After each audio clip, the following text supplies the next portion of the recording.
The Mysterious Affair at Styles by Agatha Christie. I go to Styles. The intense interest aroused in the public by what was known at the time as the Styles case has now somewhat subsided. Nevertheless, in view of the worldwide notoriety which attended it, I have been asked, both by my friend Poirot and the family themselves, to write an account of the whole story. This, we trust, will effectually silence the sensational rumors which still persist. I will therefore briefly set down the circumstances which led to my being connected with the affair. I had been invalided home from the front, and after spending some months in a rather depressing convalescent home, was given a month's sick leave. Having no near relations or friends, I was trying to make up my mind what to do, when I ran across John Cavendish. I had seen very little of him for some years. Indeed, I had never known him particularly well. He was a good 15 years my senior, for one thing, though he hardly looked his 45 years. As a boy, though, I had often stayed at Styles, his mother's place in Essex. We had a good yarn about old times, and it ended in his inviting me down to Styles to spend my leave there. "The mater will be delighted to see you again, after all those years," he added. "Your mother keeps well?" I asked. "Oh yes, I suppose you know that she has married again." I am afraid I showed my surprise rather plainly. Mrs. Cavendish, who had married John's father when he was a widower with 2 sons, had been a handsome woman of middle age as I remembered her. She certainly could not be a day less than 70 now. I recalled her as an energetic, autocratic personality, somewhat inclined to charitable and social notoriety, with a fondness for opening bazaars and playing the Lady Bountiful. She was a most generous woman, and possessed a considerable fortune of her own. Their country place, Styles Court, had been purchased by Mr. Cavendish early in their married life. He had been completely under his wife's ascendancy, so much so that, on dying, he left the place to her for her lifetime, as well as the larger part of his income, an arrangement that was distinctly unfair to his 2 sons. Their stepmother, however, had always been most generous to them. Indeed, they were so young at the time of their father's remarriage that they always thought of her as their own mother. Lawrence, the younger, had been a delicate youth. He had qualified as a doctor, but early relinquished the profession of medicine, and lived at home while pursuing literary ambitions, though his verses never had any marked success. John practiced for some time as a barrister, but had finally settled down to the more congenial life of a country squire. He had married 2 years ago, and had taken his wife to live at Styles, though I entertained a shrewd suspicion that he would have preferred his mother to increase his allowance, which would have enabled him to have a home of his own. Mrs. Cavendish, however, was a lady who liked to make her own plans, and expected other people to fall in with them, and in this case she certainly had the whip hand, namely, the purse strings. John noticed my surprise at the news of his mother's remarriage and smiled rather ruefully. "Rotten little bounder too," he said savagely. "I can tell you, Hastings, it's making life jolly difficult for us. As for Evie, you remember Evie?" "No." "Oh, I suppose she was after your time. She's the mater's factotum companion, jack of all trades. A great spot, old Evie, not precisely young and beautiful, but as game as they make them. You were going to say?" "Oh, this fellow, he turned up from nowhere, on the pretext of being a second cousin or something of Evie's, though she didn't seem particularly keen to acknowledge the relationship. The fellow is an absolute outsider, anyone can see that.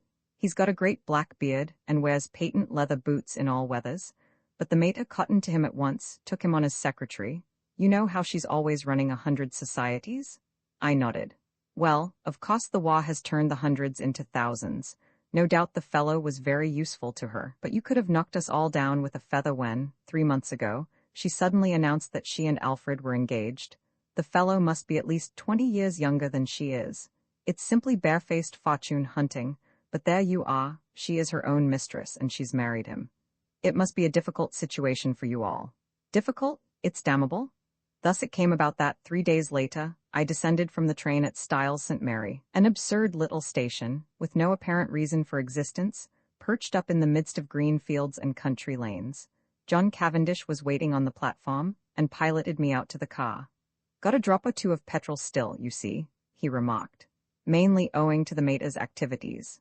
The village of Styles St. Mary was situated about 2 miles from the little station, and Styles Court lay a mile the other side of it. It was a still, warm day in early July. As one looked out over the flat Essex country, lying so green and peaceful under the afternoon sun, it seemed almost impossible to believe that, not so very far away, a great war was running its appointed course. I felt I had suddenly strayed into another world.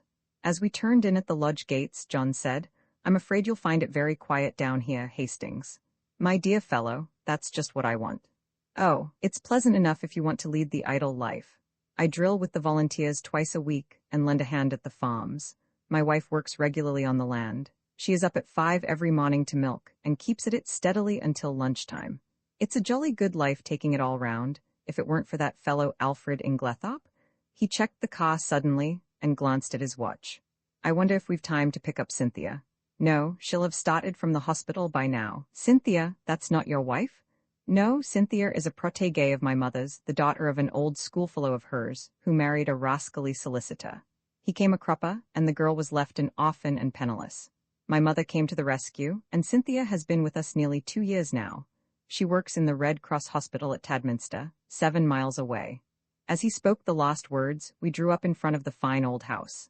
A lady in a stout tweed skirt, who was bending over a flower bed, straightened herself at our approach. "Hullo, Evie, here's our wounded hero, Mr. Hastings, Miss Howard." Miss Howard shook hands with a haughty, almost painful grip. I had an impression of very blue eyes in a sunburnt face. She was a pleasant-looking woman of about 40, with a deep voice, almost manly in its stentorian tones, and had a large, sensible, square body, with feet to match, these last encased in good thick boots. Her conversation, I soon found, was couched in the telegraphic style. "Weeds grow like house afire, can't keep even with them, shall press you in, better be careful." "I'm sure I shall be only too delighted to make myself useful," I responded. "Don't say it, never does, wish you hadn't later." "You're a cynic, Evie," said John, laughing. "Was tea today, inside or out?" "Out, too fine a day to be cooped up in the house." "Come on then, you've done enough gardening for today. The labor is worthy of his hire, you know. Come and be refreshed." "Well," said Miss Howard, drawing off her gardening gloves, "I'm inclined to agree with you." She led the way round the house to where tea was spread under the shade of a large sycamore. A figure rose from one of the basket chairs and came a few steps to meet us. "My wife, Hastings," said John. "I shall never forget my first sight of Mary Cavendish. Her tall, slender form, outlined against the bright light, the vivid sense of slumbering fire that seemed to find expression only in those wonderful tawny eyes of hers, remarkable eyes, different from any other woman's that I have ever known. The intense power of stillness she possessed, which nevertheless conveyed the impression of a wild, untamed spirit in an exquisitely civilized body. All these things are burnt into my memory. I shall never forget them. She greeted me with a few words of pleasant welcome in a low, clear voice, and I sank into a basket chair feeling distinctly glad that I had accepted John's invitation. Mrs. Cavendish gave me some tea, and her few quiet remarks heightened my first impression of her as a thoroughly fascinating woman. An appreciative listener is always stimulating, and I described, in a humorous manner, certain incidents of my convalescent home, in a way which, I flatter myself, greatly amused my hostess. John, of course, good fellow though he is, could hardly be called a brilliant conversationalist. At that moment, a well-remembered voice floated through the open French window near at hand. "Then you'll write to the princess after tea, Alfred?" "I'll write to Lady Tadminster for the 2nd day myself." "Or shall we wait until we hear from the princess?" In case of a refusal, Lady Tadminster might open it the 1st day, and Mrs. Crosby the 2nd. Then there's the Duchess, about the school fete. There was the murmur of a man's voice, and then Mrs. Inglethorpe's rose in reply. "Yes, certainly. After tea will do quite well. You are so thoughtful, Alfred dear." The French window swung open a little wider, and a handsome, white-haired old lady with a somewhat masterful cast of features stepped out of it onto the lawn. A man followed her, a suggestion of deference in his manner. Mrs. Inglethorpe greeted me with effusion. "Why, if it isn't too delightful to see you again, Mr. Hastings, after all these years." "Alfred, darling, Mr. Hastings, my husband." I looked with some curiosity at Alfred Darling. He certainly struck a rather alien note. I did not wonder at John objecting to his beard. It was one of the longest and blackest I have ever seen. He wore gold-rimmed pince-nez and had a curious impassivity of feature. It struck me that he might look natural on a stage, but was strangely out of place in real life. His voice was rather deep and unctuous. He placed a wooden hand in mine and said, "This is a pleasure, Mr. Hastings." Then, turning to his wife, "Emily, dearest, I think that cushion is a little damp." She beamed fondly on him as he substituted another with every demonstration of the tenderest care. Strange infatuation of an otherwise sensible woman. With the presence of Mr. Inglethorpe, A sense of constraint and veiled hostility seemed to settle down upon the company. Miss Howard, in particular, took no pains to conceal her feelings. Mrs. Inglethorpe, however, seemed to notice nothing unusual. Her volubility, which I remembered of old, had lost nothing in the intervening years, and she poured out a steady flood of conversation, mainly on the subject of the forthcoming bazaar which she was organizing and which was to take place shortly. Occasionally, she referred to her husband over a question of days or dates. His watchful and attentive manner never varied. From the very first I took a firm and rooted dislike to him, and I flatter myself that my first judgments are usually fairly shrewd. Presently, Mrs. Inglethorpe turned to give some instructions about letters to Evelyn Howard, and her husband addressed me in his painstaking voice. "Is soldiering your regular profession, Mr. Hastings?" "No, before the war I was in Lloyd's." "And you will return there after it is over?" "Perhaps. Either that or a fresh start altogether." Mary Cavendish leant forward. "What would you really choose as a profession if you could just consult your inclination?" "Well, that depends." "No secret hobby?" she asked. "Tell me you're drawn to something. Everyone is usually something absurd." "You'll laugh at me," she smiled. "Perhaps. Well, I've always had a secret hankering to be a detective. The real thing, Scotland Yard or Sherlock Holmes? Oh, Sherlock Holmes by all means, but really, seriously, I am awfully drawn to it. I came across a man in Belgium once, a very famous detective, and he quite inflamed me. He was a marvelous little fellow. He used to say that all good detective work was a mere matter of method. My system is based on his, though of course I have progressed rather further. He was a funny little man, a great dandy, but wonderfully clever. Like a good detective story myself, remarked Miss Howard. Lots of nonsense written, though. Criminal discovered in last chapter. Everyone dumbfounded. Real crime, you'd know at once. There have been a great number of undiscovered crimes, I argued. Don't mean the police, but the people that are right in it. The family. You couldn't really hoodwink them, they'd know. Then, I said, much amused, you think that if you were mixed up in a crime, say a murder, you'd be able to spot the murderer right off. Of course I should, mightn't be able to prove it to a pack of lawyers, but I'm certain I'd know. I'd feel it in my fingertips if he came near me. It might be a she, I suggested. Might, but murder's a violent crime. Associate it more with a man. Not in a case of poisoning. Mrs. Cavendish's clear voice startled me. Dr. Bauerstein was saying yesterday that, owing to the general ignorance of the more uncommon poisons among the medical profession, there were probably countless cases of poisoning quite unsuspected. "Why, Mary? What a gruesome conversation," cried Mrs. Inglethorpe. "It makes me feel as if a goose were walking over my grave." "Oh, there's Cynthia?" A young girl in VD uniform ran lightly across the lawn. "Why, Cynthia, you are late today. This is Mr. Hastings, Miss Murdoch." Cynthia Murdoch was a fresh-looking young creature, full of life and vigor. She tossed off her little VD cap, and I admired the great loose waves of her auburn hair, and the smallness and whiteness of the hand she held out to claim her tea. With dark eyes and eyelashes, she would have been a beauty. She flung herself down on the ground beside John, and as I handed her a plate of sandwiches, she smiled up at me. "Sit down here on the grass, do. It's ever so much nicer." I dropped down obediently. "You work at Tadminster, don't you, Miss Murdoch?" She nodded. "For my sins." "Do they bully you then?" I asked, smiling. "I should like to see them," cried Cynthia with dignity. "I have got a cousin who is nursing," I remarked, "and she is terrified of sisters."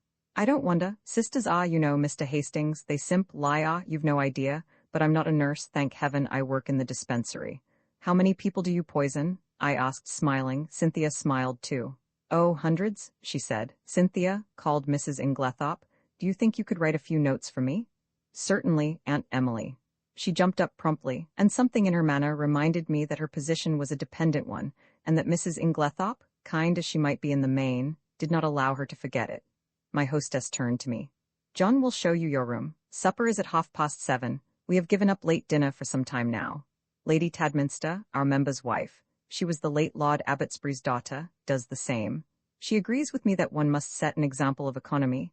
We are quite a war household. Nothing is wasted here. Every scrap of waste paper, even, is saved and sent away in sacks."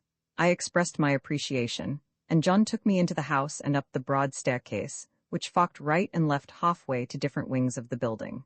My room was in the left wing and looked out over the park. John left me, and a few minutes later I saw him from my window walking slowly across the grass arm in arm with Cynthia Murdoch. I heard Mrs. Inglethorpe call "Cynthia" impatiently, and the girl started and ran back to the house. At the same moment, a man stepped out from the shadow of a tree and walked slowly in the same direction. He looked about 40, very dark, with a melancholy clean-shaven face. Some violent emotions seemed to be mastering him. He looked up at my window as he passed, and I recognized him, though he had changed much in the 15 years that had elapsed since we last met. It was John's younger brother, Lawrence Cavendish. I wondered what it was that had brought that singular expression to his face. Then I dismissed him from my mind and returned to the contemplation of my own affairs. The evening passed pleasantly enough, and I dreamed that night of that enigmatical woman, Mary Cavendish. The next morning dawned bright and sunny, and I was full of the anticipation of a delightful visit. I did not see Mrs. Cavendish until lunchtime, when she volunteered to take me for a walk, and we spent a charming afternoon roaming in the woods, returning to the house about 5. As we entered the lodge hall, John beckoned us both into the smoking room. I saw at once by his face that something disturbing had occurred. We followed him in, and he shut the door after us. "Look here, Mary, there's the deuce of a mess. Evie's had a row with Alfred Inglethorpe, and she's off." "Evie? Off?" John nodded gloomily. "Yes, you see she went to the mater, and, oh, here's Evie herself." Miss Howard entered. Her lips were set grimly together, and she carried a small suitcase. She looked excited and determined and slightly on the defensive. "At any rate," she burst out, "I've spoken my mind." "My dear Evelyn," cried Mrs. Cavendish, "this can't be true?" Miss Howard nodded grimly. "True enough. Afraid I said some things to Emily she won't forget or forgive in a hurry. Don't mind if they've only sunk in a bit. Probably water off a duck's back, though. I said right out, 'You're an old woman, Emily, and there's no fool like an old fool. The man's 20 years younger than you, and don't you fool yourself as to what he married you for. Money? Well, don't let him have too much of it. Farmer Rakes has got a very pretty young wife. Just ask your Alfred how much time he spends over there." She was very angry. "Natural?" I went on. "I'm going to warn you whether you like it or not. That man would as soon murder you in your bed as look at you. He's a bad lot. You can say what you like to me, but remember what I've told you. He's a bad lot." What did she say? Miss Howard made an extremely expressive grimace. "Darling Alfred, dearest Alfred, wicked calumnies, wicked lies, wicked woman, to accuse her dear husband, the sooner I left her house the better, so I'm off." "But not now?" "This minute." For a moment we sat and stared at her. Finally, John Cavendish, finding his persuasions of no avail, went off to look up the trains. His wife followed him, murmuring something about persuading Mrs. Inglethorpe to think better of it. As she left the room, Miss Howard's face changed. She leant towards me eagerly. "Mr. Hastings, you're honest, I can trust you?" I was a little startled. She laid her hand on my arm and sank her voice to a whisper. "Look after her, Mr. Hastings. My poor Emily, they're a lot of shocks, all of them. Oh, I know what I'm talking about. There isn't one of them that's not hard up in trying to get money out of her. I've protected her as much as I could. Now I'm out of the way, they'll impose upon her." "Of course, Miss Howard," I said. "I'll do everything I can, but I'm sure you're excited and overwrought." She interrupted me by slowly shaking her forefinger. "Young man, trust me. I've lived in the world rather longer than you have. All I ask you is to keep your eyes open. You'll see what I mean." The throb of the motor came through the open window, and Miss Howard rose and moved to the door. John's voice sounded outside. With her hand on the handle, she turned her head over her shoulder and beckoned to me. "Above all, Mr. Hastings, watch that devil, her husband." There was no time for more. Miss Howard was swallowed up in an eager chorus of protests and goodbyes. The Inglethorpes did not appear. As the motor drove away, Mrs. Cavendish suddenly detached herself from the group and moved across the drive to the lawn to meet a tall, bearded man who had been evidently making for the house. The color rose in her cheeks as she held out her hand to him. "Who is that?" I asked sharply, for instinctively I distrusted the man. "That's Dr. Bauerstein," said John shortly. "And who is Dr. Bauerstein?" "He's staying in the village doing a rest cure after a bad nervous breakdown. He's a London specialist, a very clever man, one of the greatest living experts on poisons, I believe. And he's a great friend of Mary's," put in Cynthia, the irrepressible.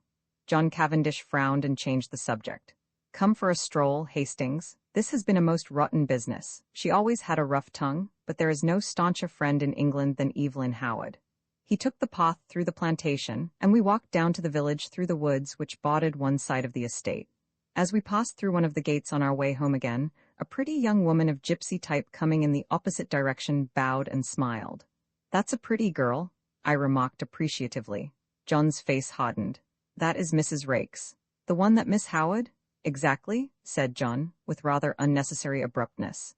I thought of the white-haired old lady in the big house, and that vivid, wicked little face that had just smiled into ours, and a vague chill of foreboding crept over me. I brushed it aside. Styles is really a glorious old place, I said to John. He nodded rather gloomily. Yes, it's a fine property. It'll be mine someday, should be mine now by rights if my father had only made a decent will. And then I shouldn't be so damned hard up as I am now. Hard up, are you? My dear Hastings, I don't mind telling you that I'm at my wits' end for money. Couldn't your brother help you? Lawrence, he's gone through every penny he ever had, publishing rotten verses in fancy bindings. No, we're an impecunious lot.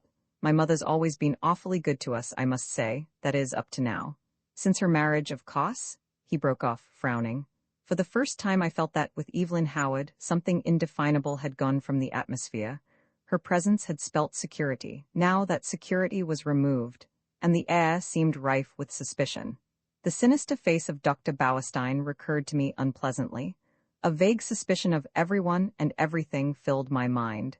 Just for a moment, I had a premonition of approaching evil. The arrest, to my extreme annoyance, Poirot was not in, and the old Belgian who answered my knock informed me that he believed he had gone to London. I was dumbfounded. What on earth could Poirot be doing in London? Was it a sudden decision on his part, or had he already made up his mind when he parted from me a few hours earlier?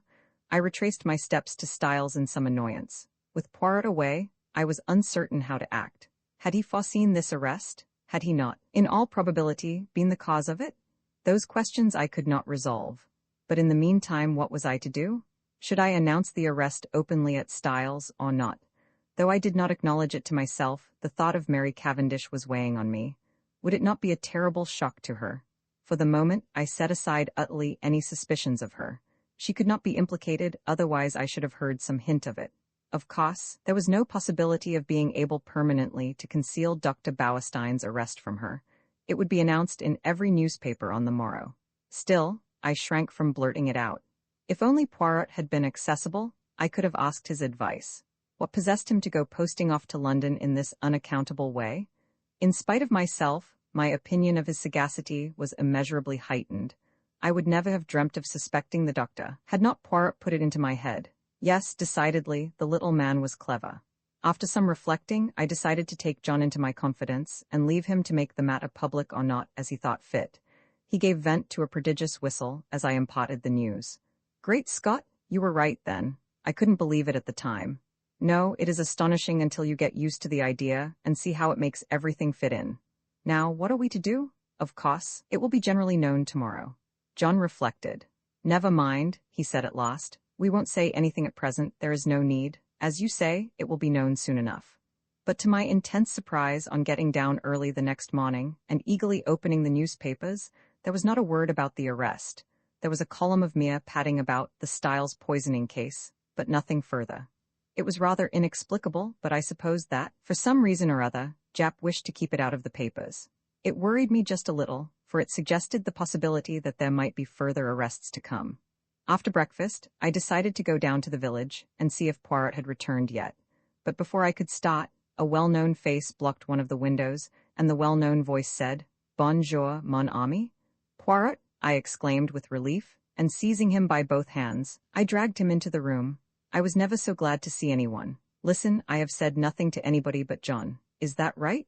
"My friend," replied Poirot, "I do not know what you are talking about." "Dr. Bauerstein's arrest, of course," I answered impatiently. "Is Bauerstein arrested then? Did you not know it?" "Not the least in the world." But pausing a moment, he added, "Still, it does not surprise me. After all, we are only 4 miles from the coast." "The coast?" I asked, puzzled. "What has that got to do with it?" Poirot shrugged his shoulders. "Surely it is obvious?" "Not to me. No doubt I am very dense, but I cannot see what the proximity of the coast has got to do with the murder of Mrs. Inglethorpe." "Nothing at all, of course," replied Poirot, smiling, "but we were speaking of the arrest of Dr. Bauerstein." "Well, he is arrested for the murder of Mrs. Inglethorpe?" "What?" cried Poirot, in apparently lively astonishment. "Dr. Bauerstein arrested for the murder of Mrs. Inglethorpe?" "Yes." "Impossible? That would be too good a farce. Who told you that, my friend?" "Well, no one exactly told me," I confessed, "but he is arrested." "Oh yes, very likely, but for espionage, mon ami." "Espionage?" I gasped. "Precisely. Not for poisoning Mrs. Inglethorpe?" "Not unless our friend Jap has taken leave of his senses," replied Poirot placidly.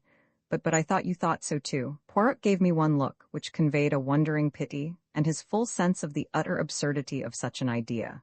Do you mean to say, I asked, slowly adapting myself to the new idea, that Dr. Bauerstein is a spy? Poirot nodded. Have you never suspected it? It never entered my head. It did not strike you as peculiar that a famous London doctor should bury himself in a little village like this, and should be in the habit of walking about at all hours of the night fully dressed? No, I confessed, I never thought of such a thing. He is, of course, a German by birth, said Poirot thoughtfully, though he has practiced so long in this country that nobody thinks of him as anything but an Englishman. He was naturalized about 15 years ago. A very clever man, a Jew, of course. The blackguard? I cried indignantly. Not at all. He is, on the contrary, a patriot. Think what he stands to lose. I admire the man myself. But I could not look at it in Poirot's philosophical way. And this is the man with whom Mrs. Cavendish has been wandering about all over the country? I cried indignantly. Yes, I should fancy he had found her very useful, remarked Poirot. So long as gossip busied itself in coupling their names together, any other vagaries of the doctor's passed unobserved. Then you think he never really cared for her? I asked eagerly, rather too eagerly, perhaps under the circumstances.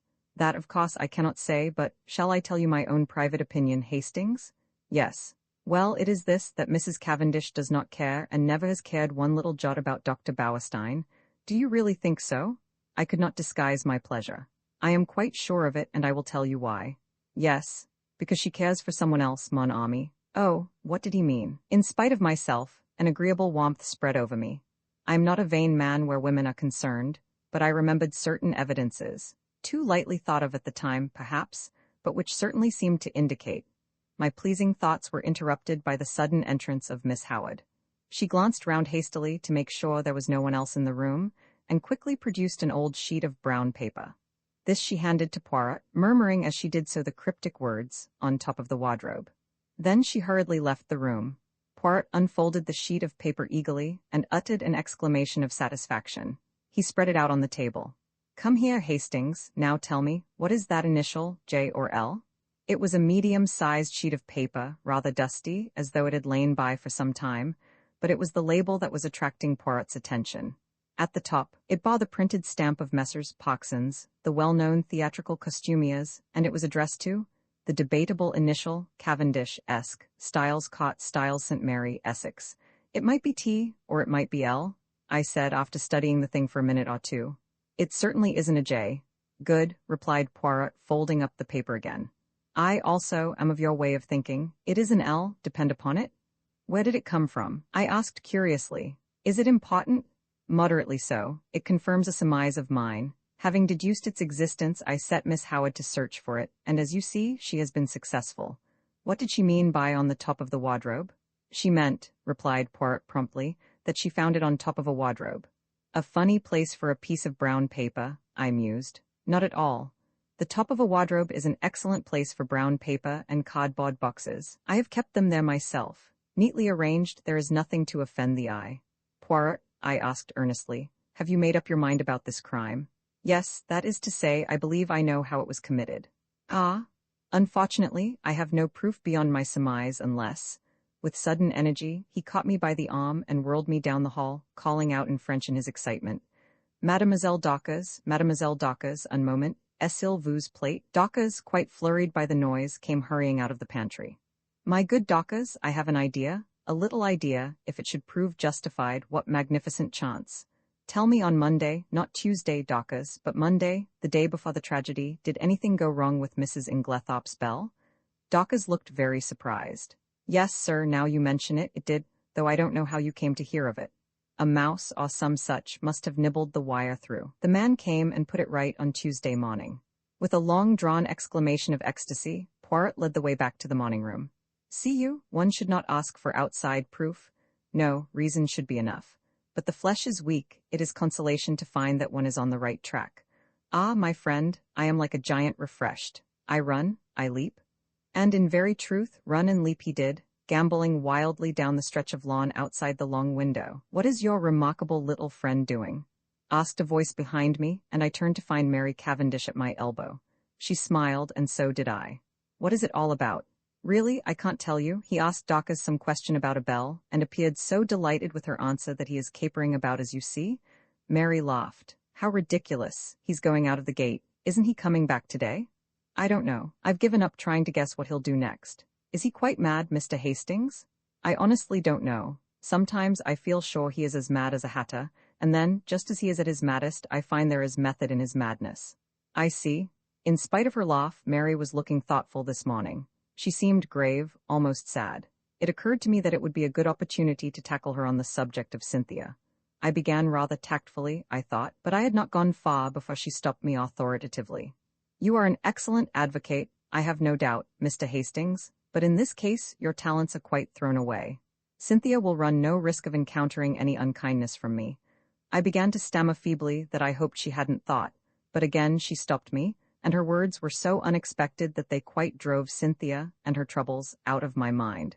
Mr. Hastings, she said, do you think I and my husband are happy together? I was considerably taken aback, and murmured something about its not being my business to think anything of the sort. Well, she said quietly, whether it is your business or not, I will tell you that we are not happy. I said nothing, for I saw that she had not finished. She began slowly, walking up and down the room, her head a little bent, and that slim, supple figure of her swaying gently as she walked. She stopped suddenly, and looked up at me. You don't know anything about me, do you? She asked. Where I come from, who I was before I married John, anything, in fact. Well, I will tell you. I will make a father confessor of you. You are kind, I think. Yes, I am sure you are kind. Somehow, I was not quite as elated as I might have been. I remembered that Cynthia had begun her confidences in much the same way. Besides, a father confessor should be elderly. It is not at all the role for a young man. My father was English, said Mrs. Cavendish, but my mother was a Russian. Ah, I said, now I understand. Understand what? A hint of something foreign, different, that there has always been about you. My mother was very beautiful, I believe. I don't know because I never saw her. She died when I was quite a little child. I believe there was some tragedy connected with her death. She took an overdose of some sleeping draught by mistake. However that may be, my father was broken-hearted. Shortly afterwards, he went into the consular service. Everywhere he went, I went with him. When I was 23, I had been nearly all over the world. It was a splendid life, I loved it. There was a smile on her face, and her head was thrown back. She seemed living in the memory of those old glad days. Then my father died. He left me very badly off. I had to go and live with some old aunts in Yorkshire. She shuddered. You will understand me when I say that it was a deadly life for a girl brought up as I had been. The narrowness, the deadly monotony of it, almost drove me mad. She paused a minute and added in a different tone, and then I met John Cavendish.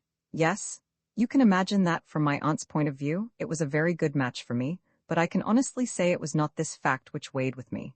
No, he was simply a way of escape from the insufferable monotony of my life. I said nothing, and after a moment she went on, Don't misunderstand me. I was quite honest with him. I told him, what was true, that I liked him very much, that I hoped to come to like him more, but that I was not in any way what the world calls in love with him. He declared that that satisfied him, and so, we were married. She waited a long time, a little frown had gathered on her forehead. She seemed to be looking back earnestly into those past days. I am sure, he cared for me at first, but I suppose we were not well matched. Almost at once we drifted apart. It is not a pleasing thing for my pride, but it is the truth, tired of me very soon. I must have made some murmur of dissent, for she went on quickly. Oh yes, he did. Not that it matters now that we've come to the parting of the ways. What do you mean? She answered quietly. I mean that I am not going to remain at Styles. You and John are not going to live here. John may live here, but I shall not. You are going to leave him. Yes. But why? She paused a long time and said at last, Perhaps because I want to be free? And as she spoke, I had a sudden vision of broad spaces, virgin tracts of forests, untrodden lands, and a realization of what freedom would mean to such a nature as Mary Cavendish. I seemed to see her for a moment as she was, a proud, wild creature, as untamed by civilization as some shy bird of the hills. A little cry broke from her lips. You don't know, how this hateful place has been prison to me. I understand, I said, but don't do anything rash. Oh, rash? Her voice mocked at my prudence. Then suddenly I said a thing I could have bitten out my tongue for. You know that Dr. Bauerstein has been arrested? An instant coldness passed like a mask over her face, blotting out all expression. John was so kind as to break that to me this morning. Well, what do you think? I asked feebly. Of what? Of the arrest? What should I think? Apparently he is a German spy, so the gardener had told John. Her face and voice were absolutely cold and expressionless. Did she care, or did she not? She moved away a step or two and fingered one of the flower vases. These are quite dead, I must do them again. Would you mind moving? Thank you, Mr. Hastings. And she walked quietly past me out of the window, with a cool little nod of dismissal. No, surely she could not care for Bauerstein. No woman could act her part with that icy unconcern. Poirot did not make his appearance the following morning, and there was no sign of the Scotland Yard men. But at lunchtime, there arrived a new piece of evidence, or rather lack of evidence. We had vainly tried to trace the fourth letter, which Mrs. Inglethorpe had written on the evening preceding her death. Our efforts having been in vain, we had abandoned the matter, hoping that it might turn up of itself one day. And this is just what did happen, in the shape of a communication, which arrived by the second post from a firm of French music publishers, acknowledging Mrs. Inglethorpe's check, and regretting they had been unable to trace a certain series of Russian folk songs. So the last hope of solving the mystery, by means of Mrs. Inglethorpe's correspondence on the fatal evening, had to be abandoned. Just before tea, I strolled down to tell Poirot of the new disappointment, but found, to my annoyance, that he was once more out. Gone to London again? Oh no, monsieur, he has but taken the train to Tadminster. To see a young ladies' dispensary, he said. Silly ass, I ejaculated. I told him Wednesday was the one day she wasn't there. Well, tell him to look us up tomorrow morning, will you? Certainly, monsieur. But on the following day, no sign of Poirot. I was getting angry. He was really treating us in the most cavalier fashion. After lunch, Lawrence drew me aside and asked if I was going down to see him. No, I don't think I shall. He can come up here if he wants to see us. Oh, Lawrence looked indeterminate. Something unusually nervous and excited in his manner roused my curiosity. What is it? I asked. I could go if there's anything special. It's nothing much, but, well, if you are going, will you tell him? He dropped his voice to a whisper. I think I've found the extra coffee cup. I had almost forgotten that enigmatical message of Poirot's, but now my curiosity was aroused afresh. Lawrence would say no more, so I decided that I would descend from my high horse and once more seek out Poirot at Leastways Cottage. This time I was received with a smile. Monsieur Poirot was within. Would I mount? I mounted accordingly. Poirot was sitting by the table, his head buried in his hands. He sprang up at my entrance. What is it? I asked solicitously. You are not ill, I trust? No, not ill, but I decide an affair of great moment. Whether to catch the criminal or not, I asked facetiously, but to my great surprise, Poirot nodded gravely. To speak or not to speak, as your so great Shakespeare says, that is the question. I did not trouble to correct the quotation. You are not serious, Poirot? I am of the most serious, for the most serious of all things hangs in the balance. And that is? A woman's happiness, mon ami, he said gravely. I did not quite know what to say. The moment has come, said Poirot thoughtfully, and I do not know what to do, for see you, it is a big stake for which I play. No one but I, Hercule Poirot, would attempt it. And he tapped himself proudly on the breast. After pausing a few minutes respectfully, so as not to spoil his effect, I gave him Lawrence's message. Aha, he cried. So he has found the extra coffee cup. That is good. He has more intelligence than would appear, this long-faced Monsieur Lawrence of yours. I did not myself think very highly of Lawrence's intelligence, but I forbore to contradict Poirot, and gently took him to task for forgetting my instructions as to which were Cynthia's days off. It is true, I have the head of a sieve. However, the other young lady was most kind. She was sorry for my disappointment and showed me everything in the kindest way. Oh well, that's all right then, and you must go to tea with Cynthia another day. I told him about the letter. I am sorry for that, he said. I always had hopes of that letter, but no, it was not to be. This affair must all be unravelled from within. He tapped his forehead. These little grey cells, it is up to them, as you say over here. Then suddenly he asked, Are you a judge of finger marks, my friend? No, I said, rather surprised. I know that there are no two finger marks alike, but that's as far as my science goes. Exactly. He unlocked a little drawer and took out some photographs which he laid on the table. I have numbered them 1, 2, 3. Will you describe them to me? I studied the proofs attentively. All greatly magnified, I see. Number 1, I should say, are a man's fingerprints, thumb and first finger. Number 2 are a lady's, they are much smaller and quite different in every way. Number 3, I paused for some time. There seemed to be a lot of confused finger marks, but here, very distinctly, are number 1s. Overlapping the others? Yes, you recognize them beyond fail? Oh, yes, they are identical. Poirot nodded and gently taking the photographs from me locked them up again. I suppose, I said, that as usual, you are not going to explain? On the contrary. Number 1 were the fingerprints of Monsieur Lawrence. Number 2 were those of Mademoiselle Cynthia. They are not important. I merely obtained them for comparison. Number 3 is a little more complicated. Yes. It is, as you see, highly magnified. You may have noticed a sort of blur extending all across the picture. I will not describe to you the special apparatus, dusting powder, etc., which I used. It is a well-known process to the police, and by means of it, you can obtain a photograph of the fingerprints of any object in a very short space of time. Well, my friend, you have seen the finger marks. It remains to tell you the particular object on which they had been left. Go on. I am really excited. A by N. Photo number 3 represents the highly magnified surface of a tiny bottle in the top poison cupboard of the dispensary in the Red Cross Hospital at Tadminster, which sounds like the house that Jack built. Good heavens, I exclaimed. But what were Lawrence Cavendish's finger marks doing on it? He never went near the poison cupboard the day we were there.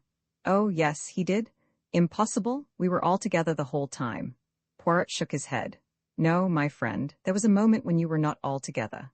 There was a moment when you could not have been all together, or it would not have been necessary to call to Monsieur Lawrence to come and join you on the balcony. I'd forgotten that, I admitted, but it was only for a moment. Long enough. Long enough for what? Poirot's smile became rather enigmatical. Long enough for a gentleman who had once studied medicine to gratify a very natural interest and curiosity.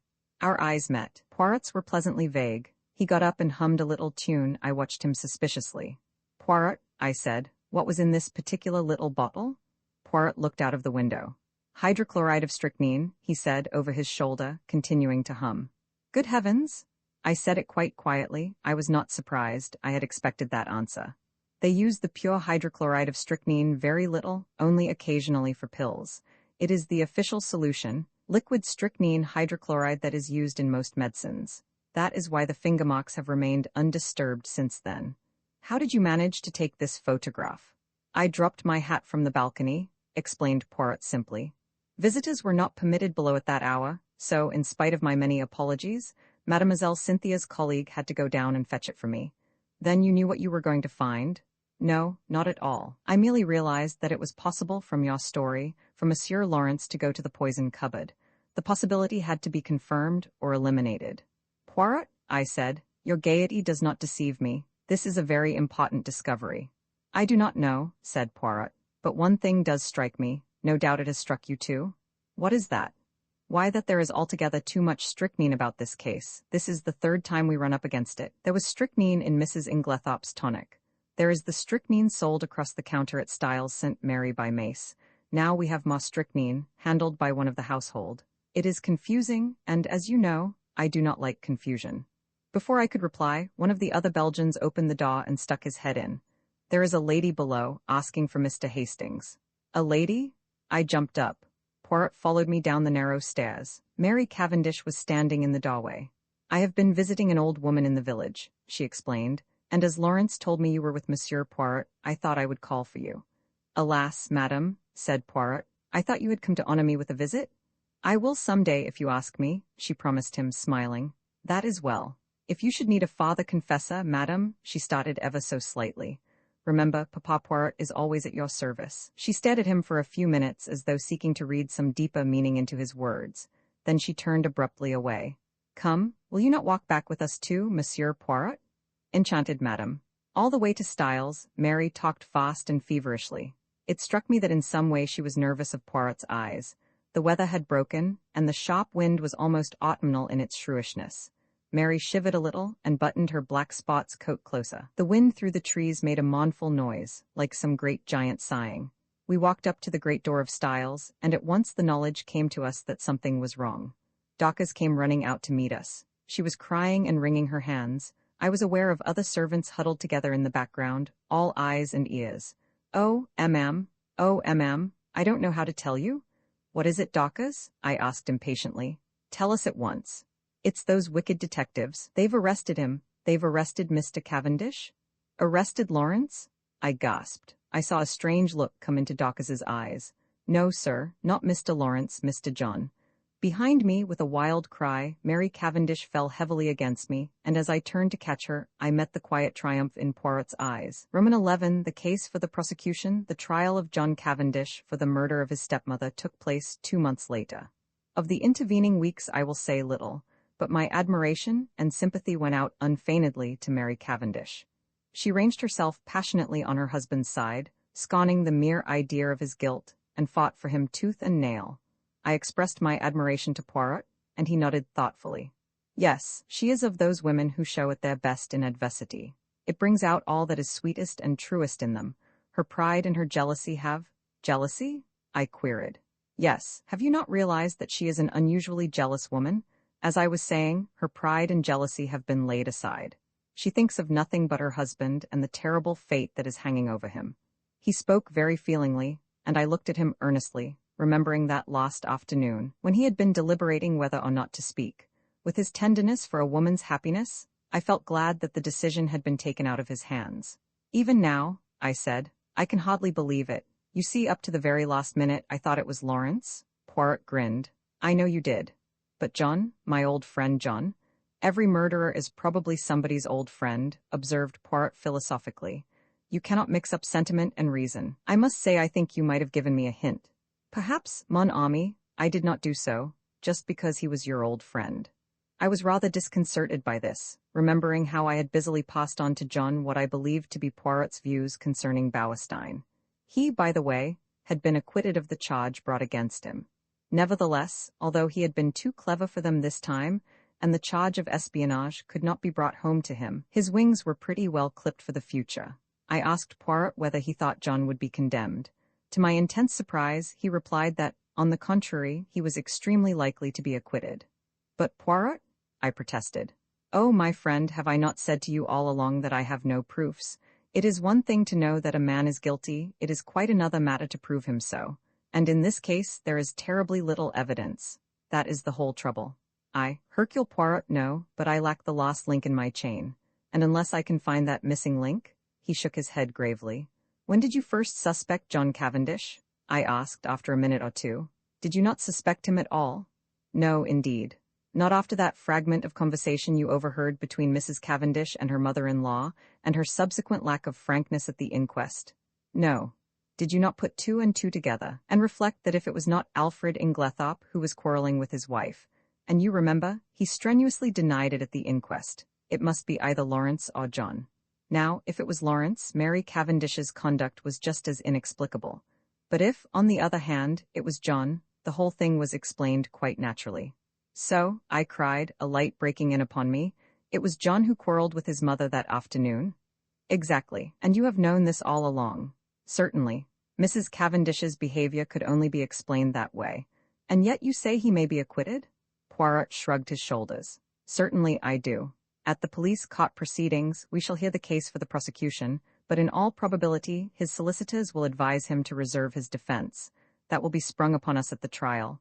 And by the way, I have a word of caution to give you, my friend. I must not appear in the case. What? No, officially, I have nothing to do with it. Until I have found that lost link in my chain, I must remain behind the scenes. Mrs. Cavendish must think I am working for her husband, not against him. I say, that's playing it a bit low down, I protested. Not at all.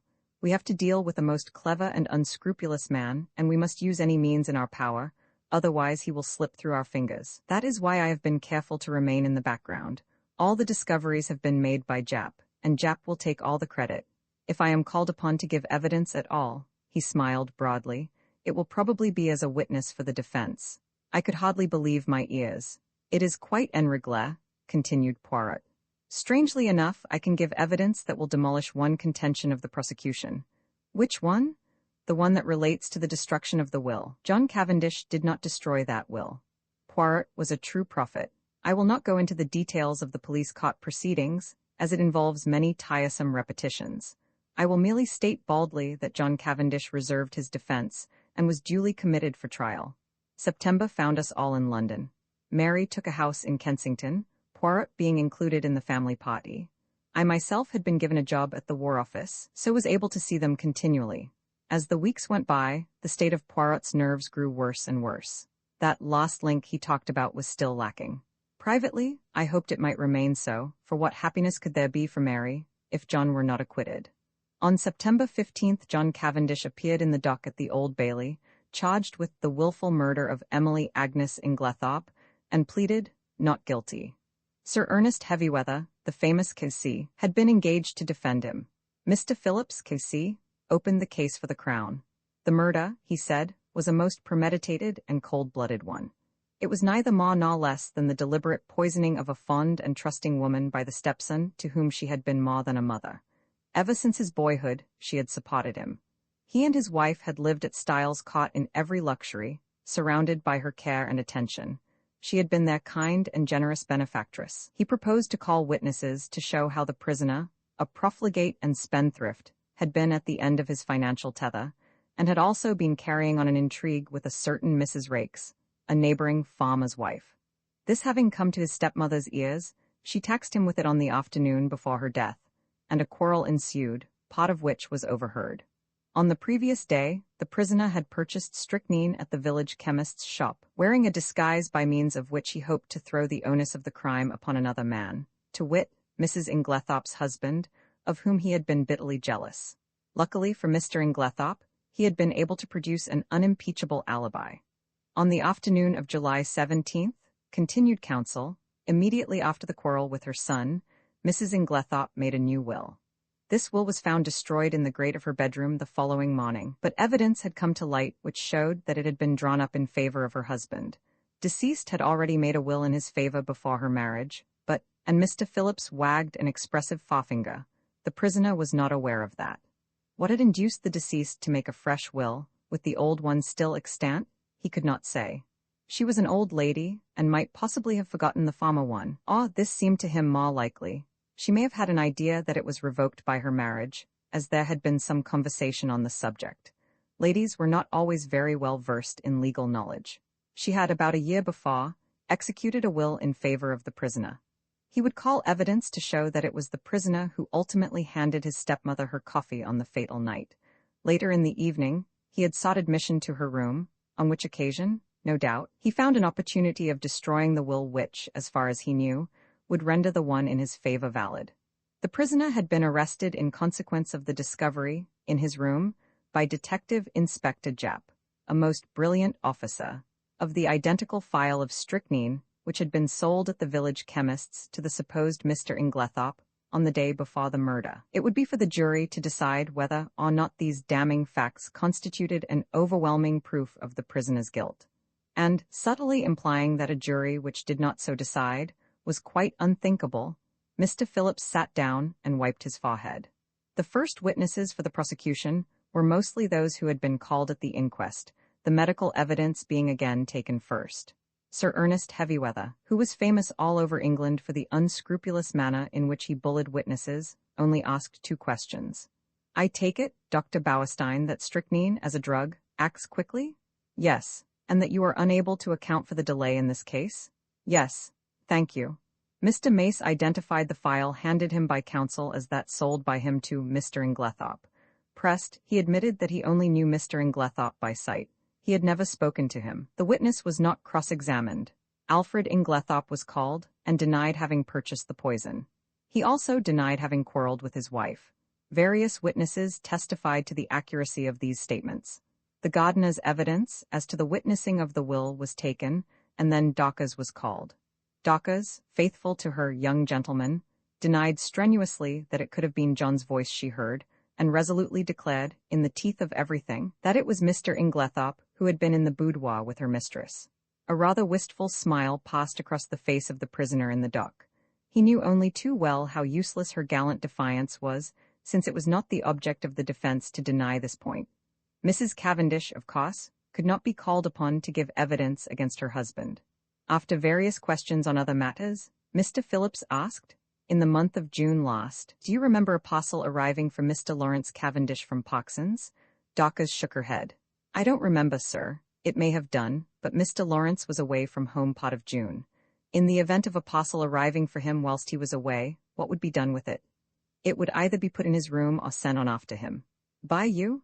"No, sir, I should leave it on the hall table, It would be Miss Howard who would attend to anything like that. Evelyn Howard was called and, after being examined on other points, was questioned as to the parcel. Don't remember. Lots of parcels come. Can't remember one special one.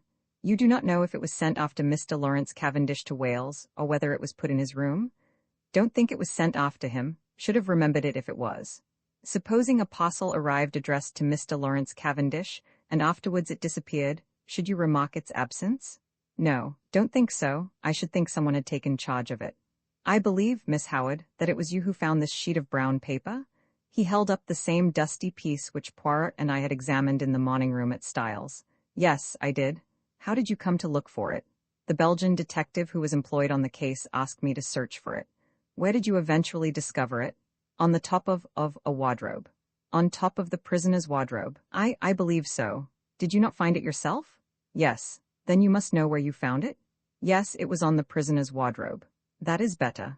An assistant from Parkson's Theatrical Costumiers testified that on June 29th they had supplied a black beard to Mr. L. Cavendish as requested. It was ordered by letter, and a postal order was enclosed. No, they had not kept the letter. All transactions were entered in their books. They had sent the beard, as directed to L. Cavendish-esque Styles Cot. Sir Ernest Heavyweather rose ponderously. Where was the letter written from? From Styles Cot. The same address to which you sent the parcel? Yes, and the letter came from there? Yes, like a beast of prey, Heavyweather fell upon him. How do you know? I don't understand. How do you know that letter came from Styles? Did you notice the postmark? No, but... Ah, you did not notice the postmark, and yet you affirm so confidently that it came from Styles. It might, in fact, have been any postmark. Why, ease. In fact, the letter, though written on stamped note paper, might have been posted from anywhere. From Wales, for instance? The witness admitted that such might be the case, and Sir Ernest signified that he was satisfied. Elizabeth Wells, second housemaid at Styles, stated that after she had gone to bed, she remembered that she had bolted the front door, instead of leaving it on the latch as Mr. Inglethorpe had requested. She had accordingly gone downstairs again to rectify her error. Hearing a slight noise in the west wing, she had peeped along the passage, and had seen Mr. John Cavendish knocking at Mrs. Inglethorpe's door. Sir Ernest Heavyweather made short work of her, and under his unmerciful bullying, she contradicted herself hopelessly, and Sir Ernest sat down again with a satisfied smile on his face. With the evidence of Annie, as to the candle grease on the floor, and as to seeing the prisoner take the coffee into the boudoir, the proceedings were adjourned until the following day. As we went home, Mary Cavendish spoke bitterly against the prosecuting counsel. That hateful man, what a net he has drawn around my poor John, how he twisted every little fact until he made it seem what it wasn't. Well, I said consolingly, it will be the other way about tomorrow. Yes, she said meditatively, then suddenly dropped her voice. Mr. Hastings, you do not think, surely it could not have been Lawrence. Oh no, that could not be. But I myself was puzzled, and as soon as I was alone with Poirot, I asked him what he thought Sir Ernest was driving at. Ah, said Poirot appreciatively. He is a clever man, that Sir Ernest. Do you think he believes Lawrence guilty? I do not think he believes or cares anything. No, what he is trying for is to create such confusion in the minds of the jury that they are divided in their opinion as to which brother did it. He is endeavoring to make out that there is quite as much evidence against Lawrence as against John, and I am not at all sure that he will not succeed. Detective Inspector Japp was the first witness called when the trial was reopened, and gave his evidence succinctly and briefly. After relating the earlier events, he proceeded, acting on information received. Superintendent Summerhay and myself searched the prisoner's room during his temporary absence from the house. In his chest of drawers, hidden beneath some underclothing, we found, first, a pair of gold-rimmed pince-nez similar to those worn by Mr. Inglethorpe. These were exhibited, and secondly, this phial. The phial was that already recognized by the chemist's assistant, a tiny bottle of blue glass, containing a few grains of a white crystalline powder, and labeled, strychnine hydrochloride, poison. A fresh piece of evidence discovered by the detectives since the police caught proceedings was a long, almost new piece of blotting paper. It had been found in Mrs. Inglethorpe's checkbook, and on being reversed at a mirror, showed clearly the words, "Everything of which I die possessed I leave to my beloved husband Alfred Ing." This placed beyond question the fact that the destroyed will had been in favor of the deceased lady's husband. Japp then produced the charred fragment of paper recovered from the grate, and this, with the discovery of the beard in the attic, completed his evidence. but Sir Ernest's cross-examination was yet to come. What day was it when you searched the prisoner's room? Tuesday, the 24th of July. Exactly a week after the tragedy? Yes. You found these two objects, you say, in the chest of drawers. Was the drawer unlocked? Yes. Does it not strike you as unlikely that a man who had committed a crime should keep the evidence of it in an unlocked drawer for anyone to find? He might have stowed them there in a hurry. But you have just said it was a whole week since the crime. He would have had ample time to remove them and destroy them. Perhaps. There is no perhaps about it. Would he, or would he not have had plenty of time to remove and destroy them? Yes. Was the pile of underclothes under which the things were hidden heavy or light? Heavyish. In other words, it was winter underclothing. Obviously, the prisoner would not be likely to go to that drawer. Perhaps not. Kindly answer my question. Would the prisoner, in the hottest week of a hot summer, be likely to go to a drawer containing winter underclothing? Yes or no? No. In that case, is it not possible that the articles in question might have been put there by a third person, and that the prisoner was quite unaware of their presence? I should not think it likely. But it is possible? Yes. That is all. More evidence followed. Evidence as to the financial difficulties in which the prisoner had found himself at the end of July. Evidence as to his intrigue with Mrs. Raikes, poor Mary, that must have been bitter hearing for a woman of her pride. Evelyn Howard had been right in her facts, though her animosity against Alfred Inglethorpe had caused her to jump to the conclusion that he was the person concerned. Lawrence Cavendish was then put into the box. In a low voice, in answer to Mr. Phillips' questions, he denied having ordered anything from Poxon's in June. In fact, on June 29th, he had been staying away in Wales. Instantly, Sir Ernest's chin was shooting pugnaciously forward. You deny having ordered a black beard from Poxon's on June 29th? I do. Ah, in the event of anything happening to your brother, who will inherit Styles' cot. The brutality of the question called a flush to Lawrence's pale face. The judge gave vent to a faint murmur of disapprobation, and the prisoner in the dock leant forward angrily. Heavyweather cared nothing for his client's anger. Answer my question, if you please. I suppose, said Lawrence quietly, that I should. What do you mean by you suppose? Your brother has no children. You would inherit it, wouldn't you? Yes. Ah, that's better, said Heavyweather with ferocious geniality. And you'd inherit a good slice of money too, wouldn't you? Really, Sir Ernest, protested the judge, these questions are not relevant. Sir Ernest bowed, and having shot his arrow proceeded. On Tuesday, the 17th July, you went, I believe, with another guest, to visit the dispensary at the Red Cross Hospital in Tadminster? Yes. Did you, while you happened to be alone for a few seconds, unlock the poison cupboard and examine some of the bottles? I may have done so. I put it to you that you did do so. Yes. Sir Ernest fairly shot the next question at him. Did you examine one bottle in particular? No, I do not think so. Be careful, Mr. Cavendish. I am referring to a little bottle of hydrochloride of strychnine. Lawrence was turning a sickly greenish color. No, I am sure I didn't. Then how do you account for the fact that you left the unmistakable impress of your fingerprints on it? The bullying manner was highly efficacious with a nervous disposition. I suppose I must have taken up the bottle. I suppose so too. Did you abstract any of the contents of the bottle? Certainly not. Then why did you take it up? I once studied to be a doctor. Such things naturally interest me. Ah, so poisons naturally interest you, do they? Still, you waited to be alone before gratifying that interest of yours. That was pure chance. If the others had been there, I should have done just the same. Still, as it happens, the others were not there. No, but, in fact, during the whole afternoon, you were only alone for a couple of minutes, and it happened, it happened, to be during those 2 minutes that you displayed your natural interest in hydrochloride of strychnine. Lawrence stammered pitiably. With a satisfied and expressive countenance, Sir Ernest observed. I have nothing more to ask you, Mr. Cavendish.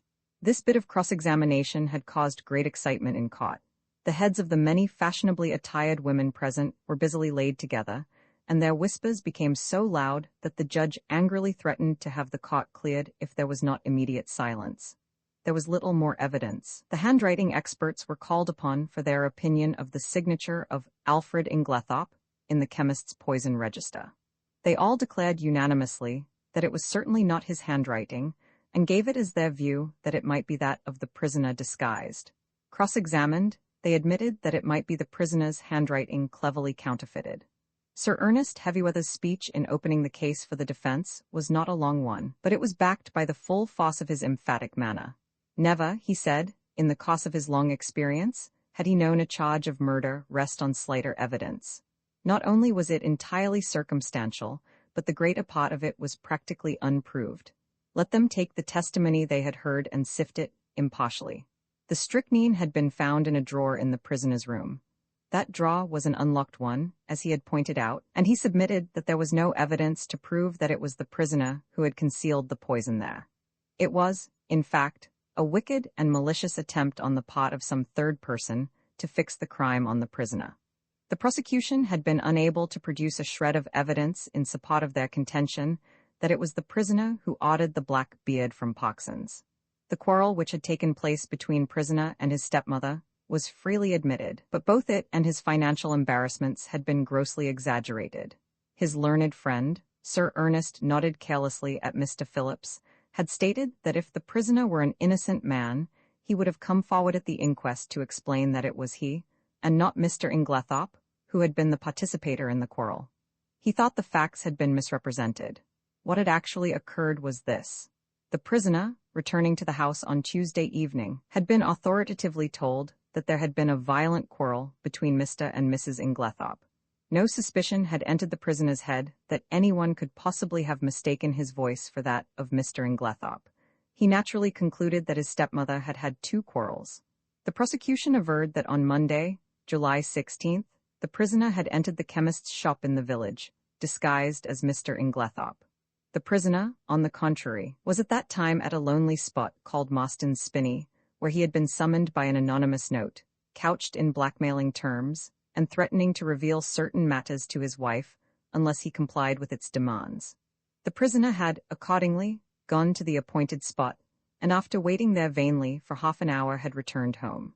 Unfortunately, he had met with no one on the way there or back who could vouch for the truth of his story, but luckily he had kept the note, and it would be produced as evidence. As for the statement relating to the destruction of the will, the prisoner had formerly practiced at the bar, and was perfectly well aware that the will made in his favor a year before was automatically revoked by his stepmother's remarriage. He would call evidence to show who did destroy the will, and it was possible that that might open up quite a new view of the case. Finally, he would point out to the jury that there was evidence against other people besides John Cavendish. He would direct their attention to the fact that the evidence against Mr. Lawrence Cavendish was quite as strong, if not stronger than that against his brother. He would now call the prisoner. John acquitted himself well in the witness box. Under Sir Ernest's skillful handling, he told his tale credibly and well. The anonymous note received by him was produced and handed to the jury to examine. The readiness with which he admitted his financial difficulties and the disagreement with his stepmother lent value to his denials. At the close of his examination, he paused and said, "I should like to make one thing clear. I utterly reject and disapprove of Sir Ernest Heavywether's insinuations against my brother. My brother, I am convinced, had no more to do with the crime than I have." Sir Ernest merely smiled and noted with a sharp eye that John's protest had produced a very favorable impression on the jury. Then the cross-examination began. "I understand you to say that it never entered your head that the witnesses at the inquest could possibly have mistaken your voice for that of Mr. Inglethorpe. Is not that very surprising?" "No, I don't think so. I was told there had been a quarrel between my mother and Mr. Inglethorpe, and it never occurred to me that such was not really the case. Not when the servant Dawkers repeated certain fragments of the conversation, fragments which you must have recognized." "I did not recognize them. Your memory must be unusually short." "No, but we were both angry, and I think said more than we meant. I paid very little attention to my mother's actual words." Mr. Phillips' incredulous sniff was a triumph of forensic skill. He passed on to the subject of the note. "You have produced this note very opportunely. Tell me, is there nothing familiar about the handwriting of it?" "Not that I know of." "Do you not think that it bears a marked resemblance to your own handwriting, carelessly disguised?" "No, I do not think so." "I put it to you that it is your own handwriting." "No. I put it to you that, anxious to prove an alibi, you conceived the idea of a fictitious and rather incredible appointment, and wrote this note yourself in order to bear out your statement." "No. Is it not a fact that, at the time you claim to have been waiting about at a solitary and unfrequented spot, you were really in the chemist's shop in Styles, St. Mary, where you purchased strychnine in the name of Alfred Inglethorpe?" "No, that is a lie." "I put it to you that, wearing a suit of Mr. Inglethorpe's clothes, with a black beard trimmed to resemble his, you were there, and sign the register in his name? That is absolutely untrue. Then I will leave the remarkable similarity of handwriting between the note, the register, and your own, to the consideration of the jury," said Mr. Phillips, and sat down with the air of a man who has done his duty, but who was nevertheless horrified by such deliberate perjury. After this, as it was growing late, the case was adjourned till Monday. Poirot, I noticed, was looking profoundly discouraged. He had that little frown between the eyes that I knew so well. "What is it, Poirot?" I inquired. "Ah, mon ami, things are going badly, badly." In spite of myself, my heart gave a leap of relief. Evidently there was a likelihood of John Cavendish being acquitted. When we reached the house, my little friend waved aside Mary's offer of tea. "No, I thank you, madam. I will mount to my room." I followed him. Still frowning, he went across to the desk and took out a small pack of patience cards. Then he drew up a chair to the table, and to my utter amazement, began solemnly to build cod houses. My jaw dropped involuntarily, and he said at once, "No, mon ami, I am not in my second childhood. I steady my nerves, that is all. This employment requires precision of the fingers. With precision of the fingers goes precision of the brain, and never have I needed that more than now." "What is the trouble?" I asked. With a great thump on the table, Poirot demolished his carefully built-up edifice. "It is this, mon ami, that I can build cod houses 7 stories high, but I cannot find that last link of which I spoke to you." I could not quite tell what to say, so I held my peace, and he began slowly building up the cods again, speaking in jerks as he did so. "It is done so, by placing one cod on another, with mathematical precision." I watched the cod house rising under his hands story by story. He never hesitated or faltered. It was really almost like a conjuring trick. "What a steady hand you've got," I remarked. "I believe I've only seen your hand shake once." "On an occasion when I was enraged, without doubt," observed Poirot with great placidity. "Yes, indeed, you were in a towering rage. Do you remember? It was when you discovered that the lock of the dispatch case in Mrs. Inglethorpe's bedroom had been forced. You stood by the mantelpiece, twiddling the things on it in your usual fashion, and your hand shook like a leaf, I must say," but I stopped suddenly. For Poirot, uttering a hoarse and inarticulate cry, again annihilated his masterpiece of cards, and putting his hands over his eyes swayed backwards and forwards, apparently suffering the keenest agony. "Good heavens, Poirot!" I cried. "What is the matter? Are you taken ill?" "No, no," he gasped. It is that I have an idea." "Oh," I exclaimed, much relieved. "One of your little ideas?" "Ah, ma foi, no," replied Poirot frankly. "This time it is an idea gigantic, stupendous, and you, my friend, have given it to me." Suddenly clasping me in his arms, he kissed me warmly on both cheeks, and before I had recovered from my surprise, ran headlong from the room. Mary Cavendish entered at that moment. "What is the matter with Monsieur Poirot?" He rushed past me crying out, "A garage? For the love of heaven, direct me to a garage, madam." And before I could answer, he had dashed out into the street. I hurried to the window. True enough, there he was, tearing down the street, hatless and gesticulating as he went. I turned to Mary with a gesture of despair. "He'll be stopped by a policeman in another minute. There he goes, round the corner." Our eyes met, and we stared helplessly at one another. "What can be the matter?" I shook my head. "I don't know. He was building cod houses when suddenly he said he had an idea, and rushed off as you saw." "Well," said Mary, "I expect he will be back before dinner." But night fell, and Poirot had not returned. Roman 12, the last link. Poirot's abrupt departure had intrigued us all greatly. Sunday morning wore away, and still he did not reappear. But about 3 o'clock a ferocious and prolonged hooting outside drove us to the window, to see Poirot alighting from a car, accompanied by Japp and Summerhay. The little man was transformed. He radiated an absurd complacency. He bowed with exaggerated respect to Mary Cavendish. "Madam, I have your permission to hold a little reunion in the salon. It is necessary for everyone to attend." Mary smiled sadly. "You know, Monsieur Poirot, that you have carte blanche in every way. You are too amiable, madam." Still beaming, Poirot marshaled us all into the drawing-room, bringing forward chairs as he did so. "Miss Howard, here, Mademoiselle Cynthia, Monsieur Lawrence, the good Dawkers, and Annie, by N. We must delay our proceedings a few minutes until Mr. Inglethorpe arrives. I have sent him a note." Miss Howard rose immediately from her seat. "If that man comes into the house, I leave it?" "No, no." Poirot went up to her and pleaded in a low voice. Finally, Miss Howard consented to return to her chair. A few minutes later, Alfred Inglethorpe entered the room. The company once assembled, Poirot rose from his seat with the air of a popular lecturer, and bowed politely to his audience. "Messieurs, mesdames, as you all know, I was called in by Monsieur John Cavendish to investigate this case. I at once examined the bedroom of the deceased which, by the advice of the doctors, had been kept locked, and was consequently exactly as it had been when the tragedy occurred. I found, first, a fragment of green material, second, a stain on the carpet near the window, still damp, thirdly, an empty box of bromide powders. To take the fragment of green material first, I found it caught in the bolt of the communicating door between that room and the adjoining one, occupied by Mademoiselle Cynthia. I handed the fragment over to the police, who did not consider it of much importance. Nor did they recognize it for what it was, a piece torn from a green land omelette. There was a little stir of excitement. Now there was only one person at Styles who worked on the land, Mrs. Cavendish. Therefore it must have been Mrs. Cavendish who entered the deceased's room through the door communicating with Mademoiselle Cynthia's room. But that door was bolted on the inside, I cried. When I examined the room, yes. But in the first place we have only her word for it, since it was she who tried that particular door and reported it fastened. In the ensuing confusion, she would have had ample opportunity to shoot the bolt across. I took an early opportunity of verifying my conjectures. To begin with, the fragment corresponds exactly with a tear in Mrs. Cavendish's omelette. Also, at the inquest, Mrs. Cavendish declared that she had heard, from her own room, the fall of the table by the bed.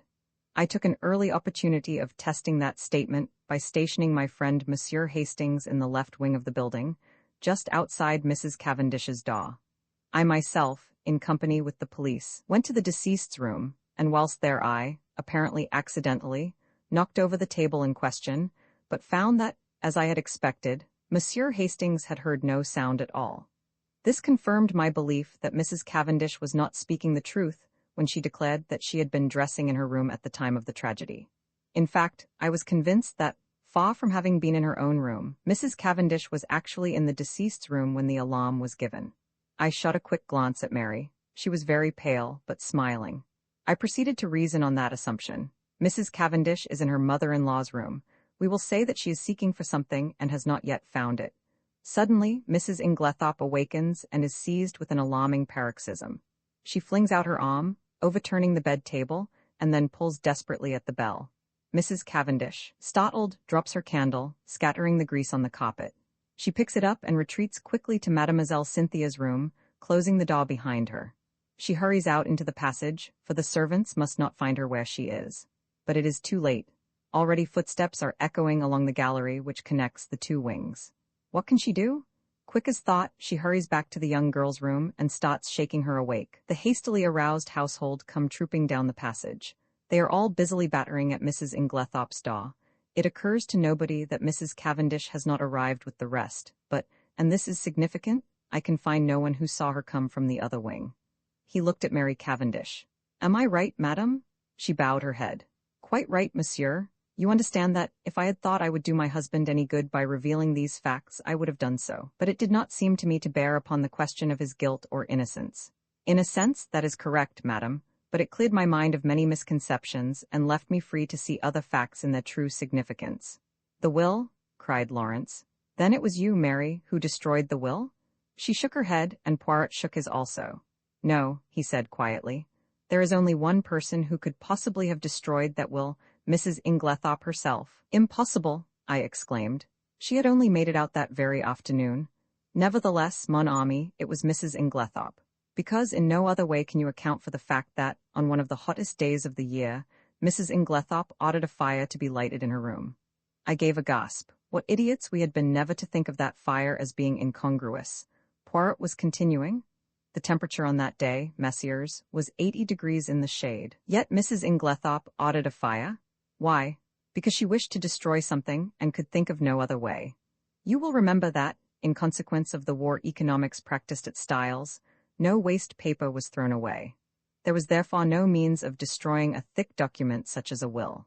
The moment I heard of a fire being lighted in Mrs. Inglethorpe's room, I leaped to the conclusion that it was to destroy some important document, possibly a will. So the discovery of the charred fragment in the grate was no surprise to me.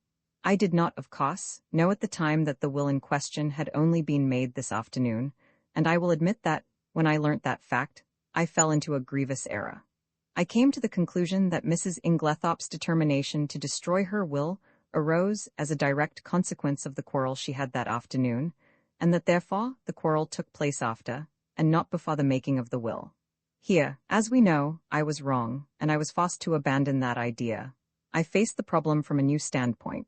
Now, at 4 o'clock, Dorcas overheard her mistress saying angrily, "You need not think that any fear of publicity or scandal between husband and wife will deter me." I conjectured, and conjectured rightly, that these words were addressed, not to her husband, but to Mr. John Cavendish. At 5 o'clock, an hour later, she uses almost the same words, but the standpoint is different. She admits to Dorcas, "I don't know what to do. Scandal between husband and wife is a dreadful thing." At 4 o'clock she has been angry, but completely mistress of herself. At 5 o'clock she is in violent distress, and speaks of having had a great shock. Looking at the matter psychologically, I drew one deduction which I was convinced was correct. The second scandal she spoke of was not the same as the first, and it concerned herself. Let us reconstruct. At 4 o'clock, Mrs. Inglethorpe quarrels with her son, and threatens to denounce him to his wife, who, by the way, overheard the greater part of the conversation. At 4:30, Mrs. Inglethorpe, in consequence of a conversation on the validity of wills, makes a will in favor of her husband, which the two gardeners witness. At 5 o'clock, Dorcas finds her mistress in a state of considerable agitation, with a slip of paper, a letter, Dorcas thinks, in her hand, and it is then that she orders the fire in her room to be lighted. Presumably then, between 4:30 and 5 o'clock, something has occurred to occasion a complete revolution of feeling, since she is now as anxious to destroy the will as she was before to make it. What was that something? As far as we know, she was quite alone during that half-hour. Nobody entered or left that boudoir. What then occasioned this sudden change of sentiment? One can only guess, but I believe my guess to be correct. Mrs. Inglethorpe had no stamps in her desk. We know this because later she asked Dorcas to bring her some. Now in the opposite corner of the room stood her husband's desk, locked. She was anxious to find some stamps, and according to my theory, she tried her own keys in the desk. That one of them fitted, I know. She therefore opened the desk, and in searching for the stamps she came across something else, that slip of paper which Dorcas saw in her hand, and which assuredly was never meant for Mrs. Inglethorpe's eyes. On the other hand, Mrs. Cavendish believed that the slip of paper to which her mother-in-law clung so tenaciously was a written proof of her own husband's infidelity. She demanded it from Mrs. Inglethorpe, who assured her, quite truly, that it had nothing to do with that matter. Mrs. Cavendish did not believe her. She thought that Mrs. Inglethorpe was shielding her stepson. Now Mrs. Cavendish is a very resolute woman, and, behind her mask of reserve, she was madly jealous of her husband. She determined to get hold of that paper at all costs, and in this resolution chance came to her aid. She happened to pick up the key of Mrs. Inglethorpe's dispatch case, which had been lost that morning. She knew that her mother-in-law invariably kept all important papers in this particular case. Mrs. Cavendish, therefore, made her plans as only a woman driven desperate through jealousy could have done. Sometime in the evening, she unbolted the door leading into Mademoiselle Cynthia's room. Possibly, she applied oil to the hinges, for I found that it opened quite noiselessly when I tried it. She put off her project until the early hours of the morning as being safer, since the servants were accustomed to hearing her move about her room at that time. She dressed completely in her land kit, and made her way quietly through Mademoiselle Cynthia's room into that of Mrs. Inglethorpe. He paused a moment, and Cynthia interrupted. "But I should have woken up if anyone had come through my room." "Not if you were drugged, mademoiselle." "Drugged? Mais, oui. You remember," he addressed us collectively again, "that through all the tumult and noise next door Mademoiselle Cynthia slept. That admitted of two possibilities.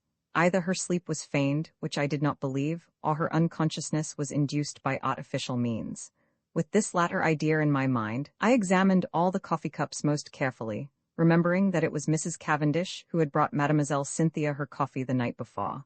I took a sample from each cup, and had them analyzed, with no result. I had counted the cups carefully, in the event of one having been removed. 6 persons had taken coffee, and 6 cups were duly found. I had to confess myself mistaken.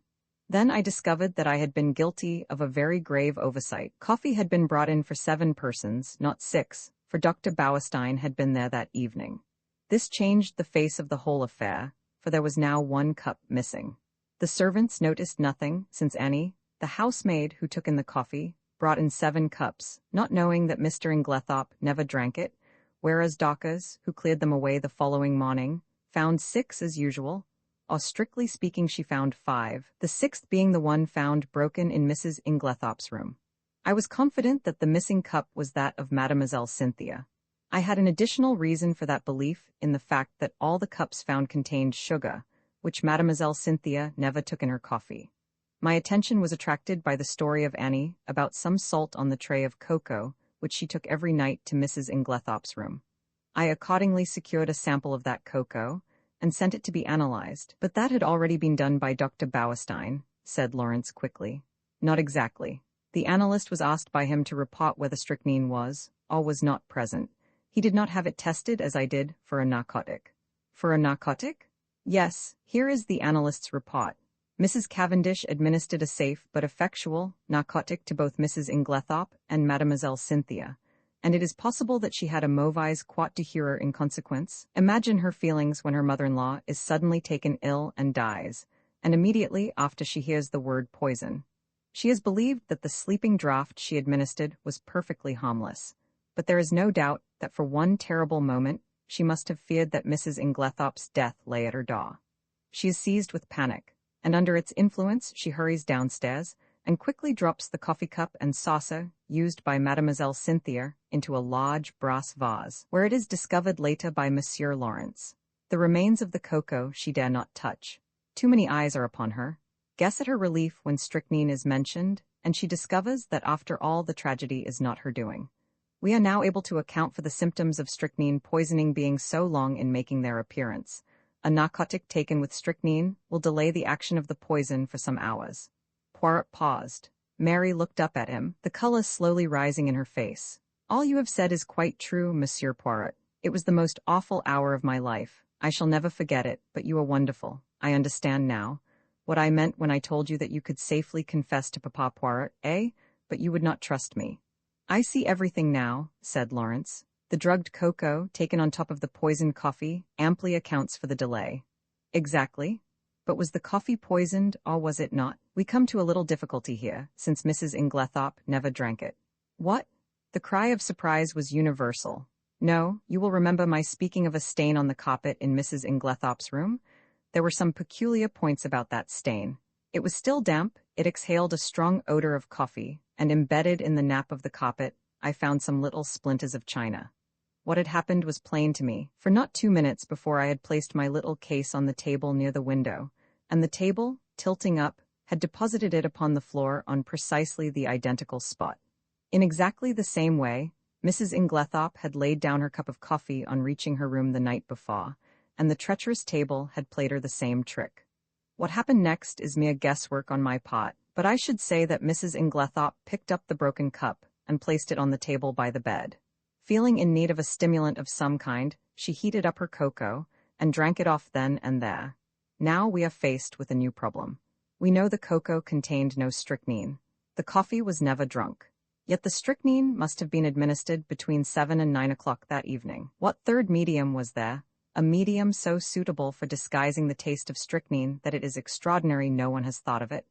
Poirot looked round the room and then answered himself impressively. Her medicine?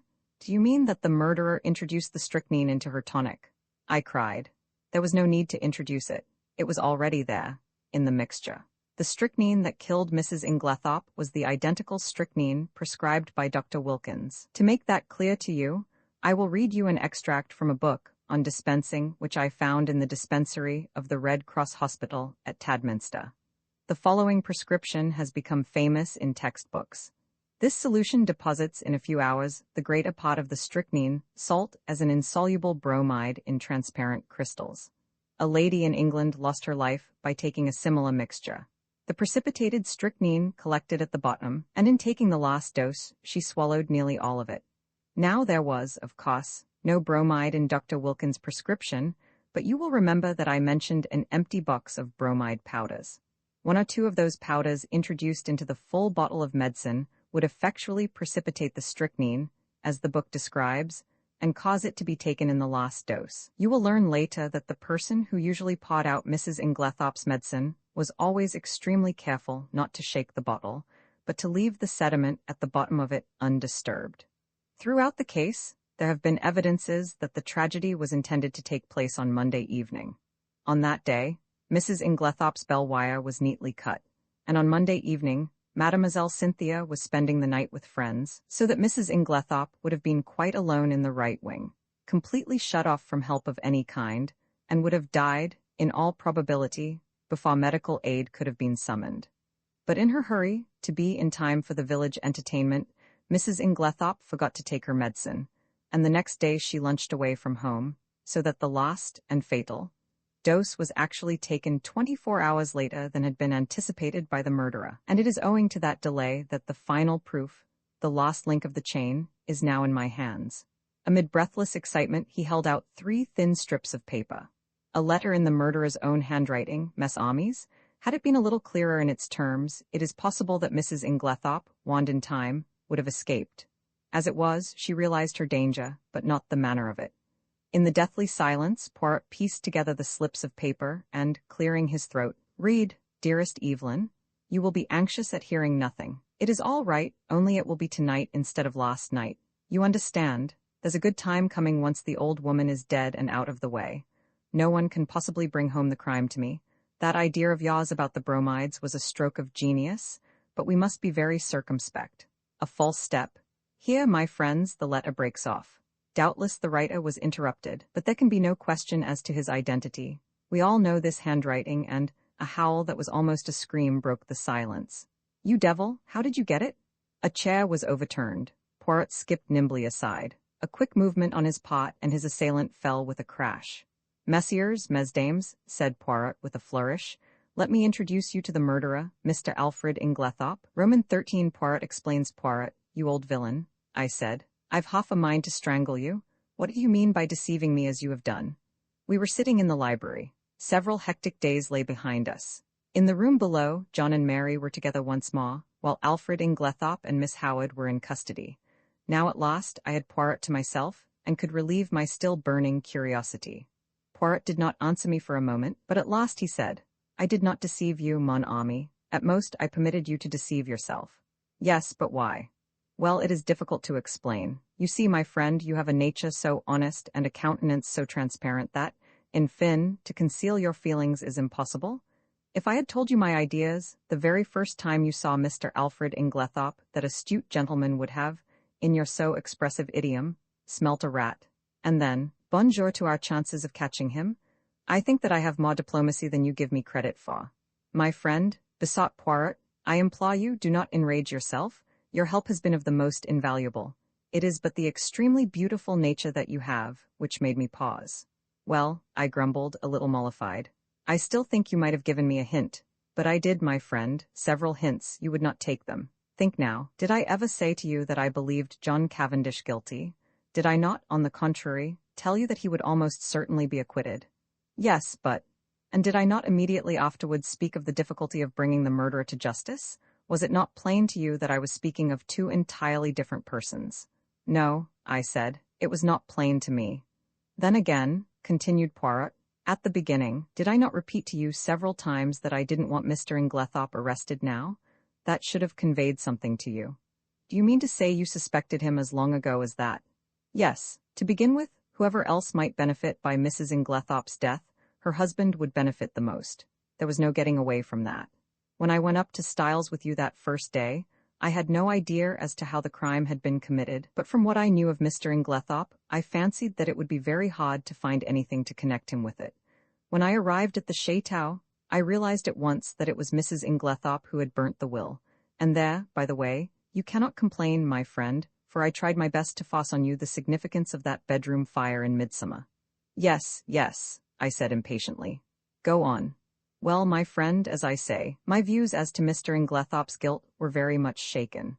There was, in fact, so much evidence against him that I was inclined to believe that he had not done it. When did you change your mind? When I found that the more efforts I made to clear him, the more efforts he made to get himself arrested. Then, when I discovered that Inglethorpe had nothing to do with Mrs. Raikes, and that in fact it was John Cavendish who was interested in that quarter, I was quite sure. But why? Simply this. If it had been Inglethorpe who was carrying on an intrigue with Mrs. Raikes, his silence was perfectly comprehensible. But when I discovered that it was known all over the village that it was John who was attracted by the farmer's pretty wife, his silence bore quite a different interpretation. It was nonsense to pretend that he was afraid of the scandal, as no possible scandal could attach to him. This attitude of his gave me furiously to think, and I was slowly forced to the conclusion that Alfred Inglethorpe wanted to be arrested. From that moment, I was equally determined that he should not be arrested. Wait a minute, I don't see why he wished to be arrested. Because, mon ami, it is the law of your country that a man once acquitted can never be tried again for the same offense. Aha, but it was clever, his idea. Assuredly, he is a man of method. See here, he knew that in his position he was bound to be suspected, so he conceived the exceedingly clever idea of preparing a lot of manufactured evidence against himself. He wished to be arrested. He would then produce his irreproachable alibi, and hey presto, he was safe for life. But I still don't see how he managed to prove his alibi and yet go to the chemist's shop. Poirot stared at me in surprise. Is it possible? My poor friend, you have not yet realized that it was Miss Howard who went to the chemist's shop. Miss Howard? But certainly, who else? It was most easy for her. She is of a good height, her voice is deep and manly. Moreover, remember, she and Inglethorpe are cousins, and there is a distinct resemblance between them, especially in their gait and bearing. It was simplicity itself. They are a clever pair. I am still a little fogged as to how exactly the bromide business was done, I remarked. Bon, I will reconstruct for you as far as possible. I am inclined to think that Miss Howard was the mastermind in that affair. You remember her once mentioning that her father was a doctor? Possibly she dispensed his medicines for him, or she may have taken the idea from one of the many books lying about when Mademoiselle Cynthia was studying for her exam. Anyway, she was familiar with the fact that the addition of a bromide to a mixture containing strychnine would cause the precipitation of the latter. Probably the idea came to her quite suddenly. Mrs. Inglethorpe had a box of bromide powders, which she occasionally took at night. What could be easier than quietly to dissolve one or more of those powders in Mrs. Inglethorpe's large-sized bottle of medicine when it came from Coots? The risk is practically nil. The tragedy will not take place until nearly a fortnight later. If anyone has seen either of them touching the medicine, they will have forgotten it by that time. Miss Howard will have engineered her quarrel and departed from the house. The lapse of time and her absence will defeat all suspicion. Yes, it was a clever idea. If they had left it alone, it is possible the crime might never have been brought home to them, but they were not satisfied. They tried to be too clever, and that was their undoing. Poirot puffed at his tiny cigarette, his eyes fixed on the ceiling. They arranged a plan to throw suspicion on John Cavendish by buying strychnine at the village chemist's and signing the register in his handwriting. On Monday, Mrs. Inglethorpe will take the last dose of her medicine. On Monday, therefore, at 6 o'clock, Alfred Inglethorpe arranges to be seen by a number of people at a spot far removed from the village. Miss Howard has previously made up a cock-and-bull story about him, and Mrs. Rakes to account for his holding his tongue afterwards. At 6 o'clock, Miss Howard, disguised as Alfred Inglethorpe, enters the chemist's shop with her story about a dog, obtains the strychnine, and writes the name of Alfred Inglethorpe in John's handwriting, which she had previously studied carefully. But, as it will never do if John, too, can prove an alibi, she writes him an anonymous note, still copying his handwriting, which takes him to a remote spot where it is exceedingly unlikely that anyone will see him. So far, all goes well. Miss Howard goes back to Midlingham. Alfred Inglethorpe returns to Styles. There is nothing that can compromise him in any way, since it is Miss Howard who has the strychnine, which, after all, is only wanted as a blind to throw suspicion on John Cavendish. But now a hitch occurs. Mrs. Inglethorpe does not take her medicine that night. The broken bell, Cynthia's absence, arranged by Inglethorpe through his wife, all these are wasted, and then he makes his slip. Mrs. Inglethorpe is out, and he sits down to write to his accomplice, who, he fears, may be in a panic at the non-success of their plan. It is probable that Mrs. Inglethorpe returned earlier than he expected. Caught in the act, and somewhat flurried, he hastily shuts and locks his desk. He fears that if he remains in the room, he may have to open it again, and that Mrs. Inglethorpe might catch sight of the letter before he could snatch it up. So he goes out and walks in the woods, little dreaming that Mrs. Inglethorpe will open his desk and discover the incriminating document. But this, as we know, is what happened.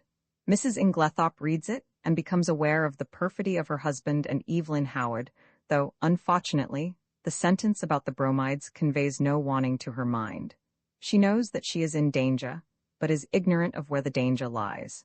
She decides to say nothing to her husband, but sits down and writes to her solicitor, asking him to come on the morrow, and she also determines to destroy immediately the will which she has just made.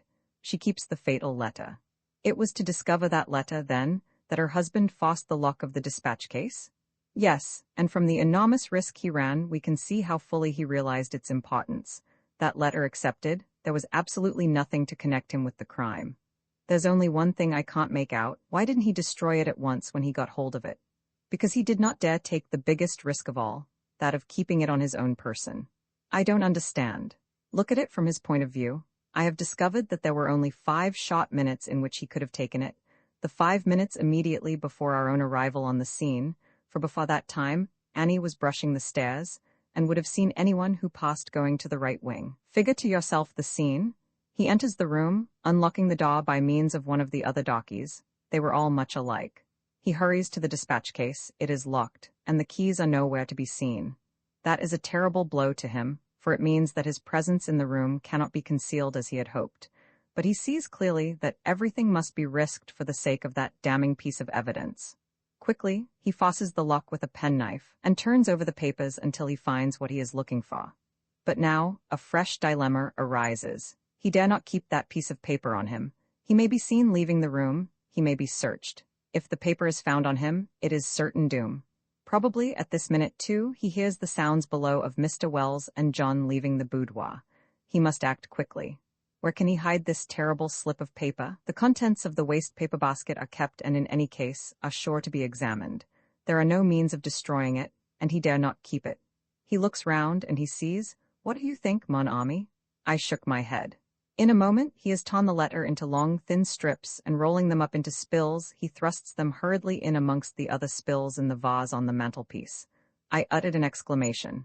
No one would think of looking there, Poirot continued, and he will be able, at his leisure, to come back and destroy this solitary piece of evidence against him. Then, all the time, it was in the spill vase in Mrs. Inglethorpe's bedroom, under our very noses? I cried. Poirot nodded. Yes, my friend, that is where I discovered my lost link, and I owe that very fortunate discovery to you. To me? Yes. Do you remember telling me that my hand shook as I was straightening the ornaments on the mantelpiece? Yes, but I don't see. No, but I saw. Do you know, my friend, I remembered that earlier in the morning, when we had been there together, I had straightened all the objects on the mantelpiece, and if they were already straightened, there would be no need to straighten them again, unless in the meantime, someone else had touched them. Dear me, I murmured, so that is the explanation of your extraordinary behavior. You rushed down to Styles and found it still there? Yes, and it was a race for time. But I still can't understand why Inglethorpe was such a fool as to leave it there when he had plenty of opportunity to destroy it. Ah, but he had no opportunity, I saw to that. You? Yes. Do you remember reproving me for taking the household into my confidence on the subject? Yes. Well, my friend, I saw there was just one chance. I was not sure then if Inglethorpe was the criminal or not, but if he was, I reasoned that he would not have the paper on him, but would have hidden it somewhere, and by enlisting the sympathy of the household, I could effectually prevent his destroying it. He was already under suspicion, and by making the matter public, I secured the services of about 10 amateur detectives, who would be watching him unceasingly, and being himself aware of their watchfulness, he would not dare seek further to destroy the document. He was therefore forced to depart from the house, leaving it in the spill vase. But surely Miss Howard had ample opportunities of aiding him. Yes, but Miss Howard did not know of the paper's existence. In accordance with their prearranged plan, she never spoke to Alfred Inglethorpe. They were supposed to be deadly enemies, and until John Cavendish was safely convicted, they neither of them dared risk a meeting. Of course I had a watch kept on Mr. Inglethorpe, hoping that sooner or later he would lead me to the hiding place, but he was too clever to take any chances. The paper was safe where it was. Since no one had thought of looking there in the first week, it was not likely they would do so afterwards. But for your lucky remark, we might never have been able to bring him to justice. I understand that now, but when did you first begin to suspect Miss Howard? When I discovered that she had told a lie at the inquest about the letter she had received from Mrs. Inglethorpe. Why, what was there to lie about? You saw that letter. Do you recall its general appearance? Yes, more or less. You will recollect, then, that Mrs. Inglethorpe wrote a very distinctive hand and left large, clear spaces between her words. But if you look at the date at the top of the letter, you will notice that July 17th is quite different in this respect. Do you see what I mean? No, I confessed, I don't. You do not see that that letter was not written on the 17th, but on the 7th, the day after Miss Howard's departure. The one was written in before the 7 to turn it into the 17th. But why? That is exactly what I asked myself. Why does Miss Howard suppress the letter written on the 17th and produce this faked one instead? Because she did not wish to show the letter of the 17th. Why again?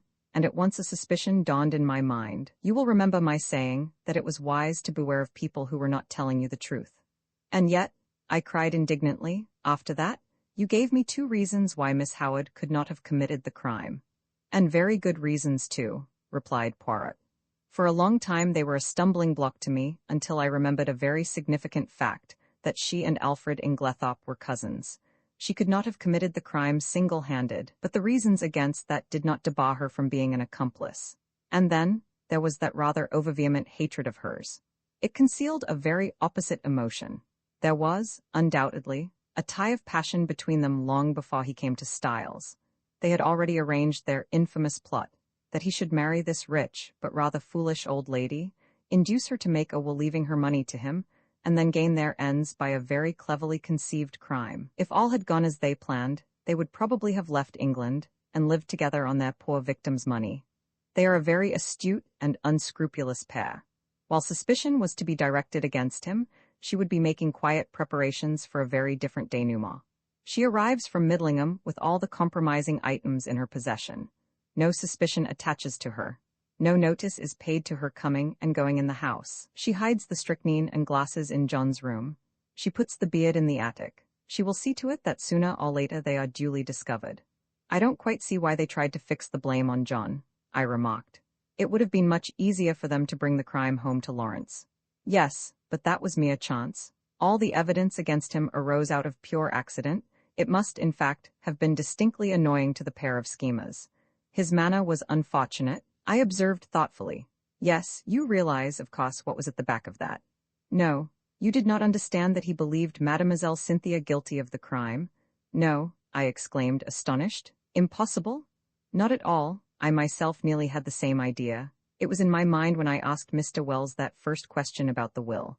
Then there were the bromide powders which she had made up, and her clever male impersonations, as Dawkins recounted them to us. There was really more evidence against her than anyone else. You are joking, Poirot? No. Shall I tell you what made Monsieur Lawrence turn so pale when he first entered his mother's room on the fatal night? It was because, whilst his mother lay there, obviously poisoned, he saw, over your shoulder, that the door into Mademoiselle Cynthia's room was unbolted. But he declared that he saw it bolted. I cried. Exactly, said Poirot dryly, and that was just what confirmed my suspicion that it was not. He was shielding Mademoiselle Cynthia. But why should he shield her? Because he is in love with her. I laughed. There, Poirot, you are quite wrong. I happen to know for a fact that, far from being in love with her, he positively dislikes her. Who told you that, mon ami? Cynthia herself. La pauvre petite, and she was concerned? She said that she did not mind at all. Then she certainly did mind very much, remarked Poirot. They are like that, les femmes. What you say about Lawrence is a great surprise to me, I said. But why? It was most obvious. Did not Monsieur Lawrence make the sour face every time Mademoiselle Cynthia spoke and laughed with his brother? He had taken it into his long head that Mademoiselle Cynthia was in love with Monsieur John. When he entered his mother's room and saw her obviously poisoned, he jumped to the conclusion that Mademoiselle Cynthia knew something about the matter. He was nearly driven desperate. First he crushed the coffee cup to powder under his feet, remembering that she had gone up with his mother the night before, and he determined that there should be no chance of testing its contents. Thenceforward, he strenuously, and quite uselessly, upheld the theory of death from natural causes. And what about the extra coffee cup? I was fairly certain that it was Mrs. Cavendish who had hidden it, but I had to make sure. Monsieur Lawrence did not know at all what I meant, but, on reflection, he came to the conclusion that if he could find an extra coffee cup anywhere his lady love would be cleared of suspicion, and he was perfectly right. One thing more. What did Mrs. Inglethorpe mean by her dying words? They were, of course, an accusation against her husband. Dear me, Poirot, I said with a sigh, I think you have explained everything. I am glad it has all ended so happily. Even John and his wife are reconciled. Thanks to me. How do you mean, thanks to you? My dear friend, do you not realize that it was simply and solely the trial which has brought them together again? That John Cavendish still loved his wife, I was convinced. Also, that she was equally in love with him, but they had drifted very far apart. It all arose from a misunderstanding. She married him without love. He knew it. He is a sensitive man in his way. He would not force himself upon her if she did not want him. And as he withdrew, her love awoke. But they are both unusually proud, and their pride held them inexorably apart. He drifted into an entanglement with Mrs. Raikes, and she deliberately cultivated the friendship of Dr. Bauerstein. Do you remember the day of John Cavendish's arrest, when you found me deliberating over a big decision? Yes, I quite understood your distress. Pardon me, mon ami, but you did not understand it in the least. I was trying to decide whether or not I would clear John Cavendish at once. I could have cleared him, though it might have meant a failure to convict the real criminals. They were entirely in the dark as to my real attitude up to the very last moment, which partly accounts for my success. Do you mean that you could have saved John Cavendish from being brought to trial? Yes, my friend, but I eventually decided in favor of a woman's happiness. Nothing but the great danger through which they have passed could have brought these two proud souls together again. I looked at Poirot in silent amazement. The colossal cheek of the little man. Who on earth but Poirot would have thought of a trial for murder as a restorer of conjugal happiness? I perceive your thoughts, mon ami, said Poirot, smiling at me. No one but Hercule Poirot would have attempted such a thing, and you are wrong in condemning it. The happiness of one man and one woman is the greatest thing in all the world. His words took me back to earlier events. I remembered Mary as she lay white and exhausted on the sofa, listening. There had come the sound of the bell below. She had started up. Poirot had opened the door, and meeting her agonized eyes had nodded gently. Yes, madam, he said, I have brought him back to you. He had stood aside, and as I went out I had seen the look in Mary's eyes as John Cavendish had caught his wife in his arms. Perhaps you are right, Poirot, I said gently. Yes, it is the greatest thing in the world. Suddenly there was a tap at the door, and Cynthia peeped in. I only, come in, I said, springing up. She came in, but did not sit down. I only wanted to tell you something. Yes. Cynthia fidgeted with a little tousle for some moments, then, suddenly exclaiming, You dears? Kissed first me and then Poirot, and rushed out of the room again. What on earth does this mean? I asked, surprised. It was very nice to be kissed by Cynthia, but the publicity of the salute rather impaired the pleasure. It means that she has discovered Monsieur Lawrence does not dislike her as much as she thought, replied Poirot philosophically. But here he is. Lawrence at that moment passed the door. Monsieur Lawrence, called Poirot, we must congratulate you, is it not so? Lawrence blushed and then smiled awkwardly. A man in love is a sorry spectacle. Now Cynthia had looked charming. I sighed. What is it, mon ami? Nothing, I said sadly. They are two delightful women. And neither of them is for you? Finished Poirot. Never mind, console yourself, my friend. We may hunt together again, who knows, and then, Roman II, the 16th and 17th of July, I had arrived at Styles on the 5th of July. I come now to the events of the 16th and 17th of that month. For the convenience of the reader, I will recapitulate the incidents of those days in as exact a manner as possible. They were elicited subsequently at the trial by a process of long and tedious cross-examinations.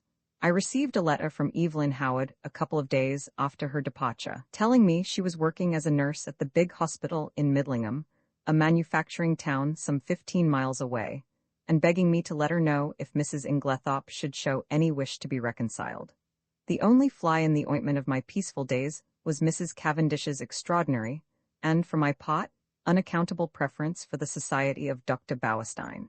What she saw in the man I cannot imagine, but she was always asking him up to the house, and often went off for long expeditions with him. I must confess that I was quite unable to see his attraction. The 16th of July fell on a Monday. It was a day of turmoil. The famous bazaar had taken place on Saturday, and an entertainment, in connection with the same charity, at which Mrs. Inglethorpe was to recite a war poem, was to be held that night. We were all busy during the morning arranging and decorating the hall in the village where it was to take place. We had a late luncheon and spent the afternoon resting in the garden. I noticed that John's manner was somewhat unusual. He seemed very excited and restless. After tea, Mrs. Inglethorpe went to lie down to rest before her efforts in the evening, and I challenged Mary Cavendish to a single at tennis. About 6:45, Mrs. Inglethorpe called us that we should be late as supper was early that night.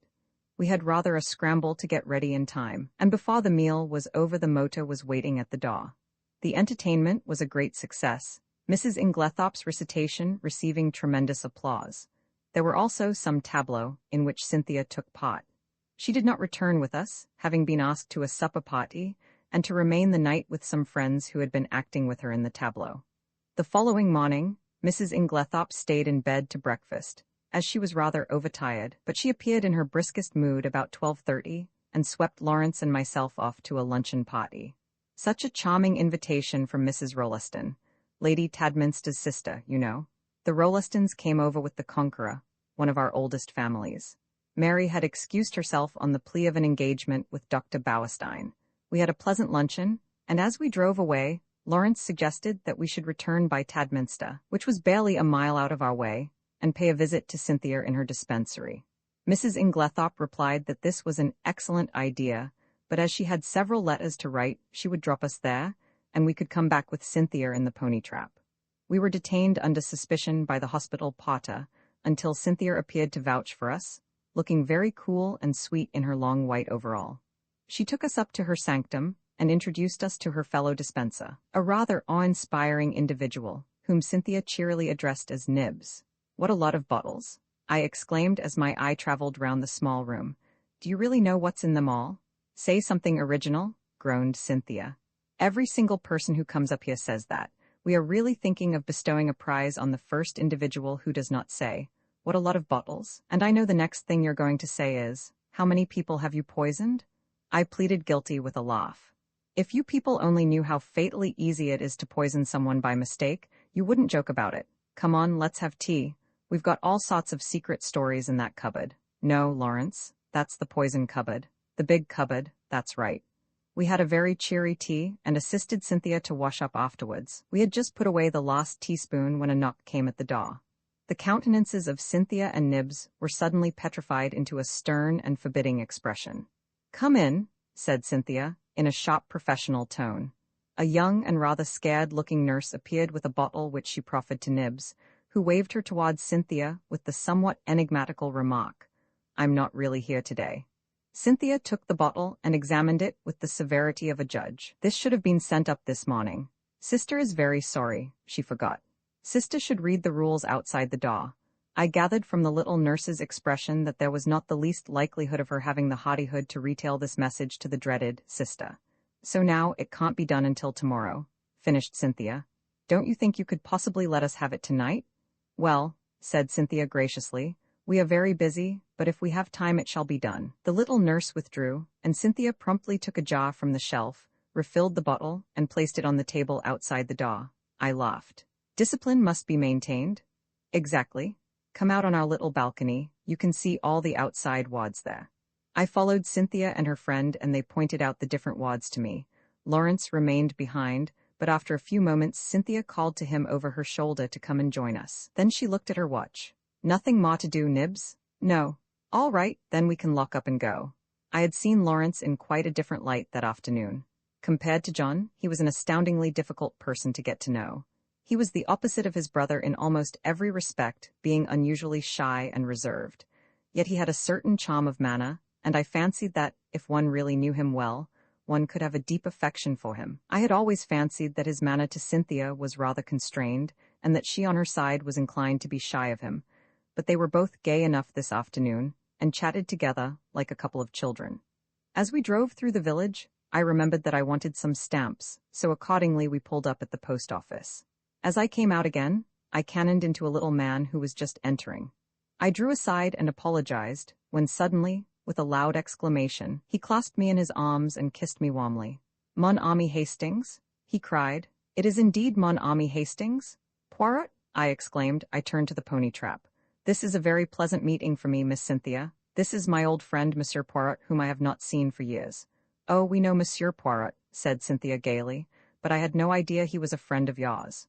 "Yes, indeed," said Poirot seriously. "I know Mademoiselle Cynthia. It is by the charity of that good Mrs. Inglethorpe that I am here." Then, as I looked at him inquiringly, "Yes, my friend, she had kindly extended hospitality to 7 of my country people who, alas, are refugees from their native land. We Belgians will always remember her with gratitude." Poirot was an extraordinary-looking little man. He was hardly more than 5 feet 4 inches, but carried himself with great dignity.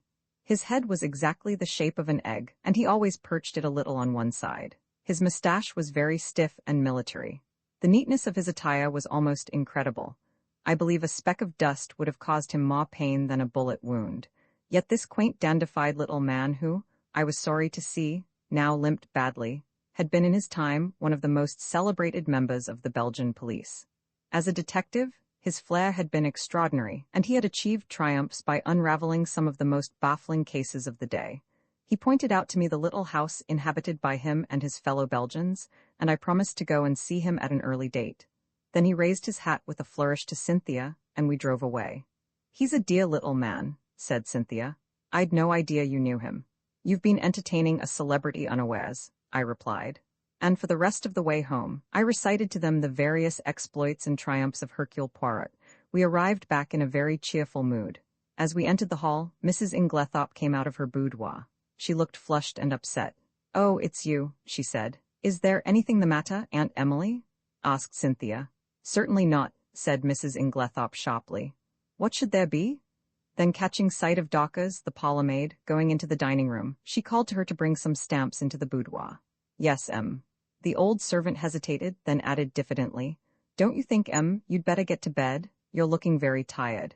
"Perhaps you're right, Dorcas. Yes, no, not now. I've some letters I must finish by post time. Have you lighted the fire in my room as I told you?"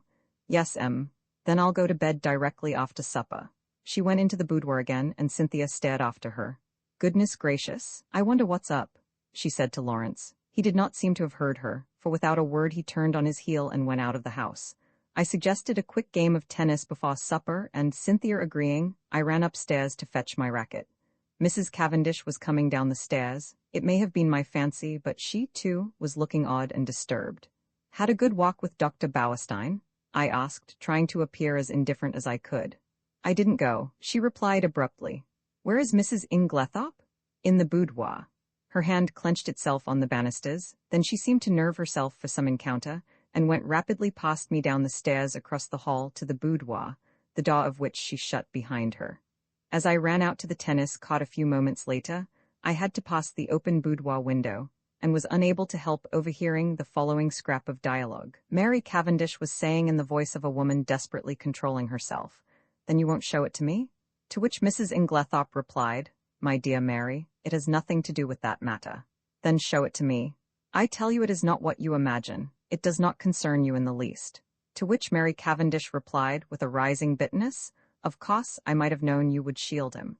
Cynthia was waiting for me and greeted me eagerly with, "I say, there's been the most awful row. I've got it all out of Dorcas." "What kind of a row?" "Between Aunt Emily and him. I do hope she's found him out at last." "Was Dorcas there, then?" "Of course not. She happened to be near the door. It was a real old bust-up. I do wish I knew what it was all about." I thought of Mrs. Rakes's gypsy face and Evelyn Howard's warnings, but wisely decided to hold my peace, whilst Cynthia exhausted every possible hypothesis, and cheerfully hoped, "Aunt Emily will send him away, and will never speak to him again." I was anxious to get hold of John, but he was nowhere to be seen. Evidently something very momentous had occurred that afternoon. I tried to forget the few words I had overheard, but do what I would, I could not dismiss them altogether from my mind. What was Mary Cavendish's concern in the matter? Mr. Inglethorpe was in the drawing-room when I came down to supper. His face was impassive as ever, and the strange unreality of the man struck me afresh. Mrs. Inglethorpe came down last. She still looked agitated, and during the meal there was a somewhat constrained silence. Inglethorpe was unusually quiet. As a rule, he surrounded his wife with little attentions, placing a cushion at her back, and altogether playing the part of the devoted husband. Immediately after supper, Mrs. Inglethorpe retired to her boudoir again. "Send my coffee in here, Mary," she called. "I've just 5 minutes to catch the post." Cynthia and I went and sat by the open window in the drawing-room. Mary Cavendish brought our coffee to us. She seemed excited. "Do you young people want lights, or do you enjoy the twilight?" she asked. "Will you take Mrs. Inglethorpe her coffee, Cynthia? I will pour it out." "Do not trouble, Mary," said Inglethorpe. "I will take it to Emily." He potted out and went out of the room carrying it carefully. Lawrence followed him, and Mrs. Cavendish sat down by us. We three sat for some time in silence. It was a glorious night, hot and still. Mrs. Cavendish fanned herself gently with a palm leaf. "It's almost too hot," she murmured. "We shall have a thunderstorm. Alas, that these harmonious moments can never endure." My paradise was rudely shattered by the sound of a well-known, and haughtily disliked, voice in the hall. Dr. Bauerstein? Exclaimed Cynthia. What a funny time to come. I glanced jealously at Mary Cavendish, but she seemed quite undisturbed. The delicate pallor of her cheeks did not vary. In a few moments, Alfred Inglethorpe had ushered the doctor in, the latter laughing, and protesting that he was in no fit state for a drawing-room. In truth, he presented a sorry spectacle, being literally plastered with mud. "What have you been doing, doctor?" cried Mrs. Cavendish. "I must make my apologies," said the doctor. "I did not really mean to come in, but Mr. Inglethorpe insisted." "Well, Bauerstein, you are in a plight," said John, strolling in from the hall. "Have some coffee and tell us what you have been up to." "Thank you, I will." He laughed rather ruefully as he described how he had discovered a very rare species of fern in an inaccessible place, and in his efforts to obtain it had lost his footing and slipped ignominiously into a neighboring pond. "The sun soon dried me off," he added, "but I'm afraid my appearance is very disreputable."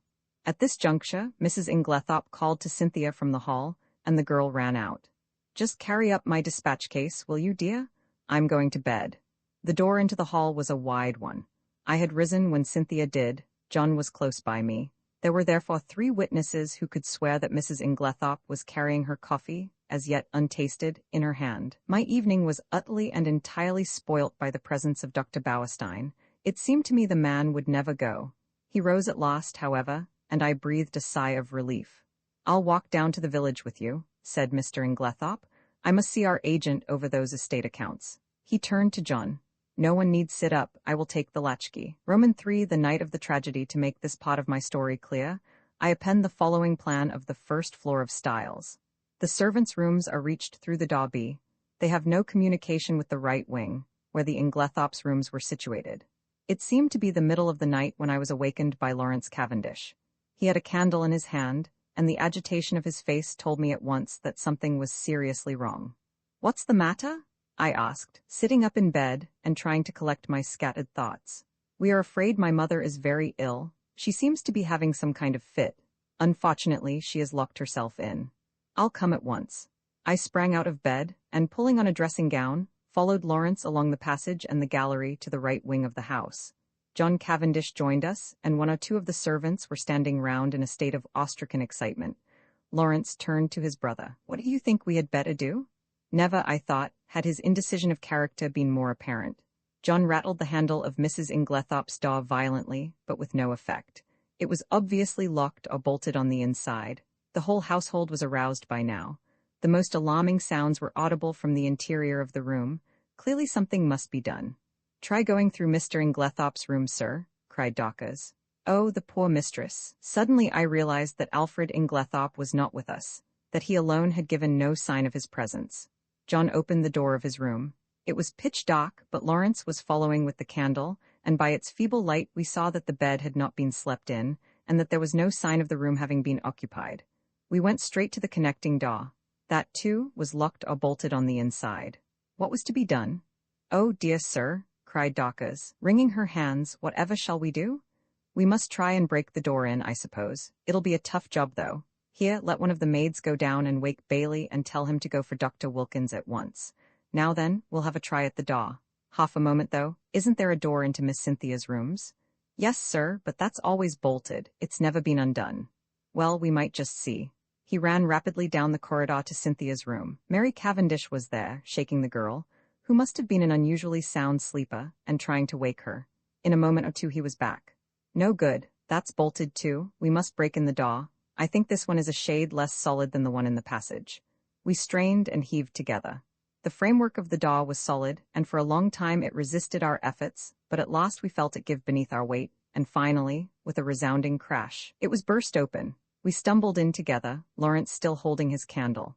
Mrs. Inglethorpe was lying on the bed, her whole form agitated by violent convulsions, in one of which she must have overturned the table beside her. As we entered, however, her limbs relaxed and she fell back upon the pillows. John strode across the room and lit the gas. Turning to Annie, one of the housemaids, he sent her downstairs to the dining room for brandy. Then he went across to his mother, whilst I unbolted the door that gave on the corridor. I turned to Lawrence, to suggest that I had better leave them now, that there was no further need of my services, but the words were frozen on my lips. Never have I seen such a ghastly look on any man's face.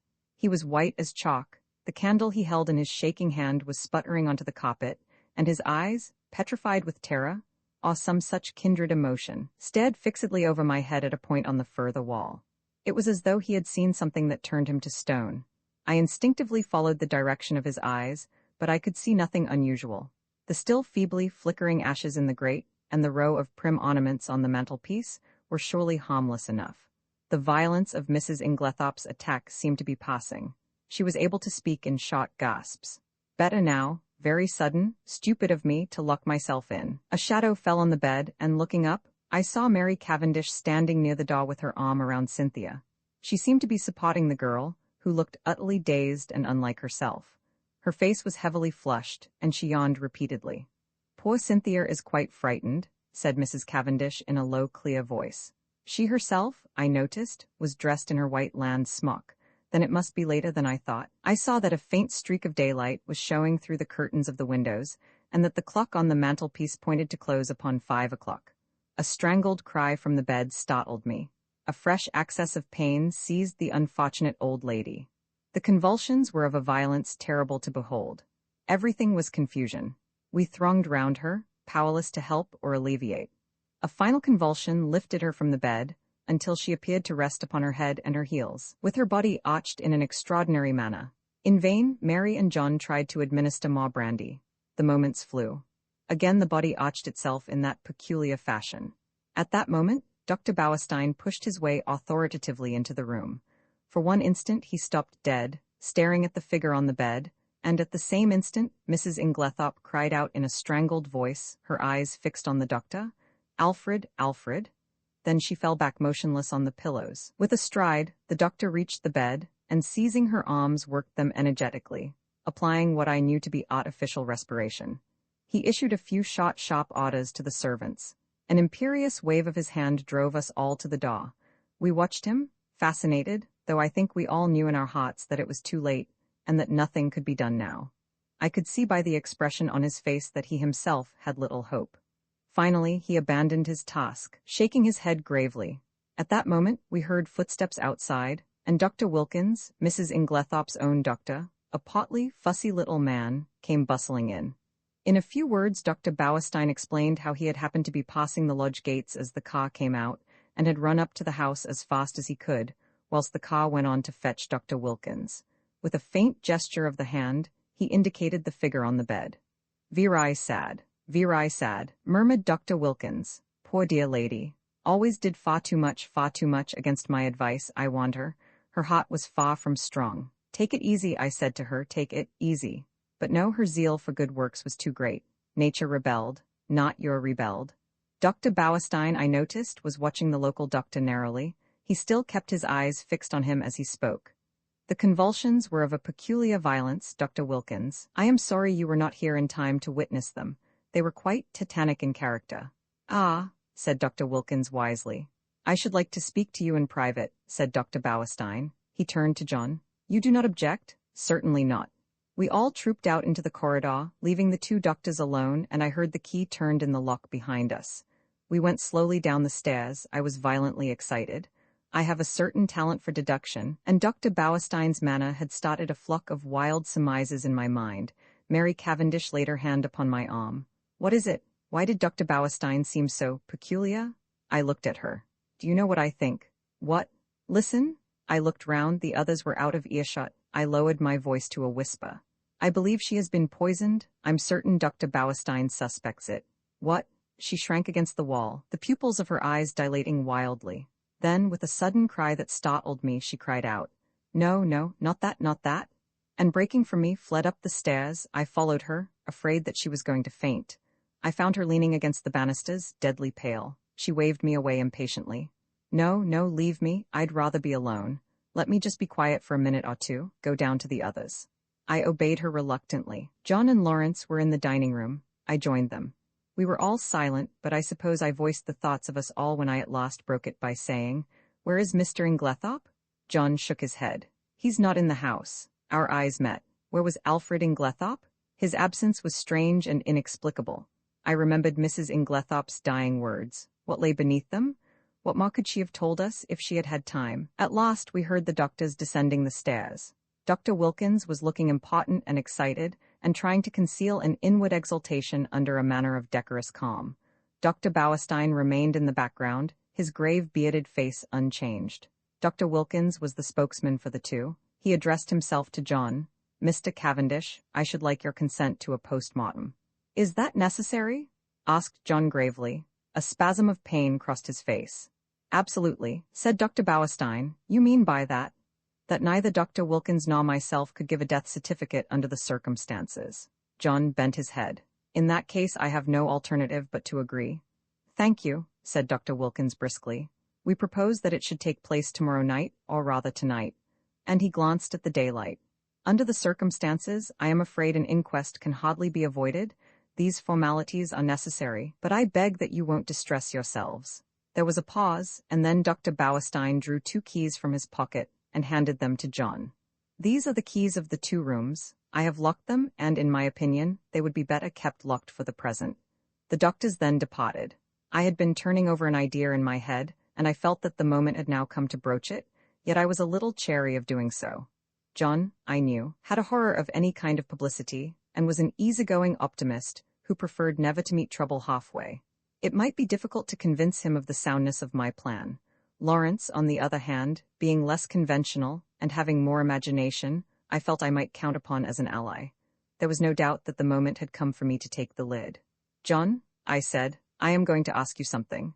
"Well, you remember my speaking of my friend Poirot, the Belgian who is here. He has been a most famous detective." "Yes. I want you to let me call him in to investigate this matter." "What now, before the post-mortem?" "Yes, time is an advantage if there has been foul play." "Rubbish," cried Lawrence angrily. "In my opinion the whole thing is a mare's nest of Bauerstein's. Wilkins hadn't an idea of such a thing until Bauerstein put it into his head. But like all specialists, Bauerstein's got a bee in his bonnet. Poisons are his hobby, so of course he sees them everywhere." I confess that I was surprised by Lawrence's attitude. He was so seldom vehement about anything. John hesitated. "I can't feel as you do, Lawrence," he said at last. "I'm inclined to give Hastings a free hand, though I should prefer to wait a bit. We don't want any unnecessary scandal." "No, no," I cried eagerly. "You need have no fear of that. Poirot is discretion itself." "Very well then, have it your own way. I leave it in your hands, though, if it is as we suspect, it seems a clear enough case. God forgive me if I am wronging him." I looked at my watch. It was 6 o'clock. I determined to lose no time. 5 minutes delay, however, I allowed myself. I spent it in ransacking the library until I discovered a medical book which gave a description of strychnine poisoning. Roman 4 Poirot investigates the house which the Belgians occupied in the village was quite close to the park gates. One could save time by taking a narrow path through the long grass, which cut off the detours of the winding drive. So I, accordingly, went that way. I had nearly reached the lodge when my attention was arrested by the running figure of a man approaching me. It was Mr. Inglethorpe. Where had he been? How did he intend to explain his absence? He accosted me eagerly. "My God, this is terrible. My poor wife, I have only just heard." "Where have you been?" I asked. "Denby kept me late last night. It was 1 o'clock before we'd finished. Then I found that I'd forgotten the latchkey after all. I didn't want to arouse the household, so Denby gave me a bed." "How did you hear the news?" I asked. "Wilkins knocked Denby up to tell him. My poor Emily. She was so self-sacrificing, such a noble character. She overtaxed her strength." A wave of revulsion swept over me. What a consummate hypocrite the man was. "I must hurry on," I said, thankful that he did not ask me whither I was bound. In a few minutes I was knocking at the door of Leastways Cottage. Getting no answer, I repeated my summons impatiently. A window above me was cautiously opened, and Poirot himself looked out. He gave an exclamation of surprise at seeing me. In a few brief words, I explained the tragedy that had occurred, and that I wanted his help. "Wait, my friend, I will let you in, and you shall recount to me the affair whilst I dress." In a few moments he had unbarred the door, and I followed him up to his room. There he installed me in a chair, and I related the whole story, keeping back nothing, and omitting no circumstance, however insignificant, whilst he himself made a careful and deliberate toilet. I told him of my awakening, of Mrs. Inglethorpe's dying words, of her husband's absence, of the quarrel the day before, of the scrap of conversation between Mary and her mother-in-law that I had overheard, of the former quarrel between Mrs. Inglethorpe and Evelyn Howard, and of the latter's innuendos. I was hardly as clear as I could wish. I repeated myself several times, and occasionally had to go back to some detail that I had forgotten. Poirot smiled kindly on me. The mind is confused, is it not so? Take time, mon ami. You are agitated, you are excited, it is but natural. Presently, when we are calmer, we will arrange the facts neatly, each in his proper place. We will examine and reject. Those of importance we will put on one side, those of no importance, poof. He screwed up his cherub-like face and puffed comically enough. Blow them away? That's all very well, I objected. But how are you going to decide what is important and what isn't? That always seems the difficulty to me. Poirot shook his head energetically. He was now arranging his moustache with exquisite care. Not so, voyons. One fact leads to another, so we continue. Does the next fit in with that? A merveille? Good, we can proceed. This next little fact, no? Ah, that is curious. There is something missing, a link in the chain that is not there. We examine. We search. And that little curious fact, that possibly paltry little detail that will not tally. We put it here. He made an extravagant gesture with his hand. It is significant, it is tremendous. Why-ease? Ah. Poirot shook his forefinger so fiercely at me that I quailed before it. Beware, peril to the detective who says, it is so small, it does not matter. It will not agree, I will forget it, that way lies confusion, everything matters. I know, you always told me that, that's why I have gone into all the details of this thing whether they seem to me relevant or not. And I am pleased with you, you have a good memory, and you have given me the facts faithfully. Of the order in which you present them, I say nothing, truly, it is deplorable, but I make allowances, you are upset. To that, I attribute the circumstance that you have omitted one fact of paramount importance. What is that? I asked. You have not told me if Mrs. Inglethorpe ate well last night. I stared at him. Surely the war had affected the little man's brain. He was carefully engaged in brushing his coat before putting it on, and seemed wholly engrossed in the task. I don't remember, I said. And anyway, I don't see. You do not see, but it is of the first importance. I can't see why, I said, rather nettled. As far as I can remember, she didn't eat much. She was obviously upset, and it had taken her appetite away. That was only natural. Yes, said Poirot thoughtfully, it was only natural. He opened a drawer, and took out a small dispatch case, then turned to me. Now I am ready. We will proceed to the chateau and study matters on the spot. Excuse me, mon ami, you dressed in haste, and your tie is on one side. Permit me. With a deft gesture, he rearranged it. Ça y est, now shall we start? We hurried up the village and turned in at the lodge gates. Poirot stopped for a moment and gazed sorrowfully over the beautiful expanse of park, still glittering with morning dew. So beautiful, and yet the poor family, plunged in sorrow, prostrated with grief. He looked at me keenly as he spoke, and I was aware that I reddened under his prolonged gaze. Was the family prostrated by grief? Was the sorrow at Mrs. Inglethorpe's death so great? I realized that there was an emotional lack in the atmosphere. The dead woman had not the gift of commanding love. Her death was a shock and a distress, but she would not be passionately regretted. Poirot seemed to follow my thoughts. He nodded his head gravely. No, you are right, he said. It is not as though there was a blood tie. She has been kind and generous to these Cavendishes, but she was not their own mother. Blood tells, always remember that blood tells. Poirot, I said, I wish you would tell me why you wanted to know if Mrs. Inglethorpe ate well last night.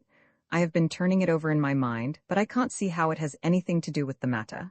He was silent for a minute or two as we walked along, but finally he said, I do not mind telling you, though, as you know, it is not my habit to explain until the end is reached. The present contention is that Mrs. Inglethorpe died of strychnine poisoning, presumably administered in her coffee. Yes? Well, what time was the coffee served? About 8 o'clock. Therefore she drank it between then and 8:30, certainly not much later. Well, strychnine is a fairly rapid poison. Its effects would be felt very soon, probably in about an hour. Yet, in Mrs. Inglethorpe's case, the symptoms do not manifest themselves until 5 o'clock the next morning, 9 hours, but a heavy meal, taken at about the same time as the poison, might retard its effects, though hardly to that extent. Still, it is a possibility to be taken into account, but according to you, she ate very little for supper, and yet the symptoms do not develop until early the next morning? Now that is a curious circumstance, my friend. Something may arise at the autopsy to explain it. In the meantime, remember it. As we neared the house, John came out and met us. His face looked weary and haggard. This is a very dreadful business, Monsieur Poirot, he said. Hastings has explained to you that we are anxious for no publicity? I comprehend perfectly. You see, it is only suspicion so far. We have nothing to go upon. Precisely. It is a matter of precaution only. John turned to me, taking out his cigarette case and lighting a cigarette as he did so. You know that fellow Inglethorpe is back. Yes, I met him. John flung the match into an adjacent flower bed, a proceeding which was too much for Poirot's feelings. He retrieved it and buried it neatly. It's jolly difficult to know how to treat him.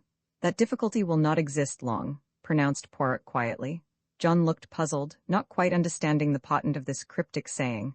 He handed the 2 keys which Dr. Bauerstein had given him to me. Show Monsieur Poirot everything he wants to see. The rooms are locked? Asked Poirot. Dr. Bauerstein considered it advisable. Poirot nodded thoughtfully. Then he is very sure. Well, that simplifies matters for us. We went up together to the room of the tragedy. For convenience, I append a plan of the room and the principal articles of furniture in it. Poirot locked the door on the inside and proceeded to a minute inspection of the room. He darted from one object to the other with the agility of a grasshopper. I remained by the door, fearing to obliterate any clues. Poirot, however, did not seem grateful to me for my forbearance. What have you, my friend, he cried, that you remain there like, how do you say it? Ah, yes, the stuck pig. I explained that I was afraid of obliterating any footmarks. Footmarks? But what an idea! There has already been practically an army in the room. What footmarks are we likely to find? No, come here and aid me in my search. I will put down my little case until I need it. He did so on the round table by the window, but it was an ill-advised proceeding, for the top of it being loose, it tilted up and precipitated the dispatch case on the floor. Et voilà une table? Cried Poirot. Ah, my friend, one may live in a big house and yet have no comfort. After which piece of moralizing, he resumed his search. A small purple dispatch case with a key in the lock on the writing table engaged his attention for some time. He took out the key from the lock and passed it to me to inspect. I saw nothing peculiar, however. It was an ordinary key of the Yale type, with a bit of twisted wire through the handle. Next, he examined the framework of the door we had broken in, assuring himself that the bolt had really been shot. Then he went to the door opposite leading into Cynthia's room. That door was also bolted, as I had stated. However, he went to the length of unbolting it, and opening and shutting it several times. This he did with the utmost precaution against making any noise. Suddenly something in the bolt itself seemed to rivet his attention. He examined it carefully, and then, nimbly whipping out a pair of small forceps from his case, he drew out some minute particle which he carefully sealed up in a tiny envelope. On the chest of drawers there was a tray with a spirit lamp and a small saucepan on it. A small quantity of a dark fluid remained in the saucepan, and an empty cup and saucer that had been drunk out of stood near it. I wondered how I could have been so unobservant as to overlook this. Here was a clue worth having. Poirot delicately dipped his finger into liquid and tasted it gingerly. He made a grimace. Cocoa with, I think, rum in it. He passed on to the debris on the floor, where the table by the bed had been overturned. A reading lamp, some books, matches, a bunch of keys, and the crushed fragments of a coffee cup lay scattered about. Ah, this is curious, said Poirot. I must confess that I see nothing particularly curious about it. You do not? Observe the lamp. The chimney is broken in 2 places. They lie there as they fell, but see, the coffee cup is absolutely smashed to powder. Well, I said wearily, I suppose someone must have stepped on it. Exactly, said Poirot in an odd voice. Someone stepped on it. He rose from his knees and walked slowly across to the mantelpiece, where he stood abstractedly fingering the ornaments and straightening them, a trick of his when he was agitated. Mon ami, he said, turning to me, somebody stepped on that cup, grinding it to powder, and the reason they did so was either because it contained strychnine or, which is far more serious, because it did not contain strychnine. I made no reply. I was bewildered, but I knew that it was no good asking him to explain.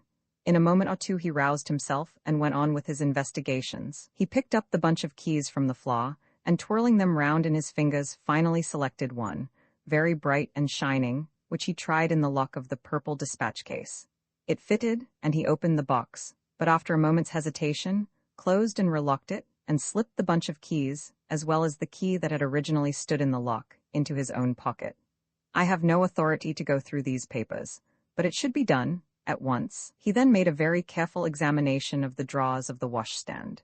Crossing the room to the left-hand window, a round stain, hardly visible on the dark brown carpet, seemed to interest him particularly. He went down on his knees, examining it minutely, even going so far as to smell it. Finally, he poured a few drops of the cocoa into a test tube, sealing it up carefully. His next proceeding was to take out a little notebook. We have found in this room, he said, writing busily, 6 points of interest. Shall I enumerate them, or will you? Oh, you, I replied hastily. Very well then. 1. A coffee cup that has been ground into powder. 2. A dispatch case with a key in the lock. 3. A stain on the floor. That may have been done some time ago, I interrupted. No, for it is still perceptibly damp and smells of coffee. 4. A fragment of some dark green fabric, only a thread or two, but recognizable. Ah, I cried, that was what you sealed up in the envelope. Yes, it may turn out to be a piece of one of Mrs. Inglethorpe's own dresses, and quite unimportant. We shall see. 5. This? With a dramatic gesture, he pointed to a large splash of candle grease on the floor by the writing table. It must have been done since yesterday, otherwise a good housemaid would have at once removed it with blotting paper and a hot iron. One of my best hats once, but that is not to the point. It was very likely done last night. We were very agitated. Or perhaps Mrs. Inglethorpe herself dropped her candle. You brought only one candle into the room? Yes, Lawrence Cavendish was carrying it, but he was very upset. He seemed to see something over here. I indicated the mantelpiece. That absolutely paralyzed him. That is interesting, said Poirot quickly. Yes, it is suggestive, his eye sweeping the whole length of the wall, but it was not his candle that made this great patch, for you perceive that this is white grease, whereas Monsieur Lawrence's candle, which is still on the dressing table, is pink. On the other hand, Mrs. Inglethorpe had no candlestick in the room, only a reading lamp. Then, I said, what do you deduce? To which my friend only made a rather irritating reply, urging me to use my own natural faculties. And the 6th point? I asked. I suppose it is the sample of cocoa. No, said Poirot thoughtfully. I might have included that in the 6, but I did not. No, the 6th point I will keep to myself for the present. He looked quickly round the room. There is nothing more to be done here, I think, unless— he stared earnestly and long at the dead ashes in the grate.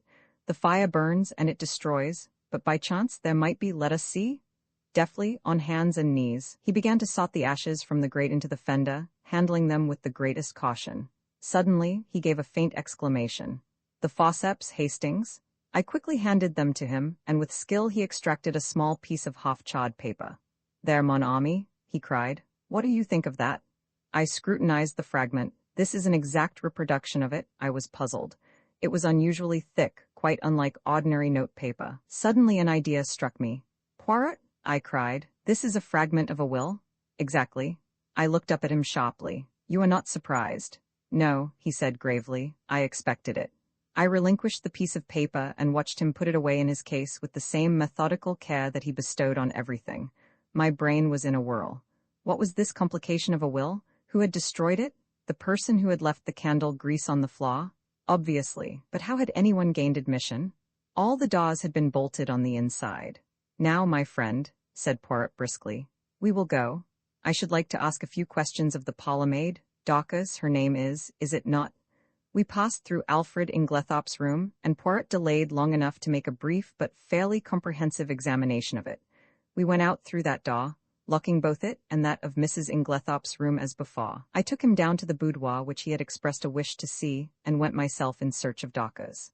When I returned with her, however, the boudoir was empty. Poirot, I cried, where are you? I am here, my friend. He had stepped outside the French window and was standing, apparently lost in admiration, before the various shaped flower beds. Admirable, he murmured.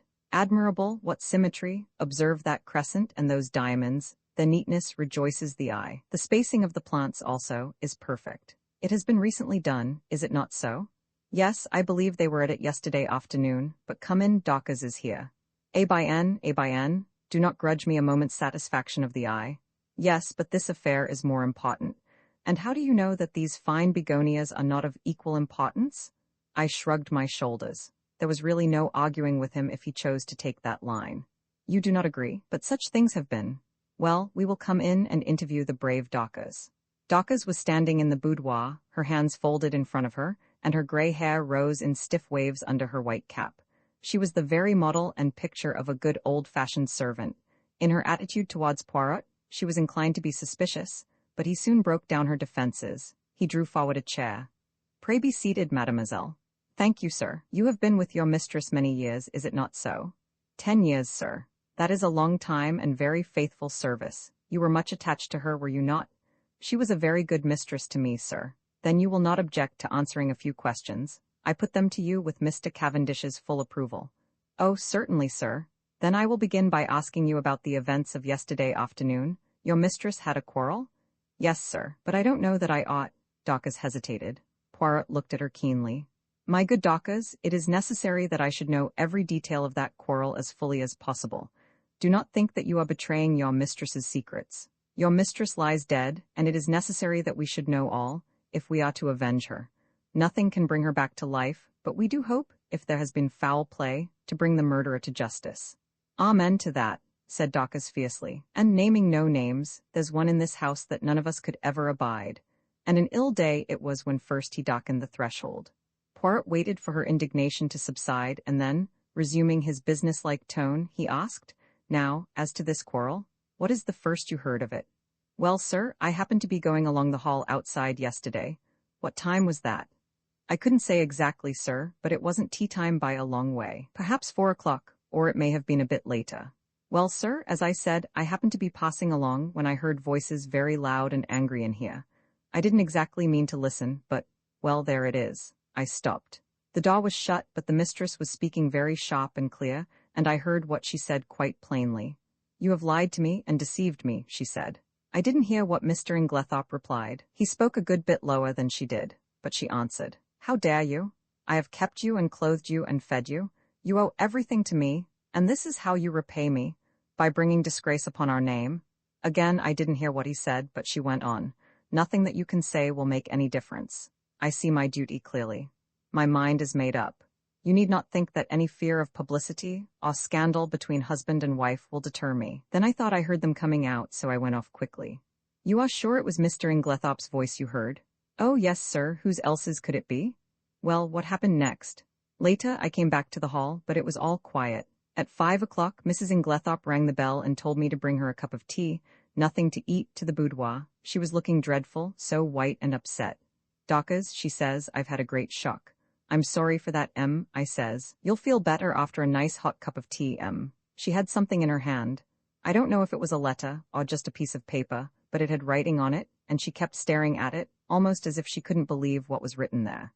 She whispered to herself, as though she had forgotten I was there. These few words, and everything's changed. And then she says to me, Never trust a man, Dawkes, they're not worth it. I hurried off, and got her a good strong cup of tea, and she thanked me, and said she'd feel better when she'd drunk it. I don't know what to do, she says. Scandal between husband and wife is a dreadful thing, Dawkes. I'd rather hush it up if I could. Mrs. Cavendish came in just then, so she didn't say any more. She still had the letter, or whatever it was, in her hand? Yes, sir. What would she be likely to do with it afterwards? Well, I don't know, sir. I expect she would lock it up in that purple case of hers. Is that where she usually kept important papers? Yes, sir. She brought it down with her every morning and took it up every night. When did she lose the key of it? She missed it yesterday at lunchtime, sir, and told me to look carefully for it. She was very much put out about it. But she had a duplicate key? Oh, yes, sir. Dawkes was looking very curiously at him, and to tell the truth, so was I. What was all this about a lost key? Poirot smiled. Never mind, Dawkes, it is my business to know things. Is this the key that was lost? He drew from his pocket the key that he had found in the lock of the dispatch case upstairs. Dawkes's eyes looked as though they would pop out of her head. That's it, sir, right enough. But where did you find it? I looked everywhere for it. Ah, but you see it was not in the same place yesterday as it was today. Now, to pass to another subject, had your mistress a dark green dress in her wardrobe? Dawkes was rather startled by the unexpected question. No, sir. Are you quite sure? Oh, yes, sir. Has anyone else in the house got a green dress? Dawkes reflected. Miss Cynthia has a green evening dress. Light or dark green? A light green, sir, a sort of chiffon they call it. Ah, that is not what I want, and nobody else has anything green? No, sir, not that I know of. Poirot's face did not betray a trace of whether he was disappointed or otherwise. He merely remarked, Good, we will leave that and pass on. Have you any reason to believe that your mistress was likely to take a sleeping powder last night? Not last night, sir, I know she didn't. Why do you know so positively? Because the box was empty. She took the last one 2 days ago, and she didn't have any more made up. You are quite sure of that? Positive, sir. Then that is cleared up. By the way, your mistress didn't ask you to sign any paper yesterday. To sign a paper? No, sir. When Mr. Hastings and Mr. Lawrence came in yesterday evening, they found your mistress busy writing letters. I suppose you can give me no idea to whom these letters were addressed. I'm afraid I couldn't, sir. I was out in the evening. Perhaps Annie could tell you, though she's a careless girl. Never cleared the coffee cups away last night. That's what happens when I'm not here to look after things. Poirot lifted his hand. Since they have been left, Docas, leave them a little longer, I pray you. I should like to examine them. Very well, sir. What time did you go out last evening? About 6 o'clock, sir. Thank you, Docas, that is all I have to ask you. He rose and strolled to the window. I have been admiring these flower beds. How many gardeners are employed here, by the way? Only 3 now, sir. 5 we had before the war, when it was kept as a gentleman's place should be. I wish you could have seen it then, sir. A fair sight it was. But now there's only old Manning and young William, and a new-fashioned woman gardener in breeches and such like. Ah, these are dreadful times. The good times will come again, Docas, at least we hope so. Now will you send Annie to me here? Yes, sir, thank you, sir. How did you know that Mrs. Inglethorpe took sleeping powders? I asked in lively curiosity as Docas left the room. And about the lost key and the duplicate? One thing at a time. As to the sleeping powders, I knew by this. He suddenly produced a small cardboard box, such as chemists use for powders. Where did you find it? In the washstand drawer in Mrs. Inglethorpe's bedroom. It was number 6 of my catalogue. But I suppose, as the last powder was taken 2 days ago, it is not of much importance? Probably not, but do you notice anything that strikes you as peculiar about this box? I examined it closely. No, I can't say that I do. Look at the label. I read the label carefully. 1 powder to be taken at bedtime, if required. Mrs. Inglethorpe, no, I see nothing unusual. Not the fact that there is no chemist's name? Ah, I exclaimed. To be sure, that is odd. Have you ever known a chemist to send out a box like that without his printed name? No, I can't say that I have. I was becoming quite excited, but Poirot damped my ardor by remarking, Yet the explanation is quite simple, so do not intrigue yourself, my friend. An audible creaking proclaimed the approach of Annie, so I had no time to reply. Annie was a fine, strapping girl, and was evidently laboring under intense excitement, mingled with a certain ghoulish enjoyment of the tragedy. Poirot came to the point at once, with a business-like briskness. I sent for you, Annie, because I thought you might be able to tell me something about the letters Mrs. Inglethorpe wrote last night. How many were there? And can you tell me any of the names and addresses? Annie considered. There were 4 letters, sir. One was to Miss Howard, and one was to Mr. Wells, the lawyer, and the other 2 I don't think I remember, sir. Oh, yes, one was to Ross's, the caterers in Tadminster. The other one, I don't remember. Think, urged Poirot. Annie racked her brains in vain. I'm sorry, sir, but it's clean gone. I don't think I can have noticed it. It does not matter, said Poirot, not betraying any sign of disappointment. Now I want to ask you about something else. There is a saucepan in Mrs. Inglethorpe's room with some cocoa in it. Did she have that every night? Yes, sir, it was put in her room every evening, and she warmed it up in the night, whenever she fancied it. What was it? Plain cocoa? Yes, sir, made with milk, with a teaspoonful of sugar and 2 teaspoonfuls of rum in it. Who took it to her room? I did, sir. Always? Yes, sir. At what time? When I went to draw the curtains, as a rule, sir. Did you bring it straight up from the kitchen then? No, sir, you see there's not much room on the gas stove, so cook used to make it early, before putting the vegetables on for supper. Then I used to bring it up and put it on the table by the swing door, and take it into her room later. The swing door is in the left wing, is it not? Yes, sir. And the table, is it on this side of the door, or on the father servant's side? It's this side, sir. What time did you bring it up last night? About 7:15, I should say, sir. And when did you take it into Mrs. Inglethorpe's room? When I went to shut up, sir, about 8 o'clock. Mrs. Inglethorpe came up to bed before I'd finished. Then, between 7:15 and 8 o'clock, the cocoa was standing on the table in the left wing. Yes, sir. Annie had been growing redder and redder in the face, and now she blurted out unexpectedly, and if there was salt in it, sir, it wasn't me. I never took the salt near it. What makes you think there was salt in it? Asked Poirot. Seeing it on the tray, sir. You saw some salt on the tray? Yes, Cos kitchen salt, it looked. I never noticed it when I took the tray up, but when I came to take it into the mistress's room, I saw it at once, and I suppose I ought to have taken it down again, and asked cook to make some fresh. But I was in a hurry, because Docas was out, and I thought maybe the cocoa itself was all right, and the salt had only gone on the tray. So I dusted it off with my apron, and took it in.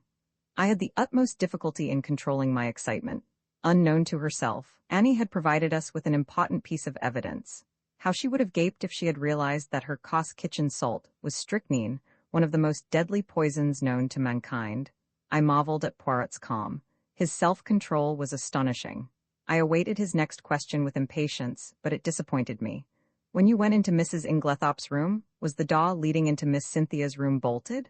Oh, Yes, sir, it always was. It had never been opened. And the door into Mr. Inglethorpe's room? Did you notice if that was bolted too? Annie hesitated. I couldn't rightly say, sir. It was shut, but I couldn't say whether it was bolted or not. When you finally left the room, did Mrs. Inglethorpe bolt the door after you? No, sir, not then, but I expect she did later. She usually did lock it at night. The door into the passage, that is. Did you notice any candle grease on the floor when you did the room yesterday? Candle grease? Oh no, sir. Mrs. Inglethorpe didn't have a candle, only a reading lamp. Then, if there had been a large patch of candle grease on the floor, you think you would have been sure to have seen it? Yes, sir, and I would have taken it out with a piece of blotting paper and a hot iron. Then Poirot repeated the question he had put to Dorcas. Did your mistress ever have a green dress? No, sir. Nor a mantle, nor a cape, nor a a spots coat? Not green, sir. Nor anyone else in the house? Annie reflected. No, sir. You are sure of that? Quite sure. By N, that is all I want to know, thank you very much. With a nervous giggle, Annie took herself creakingly out of the room. My pent-up excitement burst forth. Poirot, I cried, I congratulate you. This is a great discovery. What is a great discovery? Why, that it was the cocoa and not the coffee that was poisoned. That explains everything. Of course it did not take effect until the early morning, since the cocoa was only drunk in the middle of the night. So you think that the cocoa, mark well what I say, Hastings, the cocoa, contained strychnine? Of course, that salt on the tray, what else could it have been? It might have been salt, replied Poirot placidly. I shrugged my shoulders. If he was going to take the matter that way, it was no good arguing with him. The idea crossed my mind, not for the first time, that poor old Poirot was growing old. Privately, I thought it lucky that he had associated with him someone of a more receptive type of mind. Poirot was surveying me with quietly twinkling eyes. You are not pleased with me, mon ami? My dear Poirot, I said coldly, it is not for me to dictate to you. You have a right to your own opinion, just as I have to mine. A most admirable sentiment, remarked Poirot, rising briskly to his feet. Now I have finished with this room. By the way, whose is the smaller desk in the corner? Mr. Inglethorpe's. Ah, he tried the roll top tentatively. Locked, but perhaps one of Mrs. Inglethorpe's keys would open it. He tried several, twisting and turning them with a practiced hand, and finally uttering an ejaculation of satisfaction. Voila, it is not the key, but it will open it at a pinch. He slid back the roll top and ran a rapid eye over the neatly filed papers. To my surprise, he did not examine them, merely remarking approvingly as he relocked the desk. Decidedly, he is a man of method, this Mr. Inglethorpe. A man of method was, in Poirot's estimation, the highest praise that could be bestowed on any individual. I felt that my friend was not what he had been as he rambled on disconnectedly. There were no stamps in his desk, but there might have been. Mon ami, there might have been? Yes, his eyes wandered round the room. This boudoir has nothing more to tell us. It did not yield much, only this. He pulled a crumpled envelope out of his pocket and tossed it over to me. It was rather a curious document. A plain, dirty-looking old envelope with a few words scrawled across it, apparently at random. The following is a facsimile of it. It isn't strychnine, is it? Where did you find this? I asked Poirot in lively curiosity. In the waste-paper basket. You recognize the handwriting? Yes, it is Mrs. Inglethorpe's, but what does it mean? Poirot shrugged his shoulders. I cannot say, but it is suggestive. A wild idea flashed across me. Was it possible that Mrs. Inglethorpe's mind was deranged? Had she some fantastic idea of demoniacal possession? And if that were so, was it not also possible that she might have taken her own life? I was about to expound these theories to Poirot, when his own words distracted me. Come, he said, now to examine the coffee cups. My dear Poirot, what on earth is the good of that, now that we know about the cocoa? Oh la la, that miserable cocoa, cried Poirot flippantly. He laughed with apparent enjoyment, raising his arms to heaven in mock despair, in what I could not but consider the worst possible taste. And anyway, I said, with increasing coldness, as Mrs. Inglethorpe took her coffee upstairs with her, I do not see what you expect to find, unless you consider it likely that we shall discover a packet of strychnine on the coffee tray. Poirot was sobered at once. Come, my friend, he said, slipping his arms through mine. Ne vous fâchez pas, allow me to interest myself in my coffee cups, and I will respect your cocoa. There, is it a bargain? He was so quaintly humorous that I was forced to laugh, and we went together to the drawing-room, where the coffee cups and tray remained undisturbed as we had left them. Poirot made me recapitulate the scene of the night before, listening very carefully, and verifying the position of the various cups. So Mrs. Cavendish stood by the tray? and pawed out.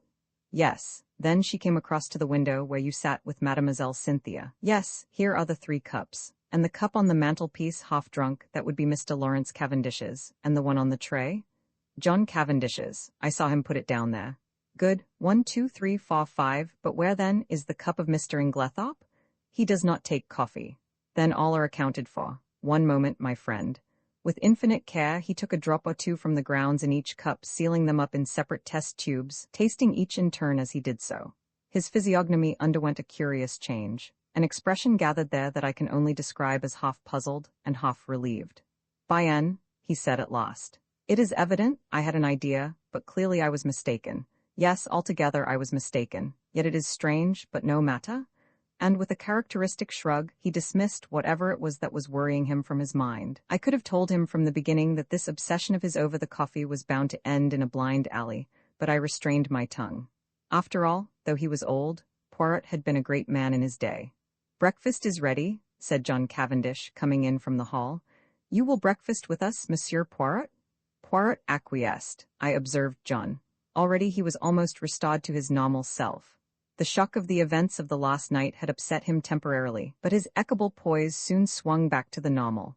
He was a man of very little imagination, in sharp contrast with his brother, who had, perhaps, too much.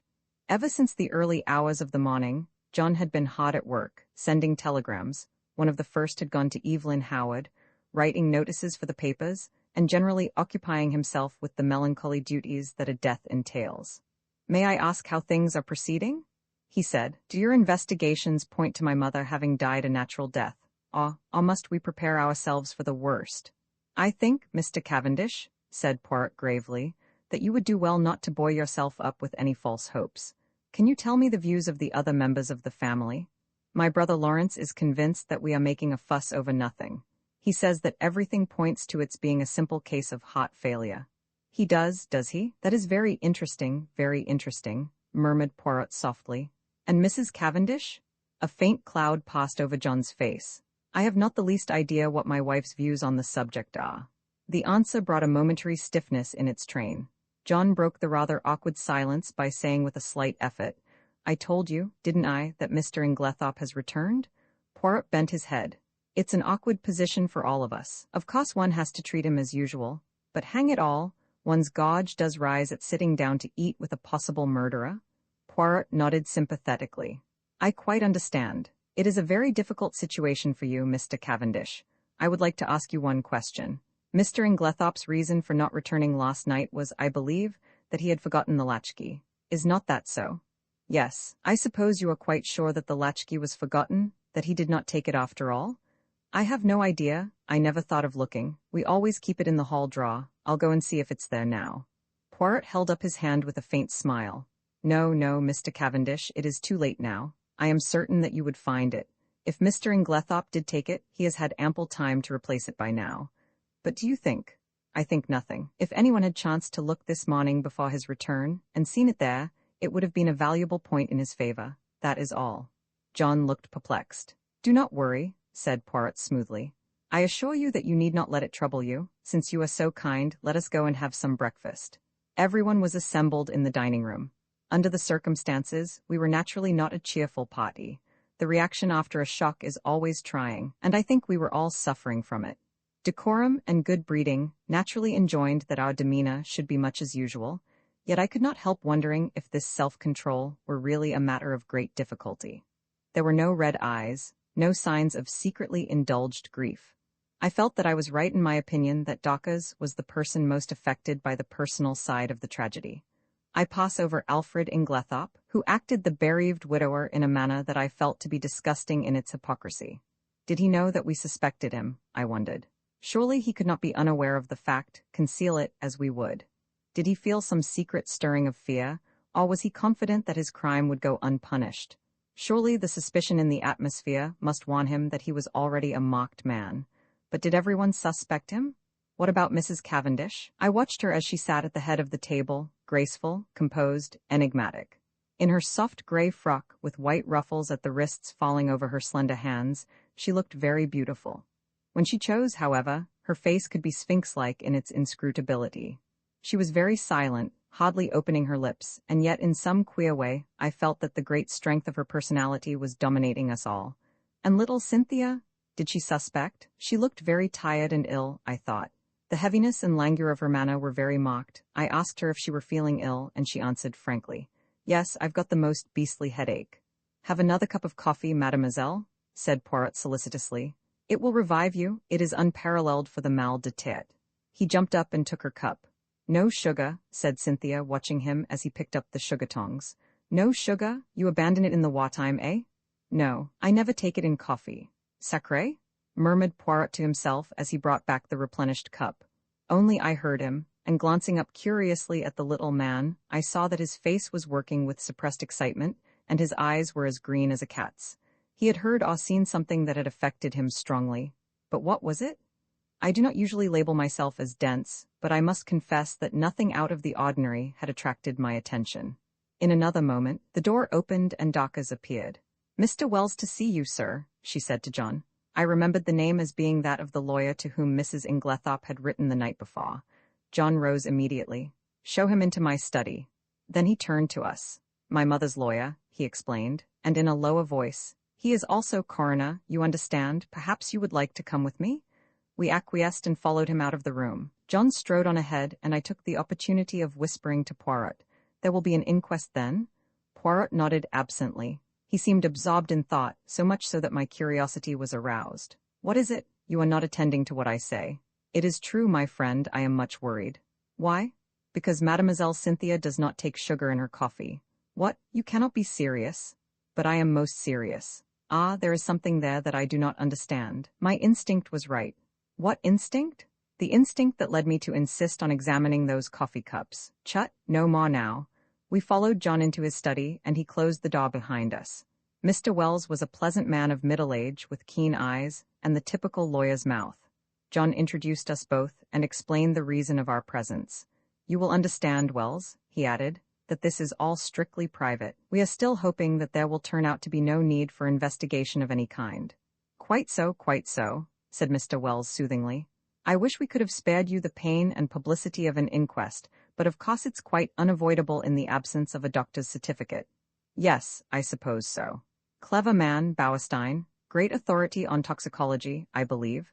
"Indeed," said John with a certain stiffness in his manner. Then he added rather hesitatingly, "Shall we have to appear as witnesses, all of us, I mean? You, of course, and Mr. Inglethorpe." A slight pause ensued before the lawyer went on in his soothing manner. "Any other evidence will be simply confirmatory, a mere matter of form." "I see." A faint expression of relief swept over John's face. It puzzled me, for I saw no occasion for it. "If you know of nothing to the contrary," pursued Mr. Wells, "I had thought of Friday. That will give us plenty of time for the doctor's report. The post-mortem is to take place tonight, I believe?" "Yes." "Then that arrangement will suit you?" "Perfectly." "I need not tell you, my dear Cavendish, how distressed I am at this most tragic affair. Can you give us no help in solving it, monsieur?" interposed Poirot, speaking for the first time since we had entered the room. "Yes, we heard that Mrs. Inglethorpe wrote to you last night. You should have received the letter this morning." "I did, but it contains no information. It is merely a note asking me to call upon her this morning, as she wanted my advice on a matter of great importance." "She gave you no hint as to what that matter might be?" "Unfortunately, no." "That is a pity," said John. "A great pity," agreed Poirot gravely. There was silence. Poirot remained lost in thought for a few minutes. Finally, he turned to the lawyer again. "Mr. Wells, there is one thing I should like to ask you, that is, if it is not against professional etiquette. In the event of Mrs. Inglethorpe's death, who would inherit her money?" The lawyer hesitated a moment, and then replied, "The knowledge will be public property very soon, so if Mr. Cavendish does not object." "Not at all," interpolated John. "I do not see any reason why I should not answer your question. By her last will, dated August of last year, after various unimportant legacies to servants, etc., she gave her entire fortune to her stepson, Mr. John Cavendish. Was not that, pardon the question, Mr. Cavendish, rather unfair to her other stepson, Mr. Lawrence Cavendish?" "No, I do not think so. You see, under the terms of their father's will, while John inherited the property, Lawrence, at his stepmother's death, would come into a considerable sum of money. Mrs. Inglethorpe left her money to her eldest stepson, knowing that he would have to keep up Styles. It was, to my mind, a very fair and equitable distribution." Poirot nodded thoughtfully. I see, but I am right in saying, am I not, that by your English law that will was automatically revoked when Mrs. Inglethorpe remarried? Mr. Wells bowed his head. As I was about to proceed, Monsieur Poirot, that document is now null and void. Hein, said Poirot. He reflected for a moment, and then asked, was Mrs. Inglethorpe herself aware of that fact? I do not know, she may have been. She was, said John unexpectedly. We were discussing the matter of wills being revoked by marriage only yesterday. Ah, one more question, Mr. Wells. You say her last will. Had Mrs. Inglethorpe, then, made several former wills? On an average, she made a new will at least once a year, said Mr. Wells imperturbably. She was given to changing her mind as to her testamentary dispositions, now benefiting one, now another member of her family. Suppose, suggested Poirot, that, unknown to you, she had made a new will in favor of someone who was not, in any sense of the word, a member of the family. We will say Miss Howard, for instance. Would you be surprised? Not in the least. Ah. Poirot seemed to have exhausted his questions. I drew close to him, while John and the lawyer were debating the question of going through Mrs. Inglethorpe's papers. Do you think Mrs. Inglethorpe made a will leaving all her money to Miss Howard? I asked in a low voice, with some curiosity. Poirot smiled. No. Then why did you ask? Hush. John Cavendish had turned to Poirot. Will you come with us, Monsieur Poirot? We are going through my mother's papers. Mr. Inglethorpe is quite willing to leave it entirely to Mr. Wells and myself, which simplifies matters very much, murmured the lawyer. As technically, of course, he was entitled, he did not finish the sentence. We will look through the desk in the boudoir first, explained John, and go up to her bedroom afterwards. She kept her most important papers in a purple dispatch case, which we must look through carefully. Yes, said the lawyer, it is quite possible that there may be a later will than the one in my possession. There is a later will. It was Poirot who spoke. What? John and the lawyer looked at him startled. Ah, rather, pursued my friend imperturbably, there was one. What do you mean, there was one? Where is it now? Burnt? Burnt? Yes, see here. He took out the charred fragment we had found in the grate in Mrs. Inglethorpe's room and handed it to the lawyer with a brief explanation of when and where he had found it. But possibly this is an old will? I do not think so. In fact, I am almost certain that it was made no earlier than yesterday afternoon. What? Impossible? Broke simultaneously from both men. Poirot turned to John. If you will allow me to send for your gardener, I will prove it to you. Oh, of course, but I don't see. Poirot raised his hand. Do as I ask you. Afterwards you shall question as much as you please. Very well. He rang the bell. Dawkins answered it in due course. Dawkins, will you tell Manning to come round and speak to me here? Yes, sir. Dawkins withdrew. We waited in a tense silence. Poirot alone seemed perfectly at his ease and dusted a forgotten corner of the bookcase. The clumping of hobnailed boots on the gravel outside proclaimed the approach of Manning. John looked questioningly at Poirot. The latter nodded. Come inside, Manning, said John. I want to speak to you. Manning came slowly and hesitatingly through the French window and stood as near it as he could. He held his cap in his hands, twisting it very carefully round and round. His back was much bent, though he was probably not as old as he looked, but his eyes were sharp and intelligent, and belied his slow and rather cautious speech. Manning, said John, this gentleman will put some questions to you which I want you to answer. Yes, sir, mumbled Manning. Poirot stepped forward briskly. Manning's eye swept over him with a faint contempt. You were planting a bed of begonias round by the south side of the house yesterday afternoon, were you not, Manning? Yes, sir, me and Willem. And Mrs. Inglethorpe came to the window and called you, did she not? Yes, sir, she did. Tell me in your own words exactly what happened after that. Well, sir, nothing much. She just told Willem to go on his bicycle down to the village and bring back a form of will, or such like, I don't know what exactly, she wrote it down for him. Well, he did, sir. And what happened next? We went on with the begonias, sir. Did not Mrs. Inglethorpe call you again? Yes, sir, both me and Willem, she called. And then? She made us come right in and sign our names at the bottom of a long paper under where she'd signed. Did you see anything of what was written above her signature? Asked Poirot sharply. No, sir. There was a bit of blotting paper over that pot. And you signed where she told you? Yes, sir, first me and then Willem. What did she do with it afterwards? Well, sir, she slipped it into a long envelope and put it inside a sort of purple box that was standing on the desk. What time was it when she first called you? About 4, I should say, sir. Not earlier? Couldn't it have been about 3:30? No, I shouldn't say so, sir. It would be more likely to be a bit after 4, not before it. Thank you, Manning, that will do, said Poirot pleasantly. The gardener glanced at his master, who nodded, whereupon Manning lifted a finger to his forehead with a low mumble, and backed cautiously out of the window. We all looked at each other. "Good heavens," murmured John. "What an extraordinary coincidence." "How a coincidence?" "That my mother should have made a will on the very day of her death." Mr. Wells cleared his throat and remarked dryly, "Are you so sure it is a coincidence, Cavendish?" "What do you mean?" "Your mother, you tell me, had a violent quarrel with someone yesterday afternoon." "What do you mean?" cried John again. There was a tremor in his voice, and he had gone very pale. "In consequence of that quarrel, your mother very suddenly and hurriedly makes a new will. The contents of that will we shall never know. She told no one of its provisions. This morning, no doubt, she would have consulted me on the subject, but she had no chance. The will disappears, and she takes its secret with her to her grave. Cavendish, I much fear there is no coincidence there. Monsieur Poirot, I am sure you agree with me that the facts are very suggestive." "Suggestive or not," interrupted John, "we are most grateful to Monsieur Poirot for elucidating the matter, but for him, we should never have known of this will. I suppose I may not ask you, monsieur, what first led you to suspect the fact?" Poirot smiled and answered, "A scribbled-over old envelope and a freshly planted bed of begonias." John, I think, would have pressed his questions further, but at that moment the loud purr of a motor was audible, and we all turned to the window as it swept past.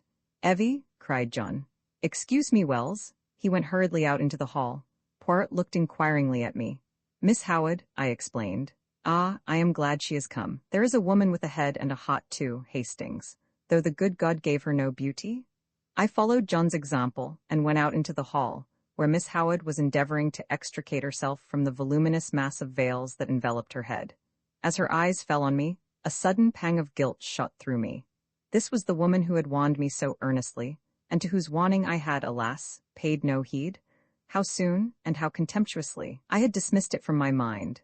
Now that she had been proved justified in so tragic a manner, I felt ashamed. She had known Alfred Inglethorpe only too well. I wondered whether, if she had remained at Styles, the tragedy would have taken place, or would the man have feared her watchful eyes. I was relieved when she shook me by the hand, with her well-remembered painful grip. The eyes that met mine were sad, but not reproachful. That she had been crying bitterly, I could tell by the redness of her eyelids, but her manner was unchanged from its old gruffness.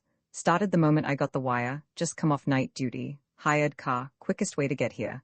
"Have you had anything to eat this morning, Evie?" asked John. "No, I thought not. Come along, breakfast's not cleared away yet and they'll make you some fresh tea." He turned to me. "Look after her, Hastings, will you? Wells is waiting for me. Oh, here's Monsieur Poirot. He's helping us, you know, Evie." Miss Howard shook hands with Poirot, but glanced suspiciously over her shoulder at John. "What do you mean, helping us?" "Helping us to investigate." "Nothing to investigate. Have they taken him to prison yet?" "Taken who to prison?" "Who? Alfred Inglethorpe, of course. My dear Evie, do be careful.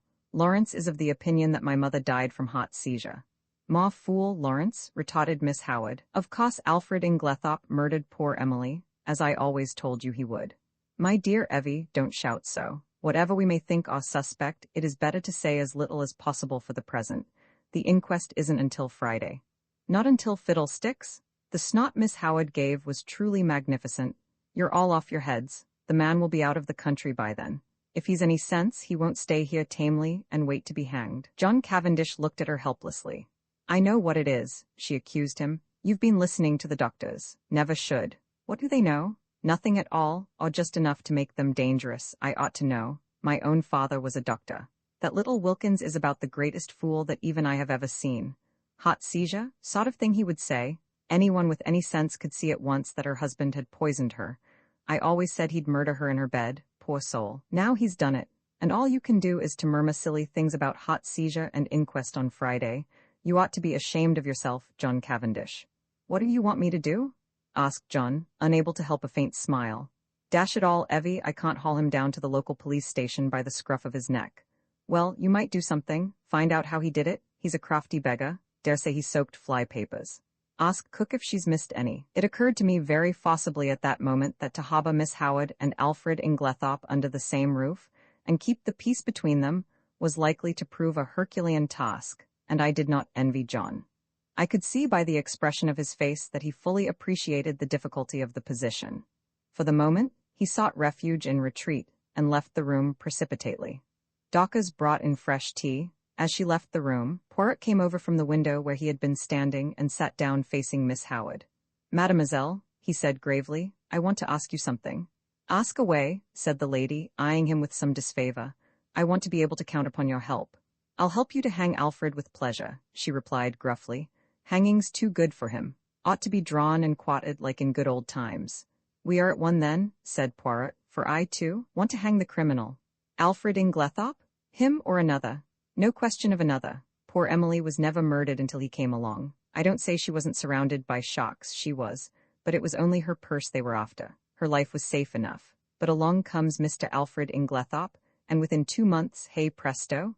"Believe me, Miss Howard," said Poirot very earnestly, "if Mr. Inglethorpe is the man, he shall not escape me. On my honor, I will hang him as high as Haman." "That's better," said Miss Howard more enthusiastically, "but I must ask you to trust me. Now your help may be very valuable to me. I will tell you why. Because in all this house of mourning, yours are the only eyes that have wept." Miss Howard blinked, and a new note crept into the gruffness of her voice. "If you mean that I was fond of her? Yes, I was. You know, Emily was a selfish old woman in her way. She was very generous, but she always wanted a return. She never let people forget what she had done for them, and that way she missed love.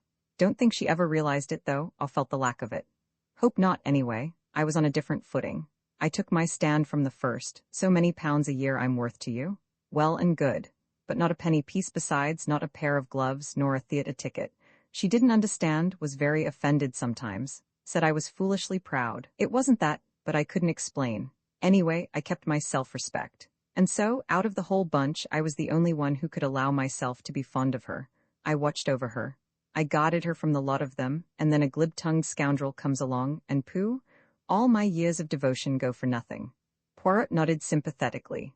"I understand, mademoiselle. I understand all you feel. It is most natural. You think that we are lukewarm, that we lack fire and energy. But trust me, it is not so." John stuck his head in at this juncture, and invited us both to come up to Mrs. Inglethorpe's room, as he and Mr. Wells had finished looking through the desk in the boudoir. As we went up the stairs, John looked back to the dining-room door, and lowered his voice confidentially. "Look here, what's going to happen when these two meet?" I shook my head helplessly. "I've told Mary to keep them apart if she can. Will she be able to do so?" "The Lord only knows. There's one thing, Inglethorpe himself won't be too keen on meeting her." "You've got the keys still, haven't you, Poirot?" I asked as we reached the door of the locked room. Taking the keys from Poirot, John unlocked it, and we all passed in. The lawyer went straight to the desk, and John followed him. "My mother kept most of her important papers in this dispatch case, I believe," he said. Poirot drew out the small bunch of keys. "Permit me, I locked it out of precaution this morning. But it's not locked now." "Impossible? See." And John lifted the lid as he spoke. "Mills Tunnerers," cried Poirot, dumbfounded. "And I who have both the keys in my pocket." He flung himself upon the case. Suddenly he stiffened. "En voilà une affaire, this lock has been forced." "What?" Poirot laid down the case again. "But who forced it? Why should they? When?" "But the door was locked." These exclamations burst from us disjointedly. Poirot answered them categorically, almost mechanically. "Who? That is the question. Why? Ah, if I only knew. When? Since I was here an hour ago. As to the door being locked, it is a very ordinary lock. Probably any other of the darkies in this passage would fit it." We stared at one another blankly. Poirot had walked over to the mantelpiece. He was outwardly calm, but I noticed his hands, which from long force of habit were mechanically straightening the spill vases on the mantelpiece, were shaking violently. "See here, it was like this," he said at last. "There was something in that case, some piece of evidence, slight in itself perhaps, but still enough of a clue to connect the murderer with the crime. It was vital to him that it should be destroyed before it was discovered, and its significance appreciated. Therefore, he took the risk, the great risk, of coming in here. Finding the case locked, he was obliged to force it, thus betraying his presence. For him to take that risk, it must have been something of great importance. But what was it?" "Ah," cried Poirot with a gesture of anger. "That I do not know. A document of some kind, without doubt, possibly the scrap of paper Dawkins saw in her hand yesterday afternoon. And I," his anger burst forth freely, "miserable animal that I am, I guess nothing? I have behaved like an imbecile. I should never have left that case here. I should have carried it away with me. Ah, triple pig, and now it is gone. It is destroyed. But is it destroyed? Is there not yet a chance? We must leave no stone unturned." He rushed like a madman from the room, and I followed him as soon as I had sufficiently recovered my wits. But by the time I had reached the top of the stairs, he he was out of sight. Mary Cavendish was standing where the staircase branched, staring down into the hall in the direction in which he had disappeared. "What has happened to your extraordinary little friend, Mr. Hastings? He has just rushed past me like a mad bull." "He's rather upset about something," I remarked feebly. I really did not know how much Poirot would wish me to disclose.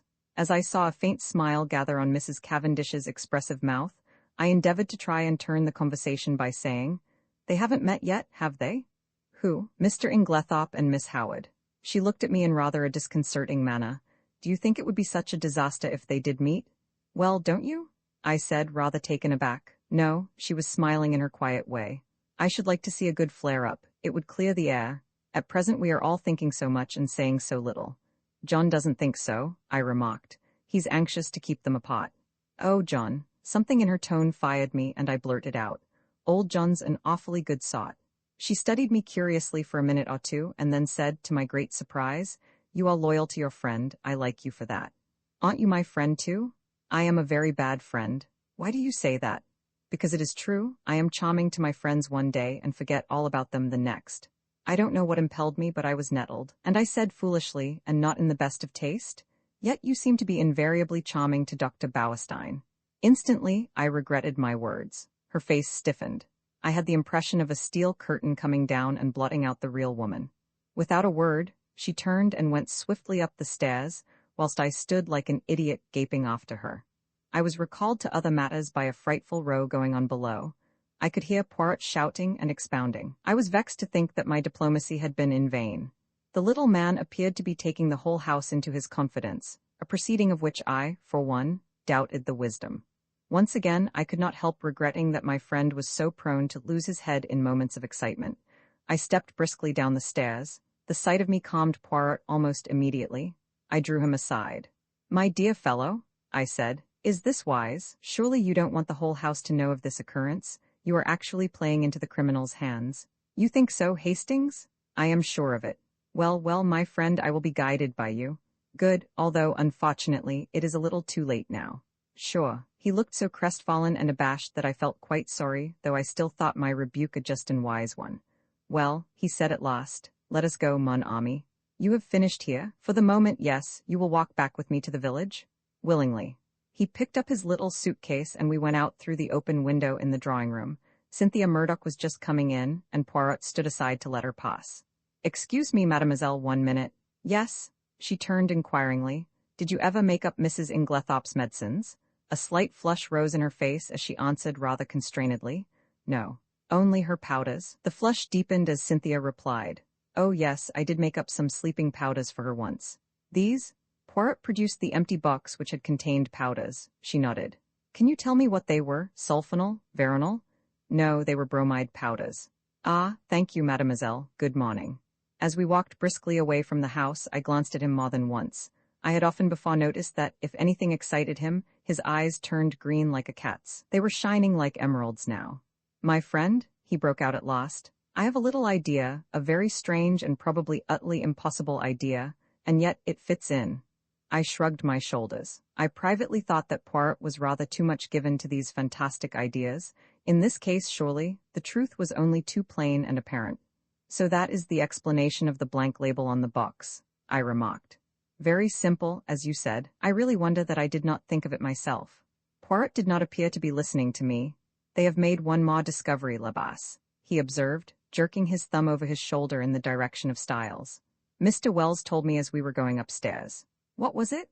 "Locked up in the desk in the boudoir, they found a will of Mrs. Inglethorpe's, dated before her marriage, leaving her fortune to Alfred Inglethorpe. It must have been made just at the time they were engaged. It came quite as a surprise to Wells, and to John Cavendish also. It was written on one of those printed will forms and witnessed by 2 of the servants, not Dacres. Did Mr. Inglethorpe know of it?" "He says not." "One might take that with a grain of salt," I remarked skeptically.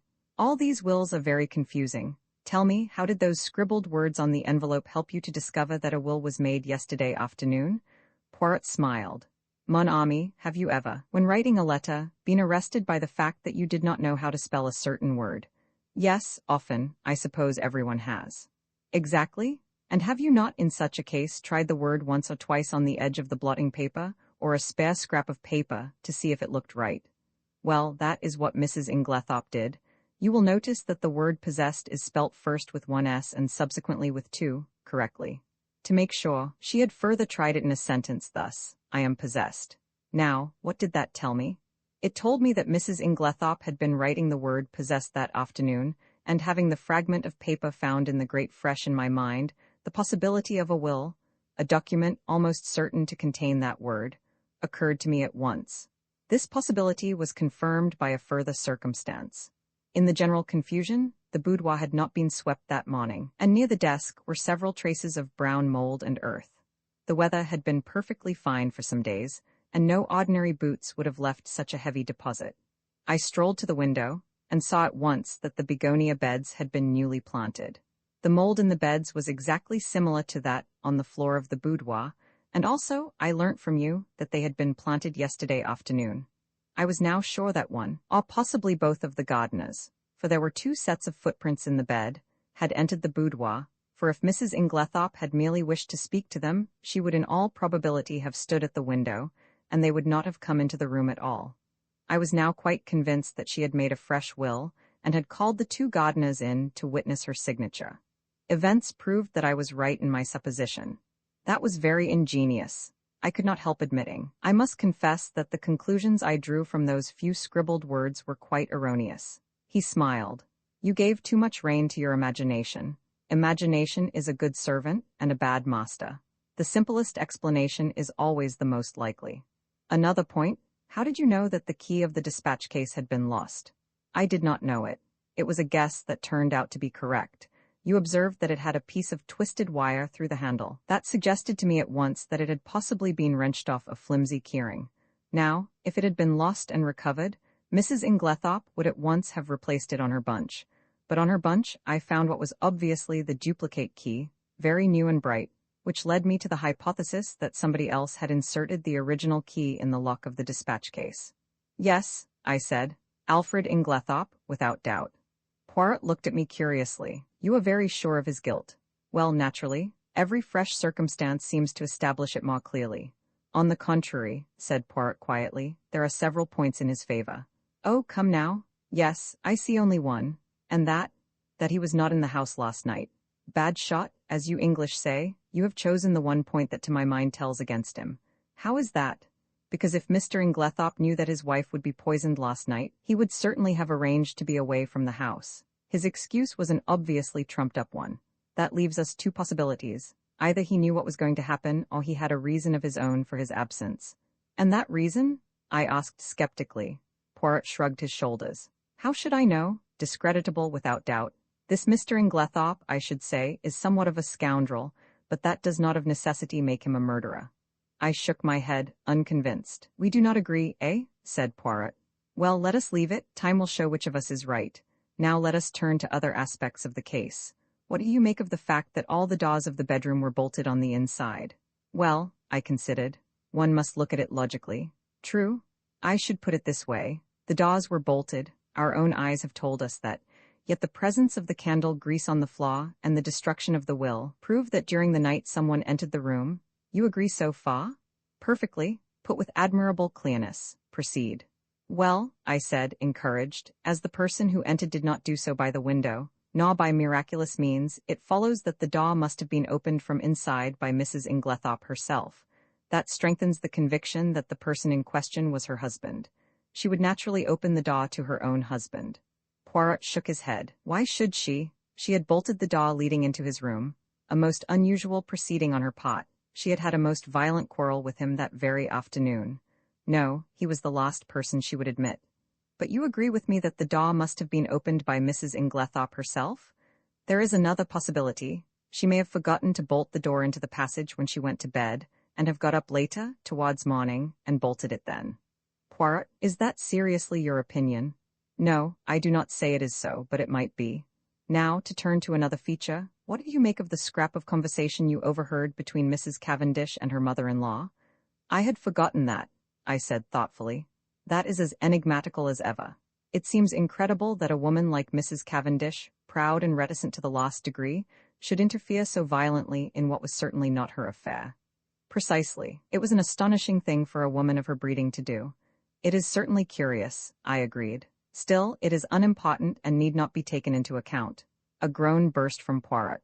What have I always told you? Everything must be taken into account. If the fact will not fit the theory, let the theory go. Well, we shall see, I said, nettled. Yes, we shall see. We had reached Leastways' cottage and Poirot ushered me upstairs to his own room. He offered me one of the tiny Russian cigarettes he himself occasionally smoked. I was amused to notice that he stowed away the used matches most carefully in a little china pot. My momentary annoyance vanished. Poirot had placed our 2 chairs in front of the open window, which commanded a view of the village street. The fresh air blew in warm and pleasant. It was going to be a hot day. Suddenly my attention was arrested by a weedy-looking young man rushing down the street at a great pace. It was the expression on his face that was extraordinary, a curious mingling of terror and agitation. "Look, Poirot," I said. He leant forward. "Tynes," he said. "It is Mr. Mace from the chemist's shop. He is coming here." The young man came to a halt before Leastways' cottage and, after hesitating a moment, pounded vigorously at the door. "A little minute," cried Poirot from the window. "I come." Motioning to me to follow him, he ran swiftly down the stairs and opened the door. Mr. Mace began at once. "Oh, Mr. Poirot, I'm sorry for the inconvenience, but I heard that you'd just come back from the hall." "Yes, we have." The young man moistened his dry lips. His face was working curiously. "It's all over the village about old Mrs. Inglethorpe dying so suddenly. They do say," he lowered his voice cautiously, "that it's poison." Poirot's face remained quite impassive. "Only the doctors can tell us that, Mr. Mace." "Yes, exactly, of course." The young man hesitated, and then his agitation was too much for him. He clutched Poirot by the arm and sank his voice to a whisper. "Just tell me this, Mr. Poirot, it isn't strychnine, is it?" I hardly heard what Poirot replied. Something evidently of a noncommittal nature. The young man departed, and as he closed the door Poirot's eyes met mine. "Yes," he said, nodding gravely. "He will have evidence to give at the inquest." We went slowly upstairs again. I was opening my lips when Poirot stopped me with a gesture of his hand. Not now, mon ami. I have need of reflection. My mind is in some disorder, which is not well." For about 10 minutes he sat in dead silence, perfectly still, except for several expressive motions of his eyebrows, and all the time his eyes grew steadily greener. At last he heaved a deep sigh. "It is well, the bad moment has passed. Now all is arranged and classified. One must never permit confusion. The case is not clear yet, no, for it is of the most complicated. It puzzles me, Hercule Poirot. There are 2 facts of significance." "And what are they?" "The first is the state of the weather yesterday. That is very important." "But it was a glorious day," I interrupted. "Poirot, you're pulling my leg." "Not at all. The thermometer registered 80 degrees in the shade. Do not forget that, my friend. It is the key to the whole riddle." "And the second point?" I asked. "The important fact that Monsieur Inglethorpe wears very peculiar clothes, has a black beard, and uses glasses." "Poirot, I cannot believe you are serious." "I am absolutely serious, my friend. But this is childish." "No, it is very momentous. And supposing the coroner's jury returns a verdict of willful murder against Alfred Inglethorpe, what becomes of your theories then? They would not be shaken because 12 stupid men had happened to make a mistake, but that will not occur. For one thing, a country jury is not anxious to take responsibility upon itself, and Mr. Inglethorpe stands practically in the position of local squire. Also," he added placidly, "I should not allow it." "You would not allow it?" "No." I looked at the extraordinary little man, divided between annoyance and amusement. He was so tremendously sure of himself. As though he read my thoughts, he nodded gently. "Oh yes, mon ami, I would do what I say." He got up and laid his hand on my shoulder. His physiognomy underwent a complete change. Tears came into his eyes. "In all this, you see, I think of that poor Mrs. Inglethorpe who is dead. She was not extravagantly loved, no, but she was very good to us Belgians. I owe her a debt." I endeavored to interrupt, but Poirot swept on. "Let me tell you this, Hastings. She would never forgive me if I let Alfred Inglethorpe, her husband, be arrested now, when a word from me could save him. Vi the inquest in the interval before the inquest, Poirot was unfailing in his activity. Twice he was closeted with Mr. Wells. He also took long walks into the country. I rather resented his not taking me into his confidence, the more so as I could not in the least guess what he was driving at. It occurred to me that he might have been making inquiries at Rakes's farm, so, finding him out when I called at Leastways' cottage on Wednesday evening, I walked over there by the fields hoping to meet him, but there was no sign of him, and I hesitated to go right up to the farm itself. As I walked away, I met an aged rustic who leered at me cunningly. "You'm from the hall, bain't you?" he asked. "Yes, I'm looking for a friend of mine whom I thought might have walked this way." "A little chap, as waves his hands when he talks, one of them Belgies from the village?" "Yes," I said eagerly. "He has been here, then?" "Oh, aye, he's been here, right enough. Mon once too. Friend of yours, is he?" "Ah, you gentlemen from the hall, you'n a pretty lot." And he leered more jocosely than ever. "Why do the gentlemen from the hall come here often?" I asked as carelessly as I could. He winked at me knowingly.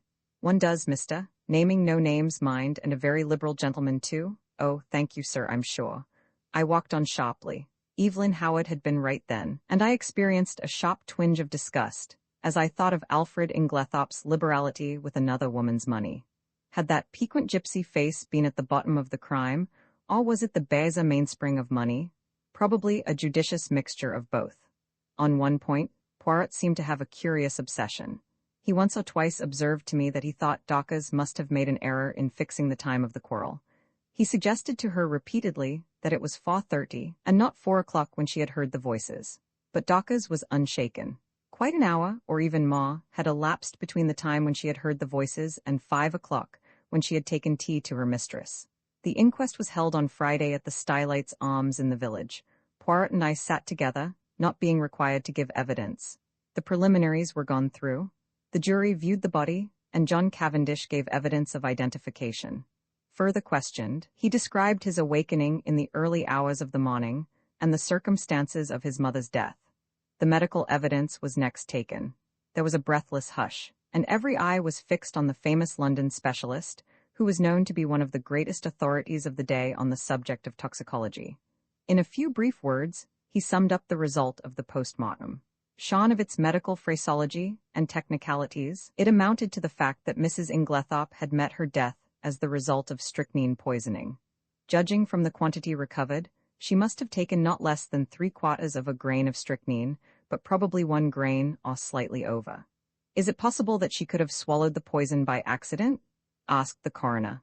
"I should consider it very unlikely. Strychnine is not used for domestic purposes, as some poisons are, and there are restrictions placed on its sale. Does anything in your examination lead you to determine how the poison was administered?" "No. You arrived at Styles before Dr. Wilkins, I believe?" "That is so. The motor met me just outside the lodge gates, and I hurried there as fast as I could. Will you relate to us exactly what happened next?" I entered Mrs. Inglethorpe's room. She was at that moment in a typical tetanic convulsion. She turned towards me and gasped out, "Alfred, Alfred." Could the strychnine have been administered in Mrs. Inglethorpe's after-dinner coffee which was taken to her by her husband? Possibly, but strychnine is a fairly rapid drug in its action. The symptoms appear from 1 to 2 hours after it has been swallowed. It is retarded under certain conditions, none of which, however, appear to have been present in this case. I presume Mrs. Inglethorpe took the coffee after dinner about 8 o'clock, whereas the symptoms did not manifest themselves until the early hours of the morning, which, on the face of it, points to the drug having been taken much later in the evening. Mrs. Inglethorpe was in the habit of drinking a cup of cocoa in the middle of the night. Could the strychnine have been administered in that? No, I myself took a sample of the cocoa remaining in the saucepan and had it analyzed. There was no strychnine present. I heard Poirot chuckle softly beside me. "How did you know?" I whispered. "Listen. I should say," the doctor was continuing, "that I would have been considerably surprised at any other result." "Why?" "Simply because strychnine has an unusually bitter taste. It can be detected in a solution of 1 in 70,000 and can only be disguised by some strongly flavored substance. Cocoa would be quite powerless to mask it." One of the jury wanted to know if the same objection applied to coffee. "No, coffee has a bitter taste of its own which would probably cover the taste of strychnine." "Then you consider it more likely that the drug was administered in the coffee, but that for some unknown reason its action was delayed." "Yes, but, the cup being completely smashed, there is no possibility of analyzing its contents." This concluded Dr. Bauerstein's evidence. Dr. Wilkins corroborated it on all points. Sounded as to the possibility of suicide, he repudiated it utterly. The deceased, he said, suffered from a weak heart, but otherwise enjoyed perfect health, and was of a cheerful and well-balanced disposition. She would be one of the last people to take her own life. Lawrence Cavendish was next called. His evidence was quite unimportant, being a mere repetition of that of his brother. Just as he was about to step down, he paused and said rather hesitatingly, "I should like to make a suggestion if I may." He glanced deprecatingly at the coroner, who replied briskly, "Certainly, Mr. Cavendish, we are here to arrive at the truth of this matter and welcome anything that may lead to further elucidation." "It is just an idea of mine," explained Lawrence. "Of course I may be quite wrong, but it still seems to me that my mother's death might be accounted for by natural means. How do you make that out, Mr. Cavendish?" "My mother, at the time of her death, and for some time before it, was taking a tonic containing strychnine." "Ah," said the coroner. The jury looked up, interested. "I believe," continued Lawrence, "that there have been cases where the cumulative effect of a drug, administered for some time, has ended by causing death. Also, is it not possible that she may have taken an overdose of her medicine by accident? This is the first we have heard of the deceased taking strychnine at the time of her death. We are much obliged to you, Mr. Cavendish." Dr. Wilkins was recalled and ridiculed the idea. "What Mr. Cavendish suggests is quite impossible. Any doctor would tell you the same. Strychnine is, in a certain sense, a cumulative poison, but it would be quite impossible for it to result in sudden death in this way. There would have to be a long period of chronic symptoms which would at once have attracted my attention. The whole thing is absurd."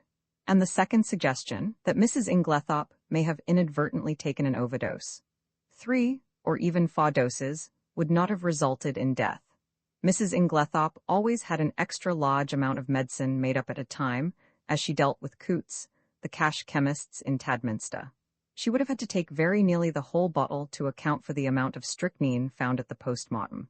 Then you consider that we may dismiss the tonic as not being in any way instrumental in causing her death." "Certainly, the supposition is ridiculous.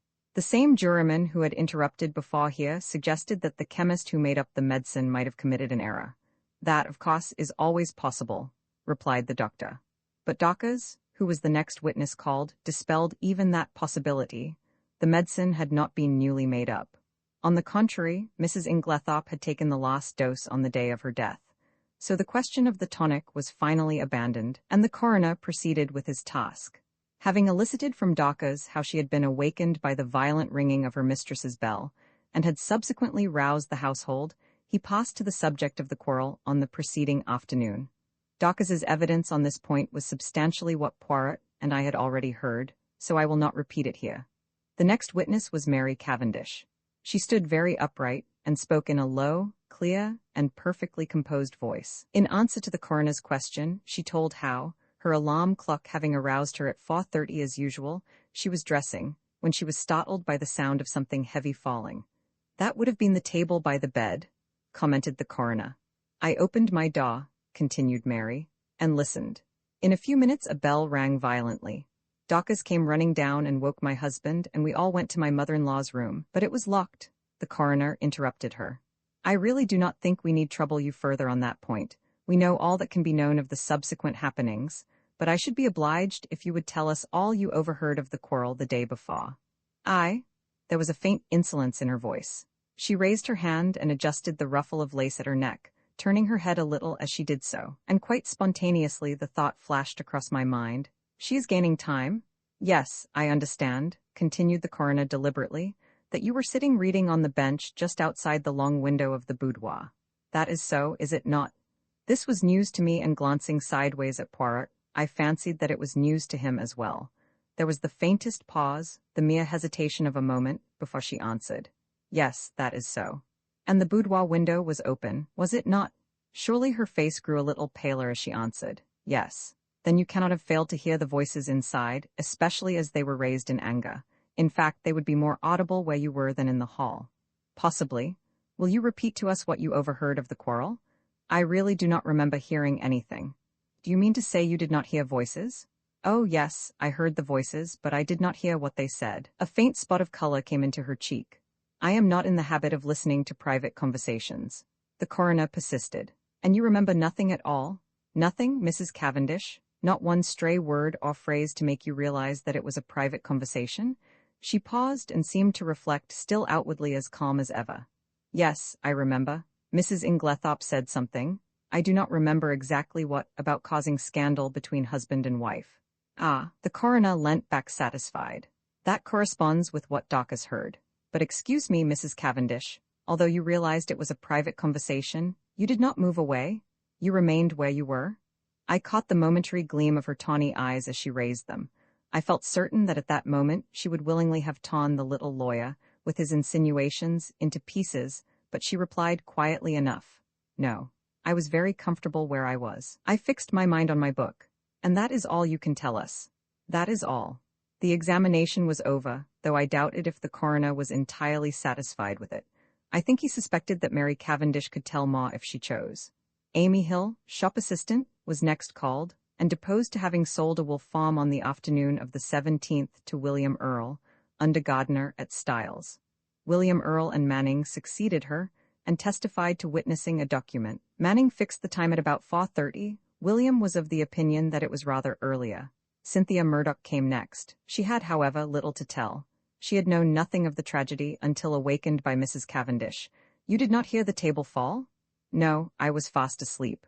The coroner smiled. A good conscience makes a sound sleeper, he observed. Thank you, Miss Murdoch, that is all. Miss Howard. Miss Howard produced the letter written to her by Mrs. Inglethorpe on the evening of the 17th. Poirot and I had, of course, already seen it. It added nothing to our knowledge of the tragedy. The following is a facsimile, Styles caught Essex handwritten note. July 17th, my dear Evelyn, can we not bury the hatchet? I have found it hard to forgive the things you said against my dear husband, but I am an old woman, and very fond of you yours affectionately. Emily Inglethorpe. It was handed to the jury, who scrutinized it attentively. I fear it does not help us much, said the coroner, with a sigh. There is no mention of any of the events of that afternoon. Plain as a pikestaff to me, said Miss Howard shortly. It shows clearly enough that my poor old friend had just found out she'd been made a fool of. It says nothing of the kind in the letter, the coroner pointed out. No, because Emily never could bear to put herself in the wrong. But I know her, she wanted me back. But she wasn't going to own that I'd been right, she went roundabout. Most people don't believe in it myself. Mr. Wells smiled faintly, so I noticed did several of the jury. Miss Howard was obviously quite a public character. Anyway, all this tomfoolery is a great waste of time, continued the lady, glancing up and down the jury disparagingly. Talk, when all the time we know perfectly well. The coroner interrupted her in an agony of apprehension. Thank you, Miss Howard, that is all. I fancy he breathed a sigh of relief when she complied. Then came the sensation of the day. The coroner called Albert Mace, chemist's assistant. It was our agitated young man of the pale face.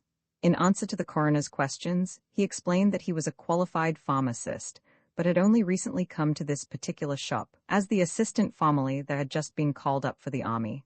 These preliminaries completed, the coroner proceeded to business. Mr. Mace, have you lately sold strychnine to any unauthorized person? Yes, sir. When was this? Last Monday night. Monday, not Tuesday? No, sir, Monday the 16th. Will you tell us to whom you sold it? You could have heard a pin drop. Yes, sir, it was to Mr. Inglethorpe. Every eye turned simultaneously to where Alfred Inglethorpe was sitting, impassive and wooden.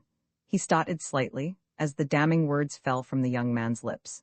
I half thought he was going to rise from his chair, but he remained seated, although a remarkably well-acted expression of astonishment rose on his face. You are sure of what you say? Asked the coroner sternly. Quite sure, sir. Are you in the habit of selling strychnine indiscriminately over the counter? The wretched young man wilted visibly under the coroner's frown. Oh no, sir, of course not. But seeing it was Mr. Inglethorpe of the Hall, I thought there was no harm in it. He said it was to poison a dog. Inwardly, I sympathized. It was only human nature to endeavor to please the Hall, especially when it might result in custom being transferred from Coots to the local establishment. Is it not customary for anyone purchasing poison to sign a book? Yes, sir. Mr. Inglethorpe did so. Have you got the book here? Yes, sir. It was produced, and with a few words of stern censure, the coroner dismissed the wretched Mr. Mace. Then, amidst a breathless silence, Alfred Inglethorpe was called. Did he realize, I wondered, how closely the halter was being drawn around his neck? The coroner went straight to the point. On Monday evening last, did you purchase strychnine for the purpose of poisoning a dog? Inglethorpe replied with perfect calmness. No, I did not. There is no dog at Styles, except an outdoor sheepdog, which is in perfect health. You deny absolutely having purchased strychnine from Albert Mace on Monday last? I do. Do you also deny this? The coroner handed him the register in which his signature was inscribed. Certainly I do. The handwriting is quite different from mine. I will show you. He took an old envelope out of his pocket and wrote his name on it, handing it to the jury. It was certainly utterly dissimilar. Then what is your explanation of Mr. Mace's statement? Alfred Inglethorpe replied imperturbably. Mr. Mace must have been mistaken. The coroner hesitated for a moment and then said, Mr. Inglethorpe, as a mere matter of form, would you mind telling us where you were on the evening of Monday, July 16th? Really, I can't remember. That is absurd, Mr. Inglethorpe, said the coroner sharply. Think again. Inglethorpe shook his head. I cannot tell you. I have an idea that I was out walking. In what direction? I really can't remember. The coroner's face grew graver. Were you in company with anyone? No. Did you meet anyone on your walk? No. That is a pity, said the coroner dryly. I am to take it then that you declined to say where you were at the time that Mr. Mace positively recognized you as entering the shop to purchase strychnine? If you like to take it that way, yes. Be careful, Mr. Inglethorpe. Poirot was fidgeting nervously. Sacré, he murmured. Does this imbecile of a man want to be arrested? Inglethorpe was indeed creating a bad impression. His futile denials would not have convinced a child. The coroner, however, passed briskly to the next point, and Poirot drew a deep breath of relief. You had a discussion with your wife on Tuesday afternoon? Pardon me, interrupted Alfred Inglethorpe. You have been misinformed. I had no quarrel with my dear wife. The whole story is absolutely untrue. I was absent from the house the entire afternoon. Have you anyone who can testify to that? You have my word, said Inglethorpe haughtily. The coroner did not trouble to reply. There are 2 witnesses who will swear to having heard your disagreement with Mrs. Inglethorpe. Those witnesses were mistaken. I was puzzled. The man spoke with such quiet assurance that I was staggered. I looked at Poirot. There was an expression of exultation on his face which I could not understand. Was he at last convinced of Alfred Inglethorpe's guilt? Mr. Inglethorpe, said the coroner, you have heard your wife's dying words repeated here. Can you explain them in any way? Certainly I can. You can? It seems to me very simple. The room was dimly lighted. Dr. Bauerstein is much of my height and build, and like me, wears a beard. In the dim light, and suffering as she was, my poor wife mistook him for me. Ah, murmured Poirot to himself, but it is an idea that— You think it is true? I whispered. I do not say that, but it is truly an ingenious supposition. You read my wife's last words as an accusation. Inglethorpe was continuing. They were, on the contrary, an appeal to me. The coroner reflected a moment, then he said, I believe, Mr. Inglethorpe, that you yourself poured out the coffee and took it to your wife that evening? I poured it out, yes, but I did not take it to her. I meant to do so, but I was told that a friend was at the hall door, so I laid down the coffee on the hall table. When I came through the hall again a few minutes later, it was gone. This statement might or might not be true, but it did not seem to me to improve matters much for Inglethorpe. In any case, he had had ample time to introduce the poison. At that point, Poirot nudged me gently, indicating 2 men who were sitting together near the door. One was a little, sharp, dark, ferret-faced man, the other was tall and fair. I questioned Poirot mutely. He put his lips to my ear. Do you know who that little man is? I shook my head. That is Detective Inspector James Japp of Scotland Yard, Jimmy Japp. The other man is from Scotland Yard too. Things are moving quickly, my friend. I stared at the 2 men intently. There was certainly nothing of the policeman about them. I should never have suspected them of being official personages. I was still staring when I was startled and recalled by the verdict being given. Willful murder against some person or persons unknown. Roman 7. Poirot pays his debts. As we came out of the Stylites' Arms, Poirot drew me aside by a gentle pressure of the arm. I understood his object. He was waiting for the Scotland Yard men. In a few moments they emerged, and Poirot at once stepped forward and accosted the shorter of the 2. I fear you do not remember me, Inspector Japp. Why, if it isn't Mr. Poirot? Cried the inspector. He turned to the other man. You've heard me speak of Mr. Poirot? It was in 1904 he and I worked together. The Abercrombie forgery case, you remember, he was run down in Brussels. Ah, those were great days, Monsieur. Then, do you remember Baron Altara? There was a pretty rogue for you. He eluded the clutches of half the police in Europe, but we nailed him in Antwerp, thanks to Mr. Poirot here. As these friendly reminiscences were being indulged in, I drew nearer and was introduced to Detective Inspector Japp, who, in his turn, introduced us both to his companion, Superintendent Summerhay. I need hardly ask what you are doing here, gentlemen, remarked Poirot. Japp closed one eye knowingly. No, indeed, pretty clear case, I should say. But Poirot answered gravely, There I differ from you. Oh, come, said Samahe, opening his lips for the first time. Surely the whole thing is clear as daylight. The man's caught red-handed. How he could be such a fool beats me. But Jap was looking attentively at Poirot. Hold your fire, Samahe, he remarked jocularly. Me and Musia here have met before, and there's no man's judgment I'd sooner take than his. If I'm not greatly mistaken, he's got something up his sleeve. Isn't that so, Musia? Poirot smiled. I have drawn certain conclusions, yes. Samahe was still looking rather skeptical, but Jap continued his scrutiny of Poirot. It's this way, he said. So far, we've only seen the case from the outside. That's where the Yard's at a disadvantage in a case of this kind, where the murder's only out, so to speak, after the inquest. A lot depends on being on the spot first thing, and that's where Mr. Poirot's had the start of us. We shouldn't have been here as soon as this even, if it hadn't been for the fact that there was a smart doctor on the spot, who gave us the tip through the coroner. But you've been on the spot from the first, and you may have picked up some little hints. From the evidence at the inquest, Mr. Inglethorpe murdered his wife as sure as I stand here, and if anyone but you hinted the contrary, I'd laugh in his face. I must say I was surprised the jury didn't bring it in willful murder against him right off. I think they would have, if it hadn't been for the coroner. He seemed to be holding them back. Perhaps, though, you have a warrant for his arrest in your pocket now, suggested Poirot. A kind of wooden shudder of officialdom came down from Jap's expressive countenance. Perhaps I have, and perhaps I haven't, he remarked dryly. Poirot looked at him thoughtfully. I am very anxious, messieurs, that he should not be arrested. I dare say, observed Samahe sarcastically. Jap was regarding Poirot with comical perplexity. Can't you go a little further, Mr. Poirot? A wink's as good as a nod from you. You've been on the spot, and the Yard doesn't want to make any mistakes, you know. Poirot nodded gravely. That is exactly what I thought. Well, I will tell you this. Use your warrant, arrest Mr. Inglethorpe, but it will bring you no kudos. The case against him will be dismissed at once. Comment ça? And he snapped his fingers expressively. Jap's face grew grave, though Samahe gave an incredulous snort. As for me, I was literally dumb with astonishment. I could only conclude that Poirot was mad. Jap had taken out a handkerchief and was gently dabbing his brow. I daren't do it, Mr. Poirot. I'd take your word, but there's others over me who'll be asking what the devil I mean by it. Can't you give me a little more to go on? Poirot reflected a moment. It can be done, he said at last.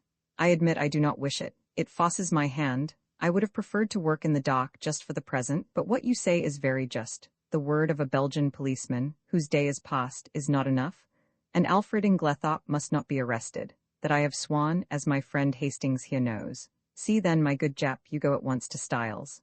Well, in about half an hour. We're seeing the coroner and the doctor first. Good, call for me in passing, the last house in the village, I will go with you.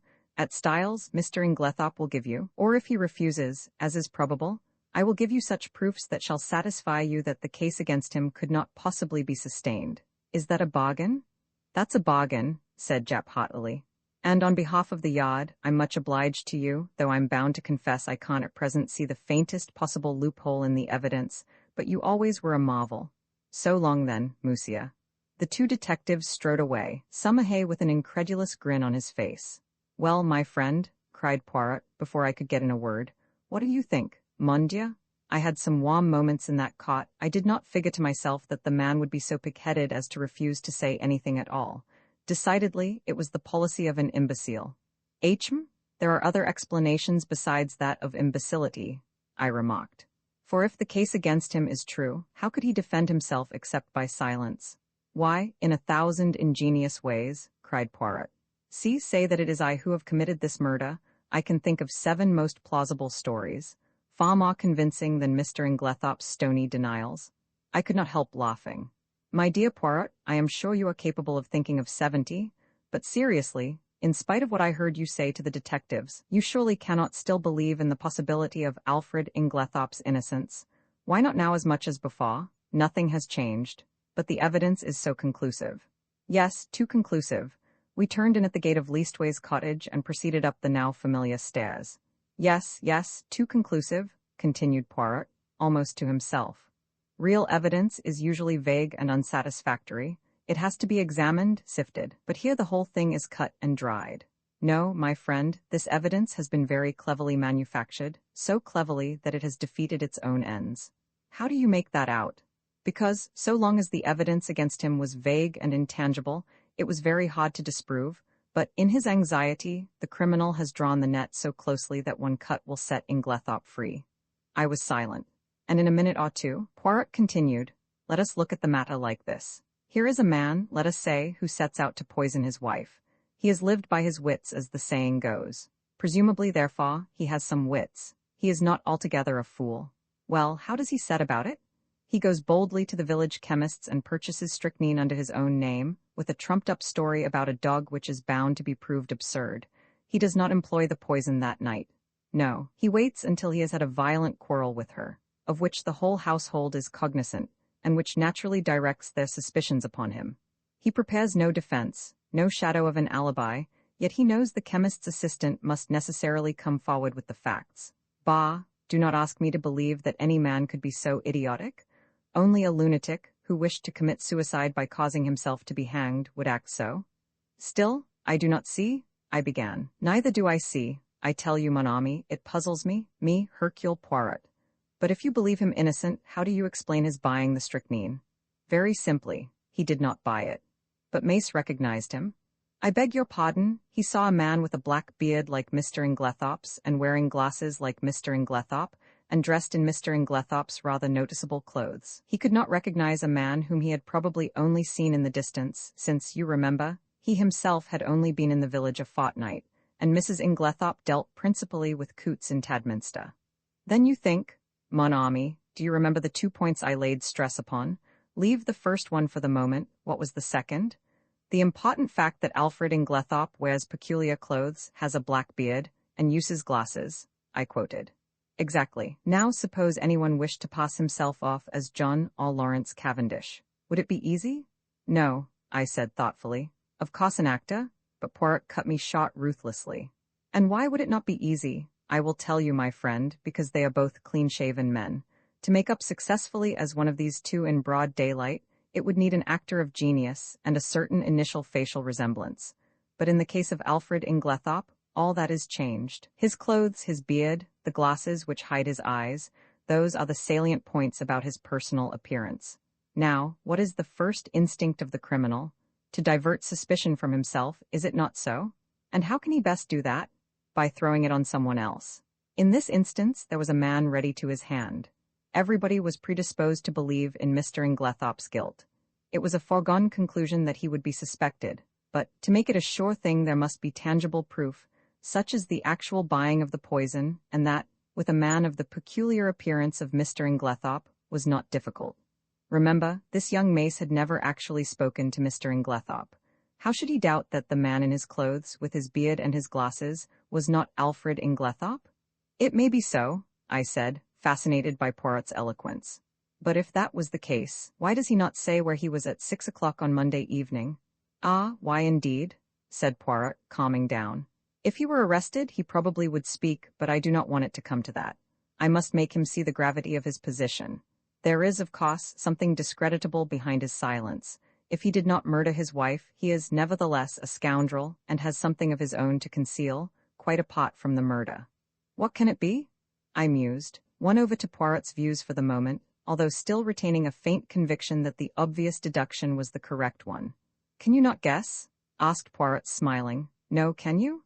Oh, yes, I had a little idea some time ago, and it has turned out to be correct. You never told me, I said reproachfully. Poirot spread out his hands apologetically. Pardon me, mon ami, you were not precisely sympathetic. He turned to me earnestly. Tell me you see now that he must not be arrested. Perhaps, I said doubtfully, for I was really quite indifferent to the fate of Alfred Inglethorpe, and thought that a good fright would do him no harm. Poirot, who was watching me intently, gave a sigh.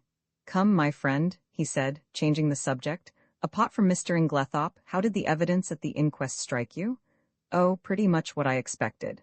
Did nothing strike you as peculiar about it? My thoughts flew to Mary Cavendish, and I hedged. In what way? Well, Mr. Lawrence Cavendish's evidence, for instance. I was relieved. Oh, Lawrence? No, I don't think so. He's always a nervous chap. His suggestion that his mother might have been poisoned accidentally by means of the tonic she was taking, that did not strike you as strange, Hein? No, I can't say it did. The doctors ridiculed it, of course, but it was quite a natural suggestion for a layman to make. But Monsieur Lawrence is not a layman. You told me yourself that he had started by studying medicine, and that he had taken his degree. Yes, that's true, I never thought of that. I was rather startled. It is odd. Poirot nodded. From the first, his behavior has been peculiar. Of all the household, he alone would be likely to recognize the symptoms of strychnine poisoning, and yet we find him the only member of the family to uphold strenuously the theory of death from natural causes. If it had been Monsieur John, I could have understood it. He has no technical knowledge and is by nature unimaginative. But Monsieur Lawrence, no, and now, today, he puts forward a suggestion that he himself must have known was ridiculous. There is food for thought in this, mon ami. It's very confusing, I agreed. Then there is Mrs. Cavendish, continued Poirot. That's another who is not telling all she knows. What do you make of her attitude? I don't know what to make of it. It seems inconceivable that she should be shielding Alfred Inglethorpe, yet that is what it looks like. Poirot nodded reflectively. Yes, it is queer. One thing is certain, she overheard a good deal more of that private conversation than she was willing to admit. And yet she is the last person one would accuse of stooping to eavesdrop? Exactly. One thing her evidence has shown me. I made a mistake. Dawkins was quite right. The quarrel did take place earlier in the afternoon, about 4 o'clock, as she said. I looked at him curiously. I had never understood his insistence on that point. Yes, a good deal that was peculiar came out today, continued Poirot. Dr. Bauerstein, now, what was he doing up and dressed at that hour in the morning? It is astonishing to me that no one commented on the fact. He has insomnia, I believe, I said doubtfully. Which is a very good or a very bad explanation, remarked Poirot. It covers everything and explains nothing. I shall keep my eye on our clever Dr. Bauerstein. Any more faults to find with the evidence? I inquired satirically.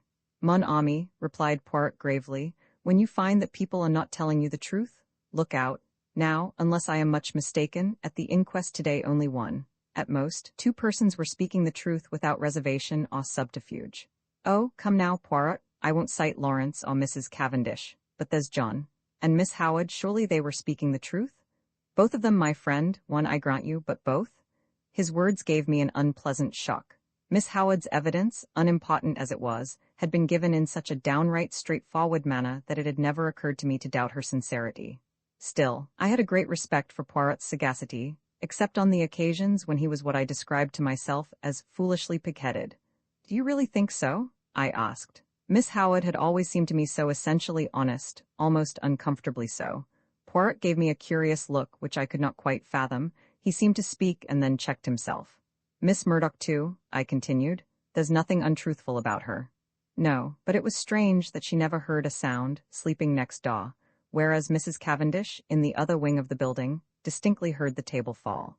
Well, she's young, and she sleeps soundly. Ah, yes, indeed, she must be a famous sleeper, that one. I did not quite like the tone of his voice, but at that moment a smart knock reached our ears, and looking out of the window, we perceived the 2 detectives waiting for us below.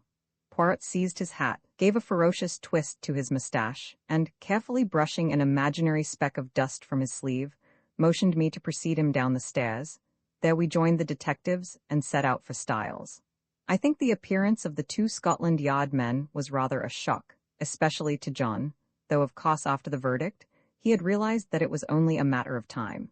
Still, the presence of the detectives brought the truth home to him more than anything else could have done. Poirot had conferred with Japp in a low tone on the way up, and it was the latter functionary who requested that the household, with the exception of the servants, should be assembled together in the drawing-room. I realized the significance of this. It was up to Poirot to make his boast good. Personally, I was not sanguine. Poirot might have excellent reasons for his belief in Inglethorpe's innocence, but a man of the type of Summerhay would require tangible proofs, and these I doubted if Poirot could supply. Before very long we had all trooped into the drawing-room, the door of which Japp closed. Poirot politely set chairs for everyone. The Scotland Yard men were the cynosure of all eyes. I think that for the first time we realized that the thing was not a bad dream, but a tangible reality. We had read of such things. Now we ourselves were actors in the drama. Tomorrow the daily papers, all over England, would blazon out the news in staring headlines. Mysterious tragedy in Essex, wealthy lady poisoned. There would be pictures of Styles, snapshots of the family leaving the inquest. The village photographer had not been idle.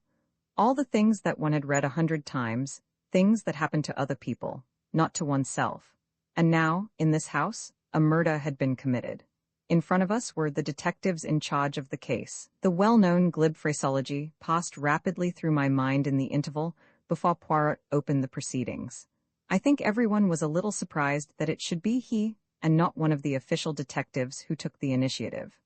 "Mesdames and messieurs," said Poirot, bowing as though he were a celebrity about to deliver a lecture, "I have asked you to come here all together for a certain object. That object, it concerns Mr. Alfred Inglethorpe." Inglethorpe was sitting a little by himself. I think, unconsciously, everyone had drawn his chair slightly away from him, and he gave a faint start as Poirot pronounced his name.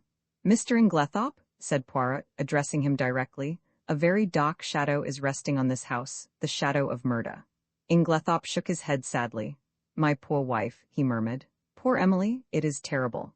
"I do not think, monsieur," said Poirot pointedly, "that you quite realize how terrible it may be for you." And as Inglethorpe did not appear to understand, he added, "Mr. Inglethorpe, you are standing in very grave danger." The two detectives fidgeted. I saw the official caution, "Anything you say will be used in evidence against you," actually hovering on Summerhay's lips. Poirot went on. "Do you understand now, monsieur?" "No, what do you mean?" "I mean," said Poirot deliberately, "that you are suspected of poisoning your wife." A little gasp ran round the circle at this plain speaking. "Good heavens!" cried Inglethorpe, starting up. "What a monstrous idea! I poison my dearest Emily! I do not think," Poirot watched him narrowly, "that you quite realize the unfavorable nature of your evidence at the inquest. Mr. Inglethorpe, knowing what I have now told you, do you still refuse to say where you were at 6 o'clock on Monday afternoon?" With a groan, Alfred Inglethorpe sank down again and buried his face in his hands. Poirot approached and stood over him. "Speak!" he cried menacingly. With an effort, Inglethorpe raised his face from his hands. Then, slowly and deliberately, he shook his head. "You will not speak?" "No, I do not believe that anyone could be so monstrous as to accuse me of what you say."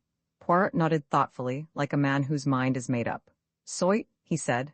"Then I must speak for you." Alfred Inglethorpe sprang up again. "You? How can you speak? You do not know?"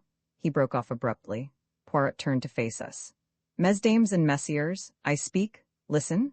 I, Hercule Poirot, affirm that the man who entered the chemist's shop and purchased strychnine at 6 o'clock on Monday last was not Mr. Inglethorpe, for at 6 o'clock on that day Mr. Inglethorpe was escorting Mrs. Raikes back to her home from a neighboring farm. I can produce no less than 5 witnesses to swear to having seen them together, either at 6 or just after, and, as you may know, the Abbey Farm, Mrs. Raikes's home, is at least 2.5 miles distant from the village. There is absolutely no question as to the alibi. Roman 8 fresh suspicions. There was a moment's stupefied silence. Jap, who was the least surprised of any of us, was the first to speak. "My word," he cried, "you're the goods, and no mistake, Mr. Poirot. These witnesses of yours are all right, I suppose? Voila, I have prepared a list of them, names and addresses. You must see them, of course, but you will find it all right. I'm sure of that." Jap lowered his voice.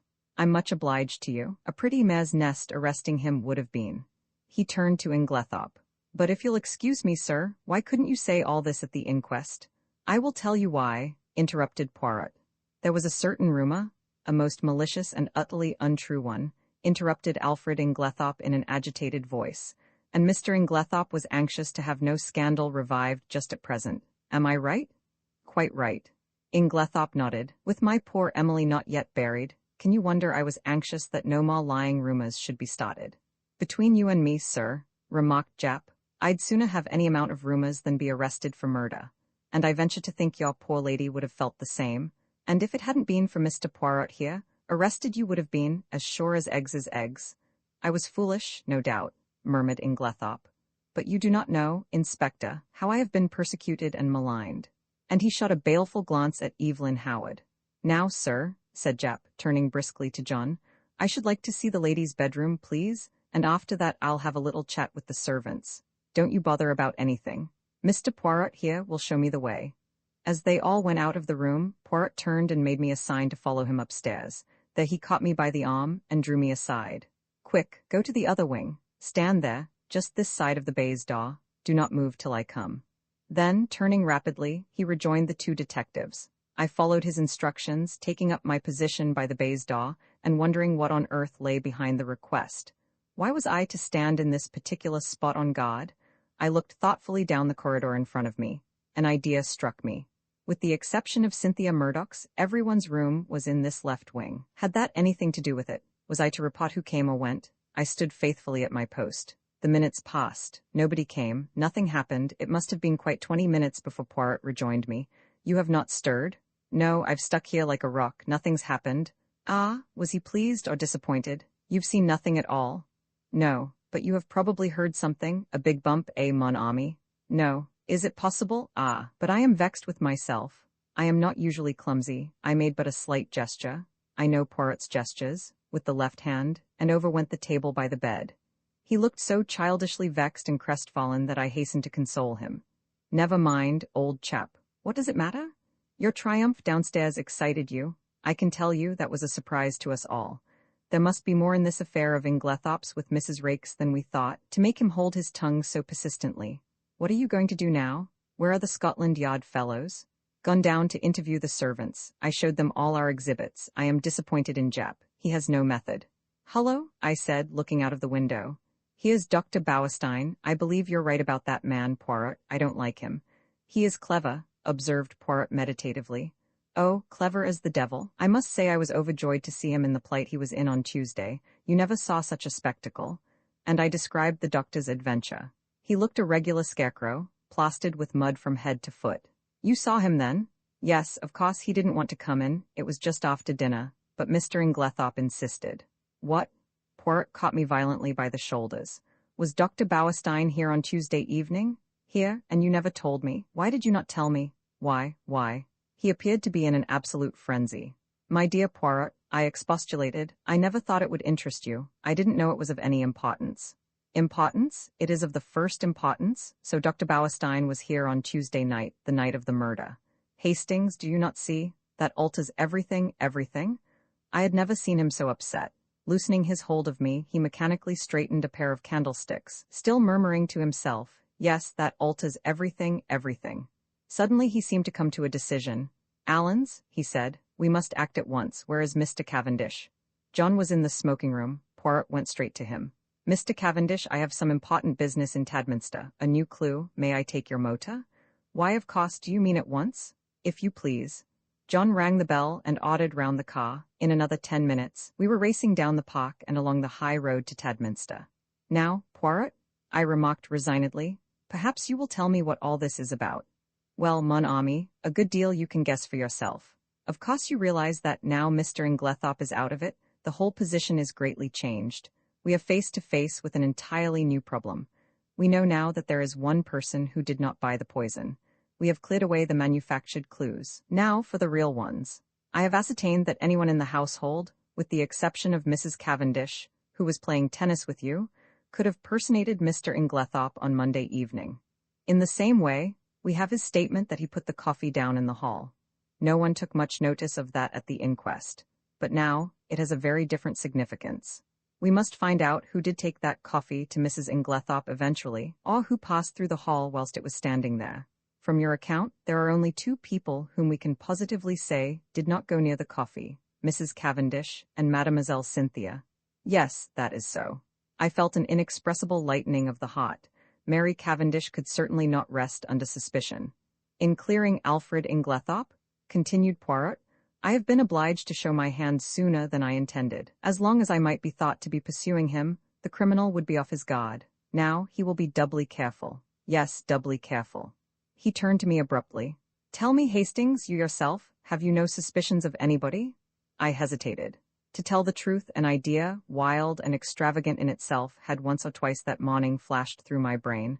I had rejected it as absurd, nevertheless it persisted. You couldn't call it a suspicion, I murmured. It's so utterly foolish. Come now, urged Poirot encouragingly. Do not fear, speak your mind, you should always pay attention to your instincts. Well then, I blurted out, it's absurd, but I suspect Miss Howard of not telling all she knows. Miss Howard? Yes, you'll laugh at me. Not at all. Why should I? I can't help feeling, I continued blunderingly, that we've rather left her out of the possible suspects, simply on the strength of her having been away from the place. But after all, she was only 15 miles away. A car would do it in half an hour. Can we say positively that she was away from Styles on the night of the murder?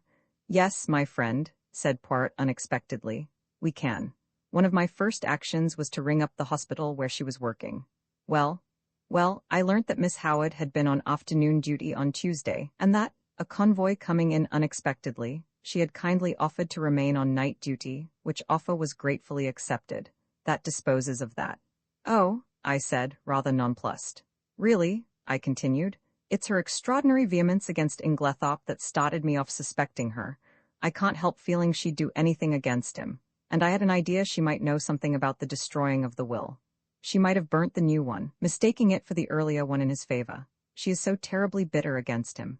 You consider her vehemence unnatural? Why, she is so very violent, I wondered really whether she is quite sane on that point. Poirot shook his head energetically. No, you are on a wrong tack there. There is nothing weak-minded or degenerate about Miss Howard. She is an excellent specimen of well-balanced English beef and brawn. She is sanity itself, yet her hatred of Inglethorpe seems almost a mania. My idea was, a very ridiculous one, no doubt, that she had intended to poison him, and that, in some way, Mrs. Inglethorpe got hold of it by mistake. But I don't at all see how it could have been done. The whole thing is absurd and ridiculous to the last degree. Still, you are right in one thing.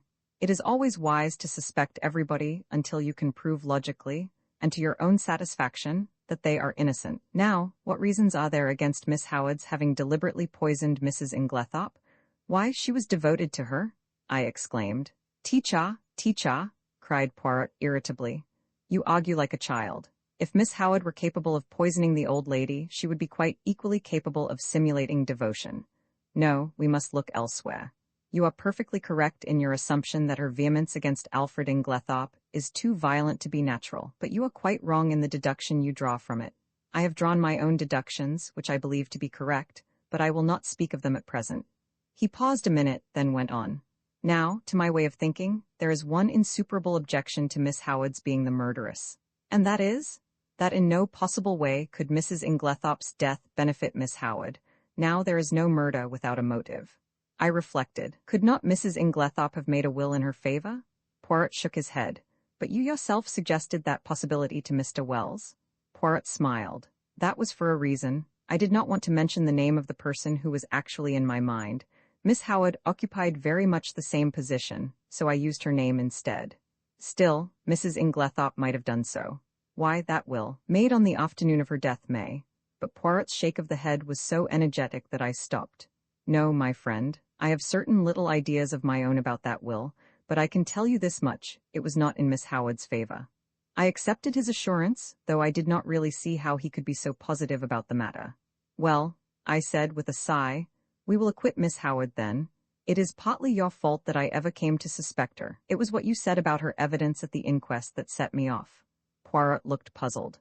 What did I say about her evidence at the inquest? Don't you remember, when I cited her and John Cavendish as being above suspicion?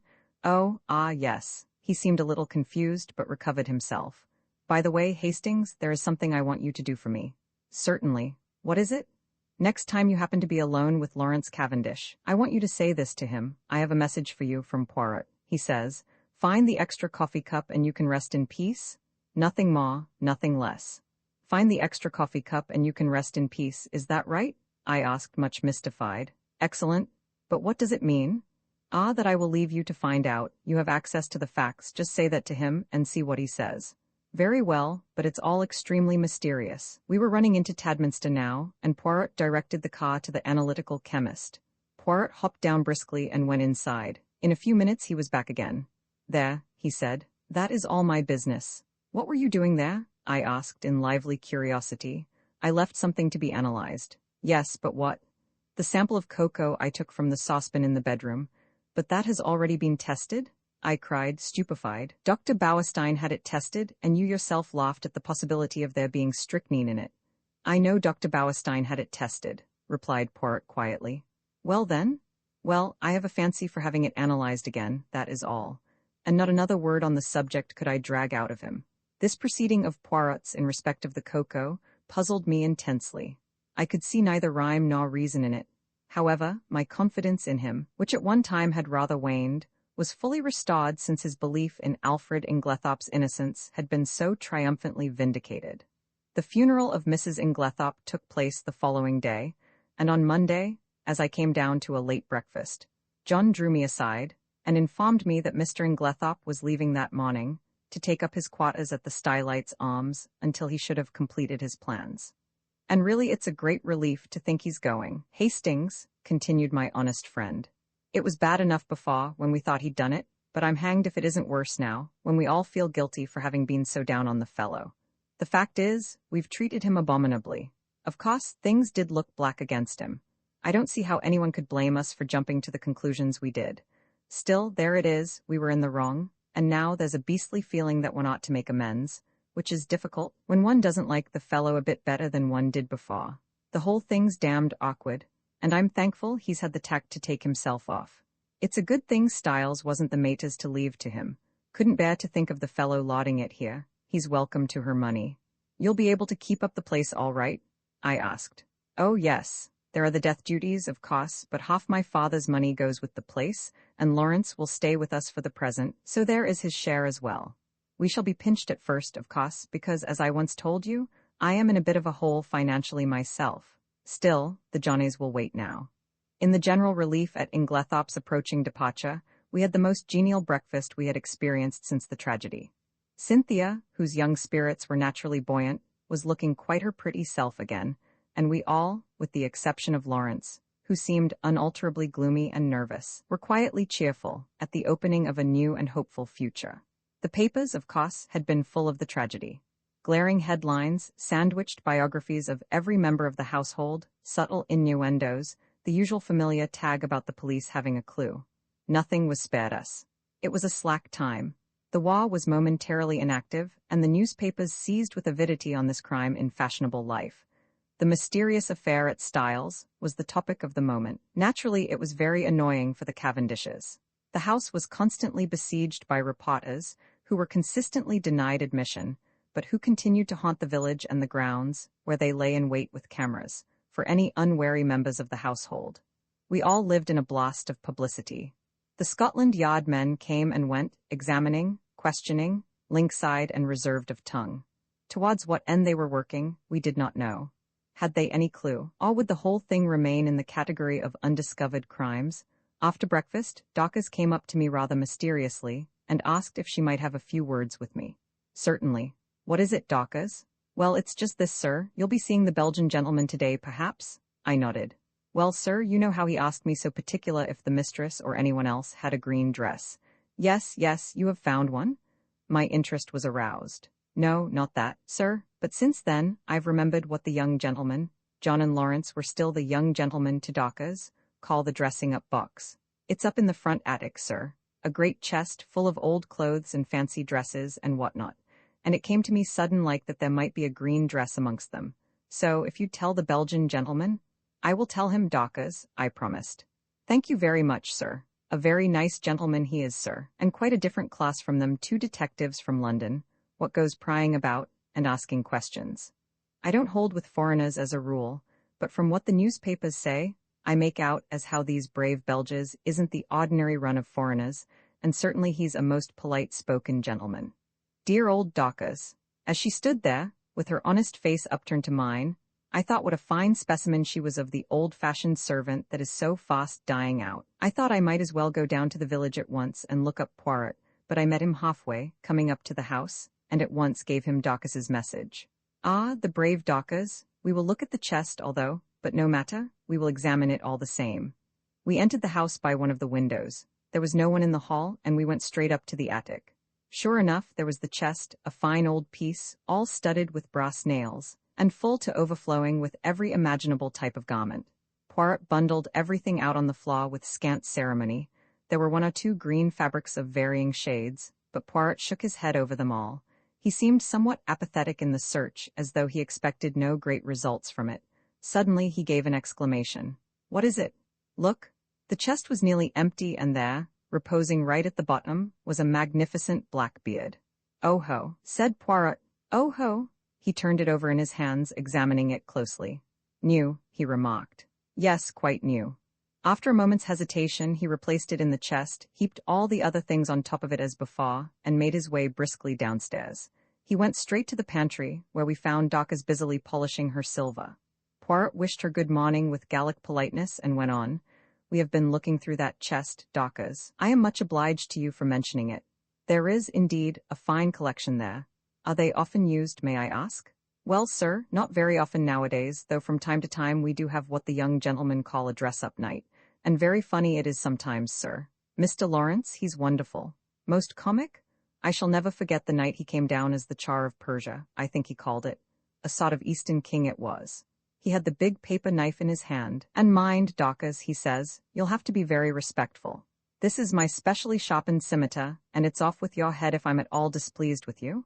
Miss Cynthia, she was what they call an Apache, or some such name, a Frenchified sort of cutthroat, I take it to be.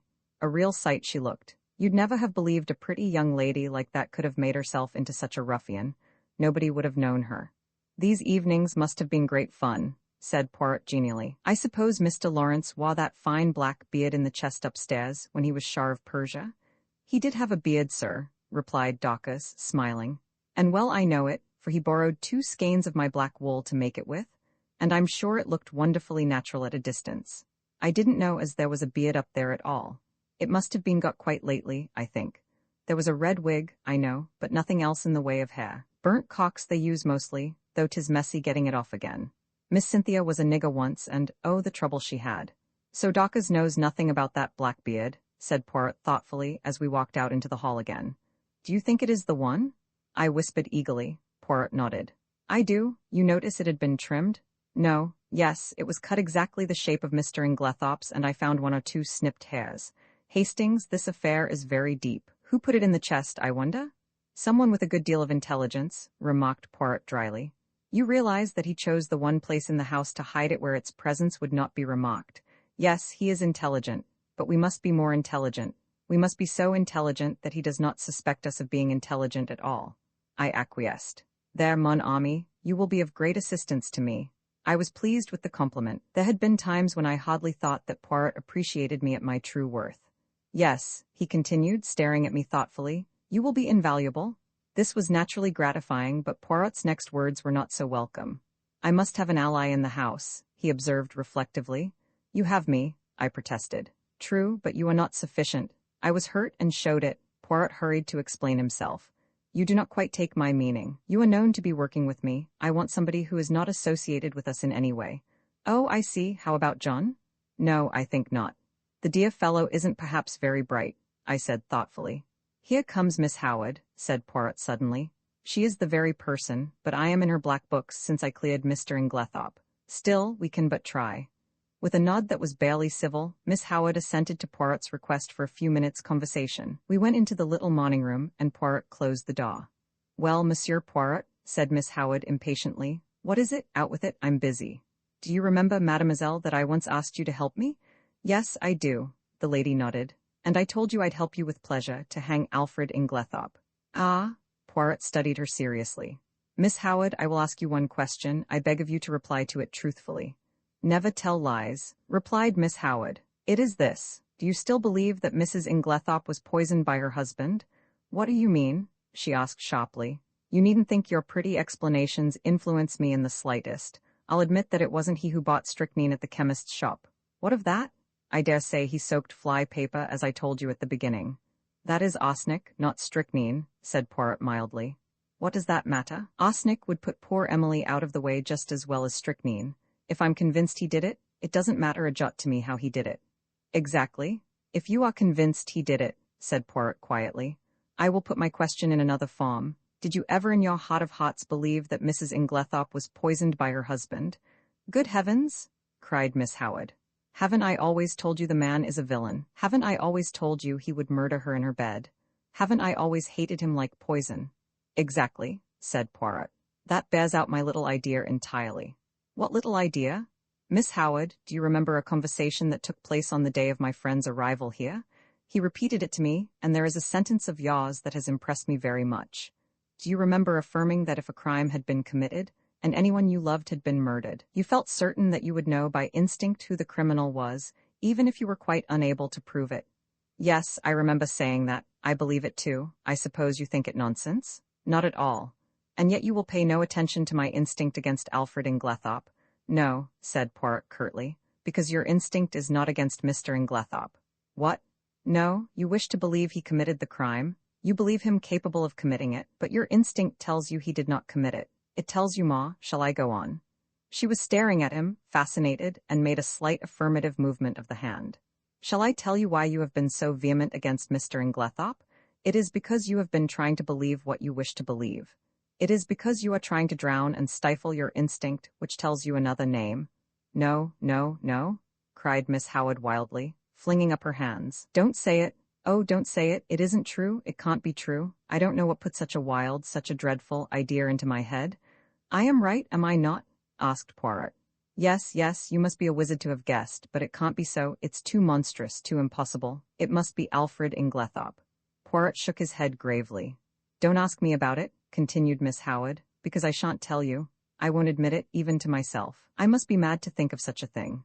Poirot nodded, as if satisfied. I will ask you nothing. It is enough for me that it is as I thought. And I too have an instinct. We are working together towards a common end.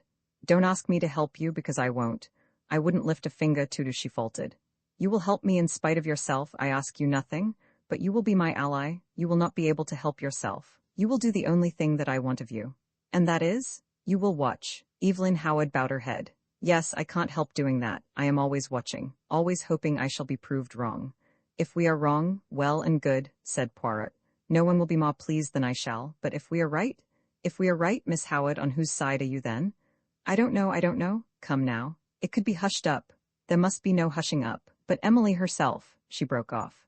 Miss Howard, said Poirot gravely, this is unworthy of you. Suddenly she took her face from her hands. Yes, she said quietly, that was not Evelyn Howard who spoke. She flung her head up proudly. This is Evelyn Howard, and she is on the side of justice, let the cost be what it may. And with these words she walked firmly out of the room. There, said Poirot, looking after her, goes a very valuable ally. That woman, Hastings, has got brains as well as a heart. I did not reply. Instinct is a marvelous thing, mused Poirot. It can neither be explained nor ignored. You and Miss Howard seem to know what you are talking about, I observed coldly. Perhaps you don't realize that I am still in the dock. Really, is that so, mon ami? Yes, enlighten me, will you? Poirot studied me attentively for a moment or two, then, to my intense surprise, he shook his head decidedly.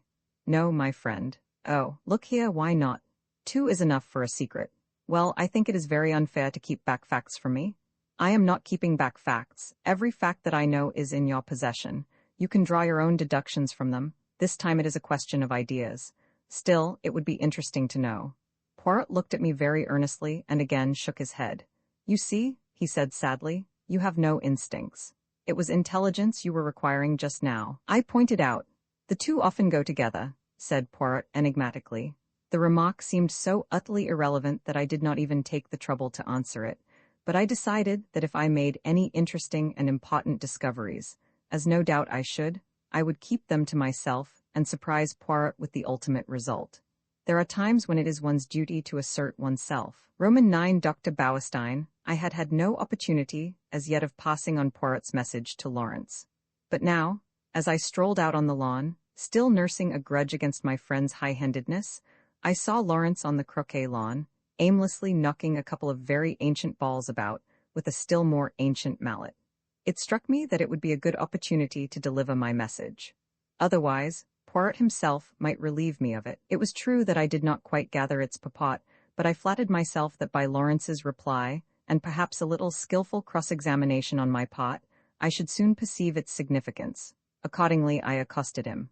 I've been looking for you, I remarked untruthfully. Have you? Yes, the truth is, I've got a message for you from Poirot. Yes. He told me to wait until I was alone with you, I said, dropping my voice significantly, and watching him intently out of the corner of my eye. I have always been rather good at what is called, I believe, creating an atmosphere. Well, there was no change of expression in the dark, melancholic face. Had he any idea of what I was about to say? This is the message. I dropped my voice still lower. Find the extra coffee cup and you can rest in peace. What on earth does he mean? Lawrence stared at me in quite unaffected astonishment. Don't you know? Not in the least, do you? I was compelled to shake my head. What extra coffee cup? I don't know. He'd better ask Dawkins or one of the maids if he wants to know about coffee cups. It's their business, not mine. I don't know anything about the coffee cups except that we've got some that are never used which are a perfect dream.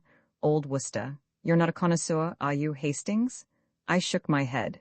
You miss a lot. A really perfect bit of old china. It's pure delight to handle it, or even to look at it. Well, what am I to tell Poirot? Tell him I don't know what he's talking about. It's double Dutch to me. All right. I was moving off towards the house again when he suddenly called me back. I say, what was the end of that message? Say it over again, will you? Find the extra coffee cup and you can rest in peace. Are you sure you don't know what it means? I asked him earnestly. He shook his head. No, he said musingly. I don't. I wish I did. The boom of the gong sounded from the house and we went in together. Poirot had been asked by John to remain to lunch and was already seated at the table. By tacit consent, all mention of the tragedy was barred.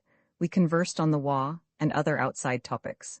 But after the cheese and biscuits had been handed round, and Dawkins had left the room, Poirot suddenly leant forward to Mrs. Cavendish. Pardon me, madam, for recalling unpleasant memories, but I have a little idea. Poirot's little ideas were becoming a perfect byword, and would like to ask 1 or 2 questions. Of me? Certainly. You are too amiable, madam. What I want to ask is this, the door leading into Mrs. Inglethorpe's room from that of Mademoiselle Cynthia, it was bolted, you say? Certainly it was bolted, replied Mary Cavendish, rather surprised. I said so at the inquest. Bolted? Yes, she looked perplexed. I mean, explained Poirot, you are sure it was bolted and not merely locked? Oh, I see what you mean. No, I don't know. I said bolted, meaning that it was fastened and I could not open it, but I believe all the doors were found bolted on the inside. Still, as far as you are concerned, the door might equally well have been locked. Oh, yes. You yourself did not happen to notice, madam, when you entered Mrs. Inglethorpe's room, whether that door was bolted or not? I believe it was. But you did not see it? No, I never looked. But I did, interrupted Lawrence suddenly. I happened to notice that it was bolted. Ah, that settles it. And Poirot looked crestfallen. I could not help rejoicing that, for once, one of his little ideas had come to naught. After lunch, Poirot begged me to accompany him home. I consented rather stiffly. You are annoyed, is it not so? He asked anxiously, as we walked through the park. Not at all, I said coldly. That is well. That lifts a great load from my mind. This was not quite what I had intended. I had hoped that he would have observed the stiffness of my manner. Still, the fervor of his words went towards the appeasing of my just displeasure. I thawed. I gave Lawrence your message, I said. And what did he say? He was entirely puzzled. Yes, I am quite sure he had no idea of what you meant. I had expected Poirot to be disappointed, but to my surprise, he replied that that was as he had thought, and that he was very glad. My pride forbade me to ask any questions. Poirot switched off on another tack. Mademoiselle Cynthia was not at lunch today? How was that? She is at the hospital again. She resumed work today. Ah, she is an industrious little demoiselle. And pretty, too. She is like pictures I have seen in Italy. I would rather like to see that dispensary of hers. Do you think she would show it to me? I am sure she would be delighted. It's an interesting little place. Does she go there every day? She has all Wednesdays off and comes back to lunch on Saturdays. Those are her only times off. I will remember. Women are doing great work nowadays, and Mademoiselle Cynthia is clever. Oh yes, she has brains, that little one. Yes, I believe she has passed quite a stiff exam. Without doubt. After all, it is very responsible work. I suppose they have very strong poisons there. Yes, she showed them to us. They are kept locked up in a little cupboard. I believe they have to be very careful. They always take out the key before leaving the room. Indeed. It is near the window, this cupboard? No, right the other side of the room. Why? Poirot shrugged his shoulders. I wondered, that is all. Will you come in? We had reached the cottage. No, I think I'll be getting back. I shall go round the long way through the woods. The woods round Styles were very beautiful. After the walk across the open park, it was pleasant to saunter lazily through the cool glades. There was hardly a breath of wind. The very chirp of the birds was faint and subdued. I strolled on a little way, and finally flung myself down at the foot of a grand old beech tree. My thoughts of mankind were kindly and charitable. I even forgave Poirot for his absurd secrecy. In fact, I was at peace with the world. Then I yawned. I thought about the crime, and it struck me as being very unreal and far off. I yawned again. Probably, I thought, it really never happened. Of course, it was all a bad dream. The truth of the matter was that it was Lawrence who had murdered Alfred Inglethorpe with a croquet mallet, but it was absurd of John to make such a fuss about it, and to go shouting out. I tell you I won't have it. I woke up with a start. At once I realized that I was in a very awkward predicament. For about 12 feet away from me, John and Mary Cavendish were standing facing each other, and they were evidently quarreling. And quite as evidently, they were unaware of my vicinity, for before I could move or speak, John repeated the words which had aroused me from my dream. I tell you, Mary, I won't have it. Mary's voice came, cool and liquid. Have you any right to criticize my actions? It will be the talk of the village. My mother was only buried on Saturday, and here you are gadding about with the fellow. Oh, she shrugged her shoulders, if it is only village gossip that you mind. But it isn't. I've had enough of the fellow hanging about. He's a Polish Jew anyway. A tinge of Jewish blood is not a bad thing. It leavens the, she looked at him, stolid stupidity of the ordinary Englishman. Fire in her eyes, ice in her voice. I did not wonder that the blood rose to John's face in a crimson tide. Mary? Well? Her tone did not change, the pleading died out of his voice. Am I to understand that you will continue to see Bauerstein against my express wishes? If I choose? You defy me? No, but I deny your right to criticize my actions. Have you no friends of whom I should disapprove? John fell back a pace, the color ebbed slowly from his face. What do you mean? He said, in an unsteady voice. You see, said Mary quietly. You do see, don't you, that you have no right to dictate to me as to the choice of my friends? John glanced at her pleadingly, a stricken look on his face. No right? Have I no right, Mary? He said unsteadily. He stretched out his hands. Mary, for a moment I thought she wavered. A softer expression came over her face, then suddenly she turned almost fiercely away. None. She was walking away when John sprang off to her and caught her by the arm. Mary, his voice was very quiet now, are you in love with this fellow Bauerstein? She hesitated, and suddenly there swept across her face a strange expression, old as the hills, yet with something eternally young about it. So might some Egyptian sphinx have smiled. She freed herself quietly from his arm and spoke over her shoulder. Perhaps, she said, and then swiftly passed out of the little glade, leaving John standing there as though he had been turned to stone. Rather ostentatiously, I stepped forward, crackling some dead branches with my feet as I did so. John turned. Luckily, he took it for granted that I had only just come upon the scene. Hullo, Hastings, have you seen the little fellow safely back to his cottage? Quaint little chap. Is he any good, though, really? He was considered one of the finest detectives of his day. Oh, well, I suppose there must be something in it, then. What a rotten world it is, though. You find it so? I asked. Good Lord, yes, there's this terrible business to start with. Scotland Yard men in and out of the house like a jack-in-the-box, never know where they won't turn up next. Screaming headlines in every paper in the country. Damn all journalists, I say. Do you know there was a whole crowd staring in at the lodge gates this morning? Sort of Madame Tussaud's Chamber of Horrors business that can be seen for nothing. Pretty thick, isn't it? Cheer up, John, I said soothingly. It can't last forever. Can't it, though? It can last long enough for us never to be able to hold up our heads again. No, you're getting morbid on the subject. Enough to make a man morbid, to be stalked by beastly journalists and stared at by gaping moon-faced idiots wherever he goes, but there's worse than that. What? John lowered his voice. Have you ever thought, Hastings, it's a nightmare to me, who did it? I can't help feeling sometimes it must have been an accident. Because who could have done it? Now Inglethopp's out of the way, there's no one else. No one, I mean, except one of us. Yes, indeed, that was nightmare enough for any man. One of us? Yes, surely it must be so, unless a new idea suggested itself to my mind. Rapidly, I considered it. The light increased. Poirot's mysterious doings, his hints, they all fitted in. Fool that I was not to have thought of this possibility before, and what a relief for us all. No, John, I said, it isn't one of us, how could it be? I know, but still, who else is there? Can't you guess? No, I looked cautiously round and lowered my voice. Dr. Bauerstein, I whispered. Impossible? Not at all. But what earthly interest could he have in my mother's death? That I don't see, I confessed, but I'll tell you this, Poirot thinks so. Poirot, does he? How do you know? I told him of Poirot's intense excitement on hearing that Dr. Bauerstein had been at Styles on the fatal night, and added, he said twice, that alters everything. And I've been thinking, you know Inglethorpe said he had put down the coffee in the hall? Well, it was just then that Bauerstein arrived. Isn't it possible that, as Inglethorpe brought him through the hall, the doctor dropped something into the coffee in passing? Said John. It would have been very risky. Yes, but it was possible. And then, how could he know it was her coffee? No, old fellow, I don't think that will wash. But I had remembered something else. You're quite right, that wasn't how it was done. Listen. And I then told him of the cocoa sample which Poirot had taken to be analyzed. John interrupted just as I had done. But look here, Bauerstein had had it analyzed already. Yes, that's the point. I didn't see it either until now. Don't you understand? Bauerstein had it analyzed, that's just it. If Bauerstein's the murderer, nothing could be simpler than for him to substitute some ordinary cocoa for his sample and send that to be tested. And of course they would find no strychnine. but no one would dream of suspecting Bauerstein or think of taking another sample, except Poirot. I added, with belated recognition. Yes, but what about the bitter taste that cocoa won't disguise?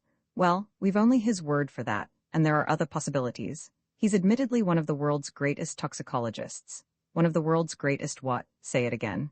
He knows more about poisons than almost anybody, I explained. Well, my idea is that perhaps he's found some way of making strychnine tasteless, or it may not have been strychnine at all, but some obscure drug no one has ever heard of, which produces much the same symptoms. Yes, that might be, said John. But look here, how could he have got at the cocoa? That wasn't downstairs? No, it wasn't, I admitted reluctantly. And then suddenly, a dreadful possibility flashed through my mind. I hoped and prayed it would not occur to John also. I glanced sideways at him. He was frowning perplexedly, and I drew a deep breath of relief, for the terrible thought that had flashed across my mind was this, that Dr. Bauerstein might have had an accomplice. Yet surely it could not be. Surely no woman as beautiful as Mary Cavendish could be a murderess. Yet beautiful women had been known to poison. And suddenly, I remembered that first conversation at tea on the day of my arrival, and the gleam in her eyes as she had said that poison was a woman's weapon. How agitated she had been on that fatal Tuesday evening. Had Mrs. Inglethorpe discovered something between her and Bauerstein, and threatened to tell her husband? Was it to stop that denunciation that the crime had been committed? Then I remembered that enigmatical conversation between Poirot and Evelyn Howard. Was this what they had meant? Was this the monstrous possibility that Evelyn had tried not to believe? Yes, it all fitted in. No wonder Miss Howard had suggested hushing it up. Now I understood that unfinished sentence of hers. Emily herself, and in my heart I agreed with her. Would not Mrs. Inglethorpe have preferred to go unavenged rather than have such terrible dishonor fall upon the name of Cavendish? There's another thing, said John suddenly, and the unexpected sound of his voice made me start guiltily. Something which makes me doubt if what you say can be true.